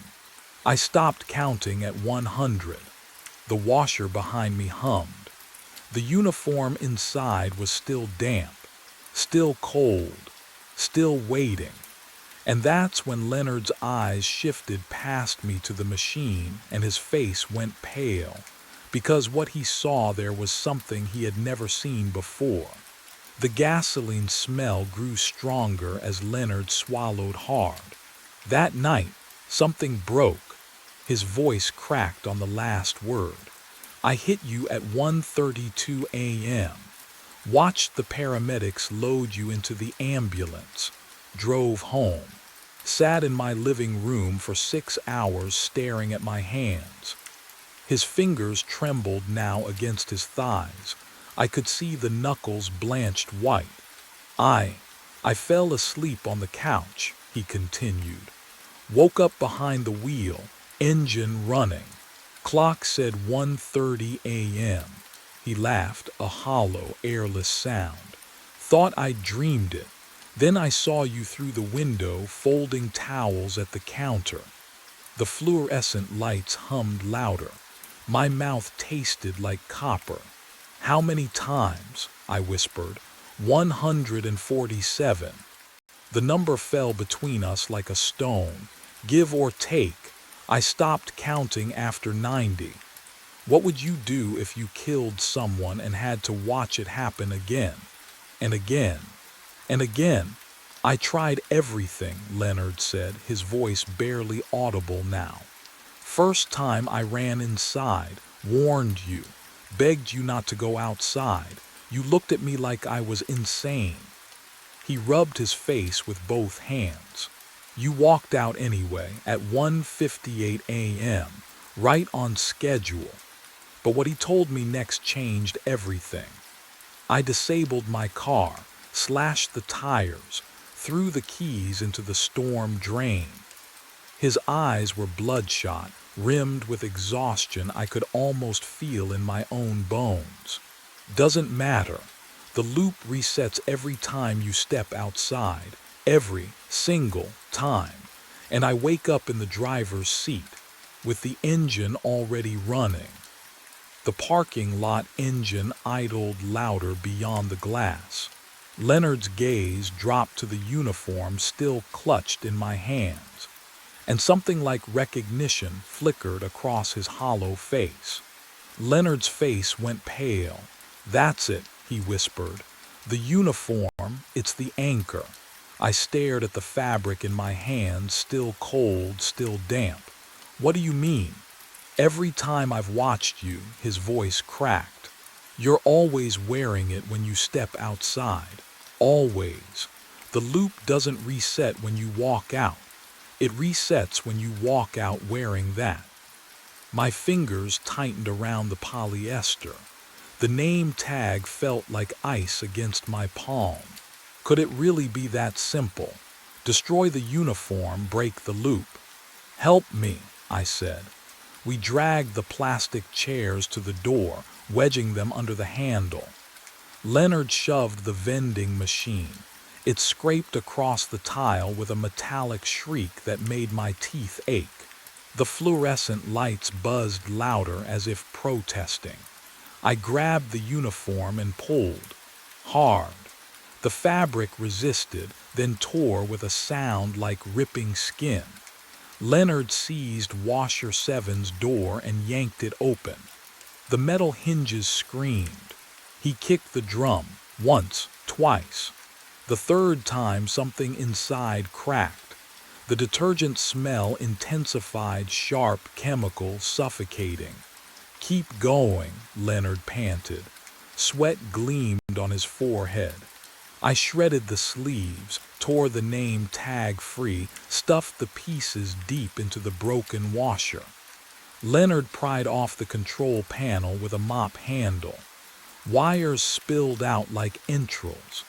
We stood there, breathing hard, surrounded by wreckage. "It has to work," I said. "It has to." The lights flickered. Once, twice. Can you feel it? That moment when you realize you've made a terrible mistake. The fluorescent hum dropped an octave, then stopped completely. The room plunged into silence so absolute it pressed against my eardrums. In the darkness, I heard Leonard's breath catch. Then the lights snapped back on. I was standing at washer 7. The door was closed, unscratched, humming softly. My hands gripped the uniform, clean, dry, perfectly intact. The name tag gleamed under the lights. Across the room, Leonard sat in the plastic chair, garbage bag at his feet. His eyes were empty, unfocused, staring at nothing.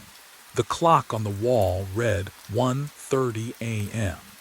But what terrified me most wasn't the reset. It was the realization that destroying the uniform hadn't changed anything at all. The uniform is cold against my chest, but it fits perfectly, like it was always mine. Leonard sits in the chair, eyes vacant, garbage bag at his feet. The clock hums. 1:30 a.m. again, always again. Outside, the engine idles louder, closer. I hear the low rumble through the glass door, feel it vibrating in my ribs. The same engine from the video. The same engine that I press the phone screen. My own voice crackles out, tinny and distant. Yeah, I'm locking up now. Pause. 10 minutes tops. A loop within a loop. I look down at the name stitched across the chest pocket. Owen Brady. The letters are worn smooth, like someone has traced them 1,000 times, like I have. Can you imagine holding the moment of your own death in your hands? It smells wrong. Not detergent, not mildew, something metallic. Burnt rubber and gasoline mixed with something sweeter. Familiar. The smell of the parking lot at 1:30 a.m. I tried to run, tried to hide, tried to destroy it. But what I finally understood was this. The loop does not need Leonard.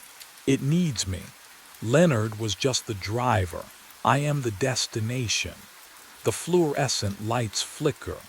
The door chimes though no one has entered. My legs move without permission, carrying me toward the glass. Through it I see headlights cutting through the dark. Bright, blinding. I reach for the handle. Do I turn it? Do I step outside into the lot where my body was found 6 months ago? The footage never shows.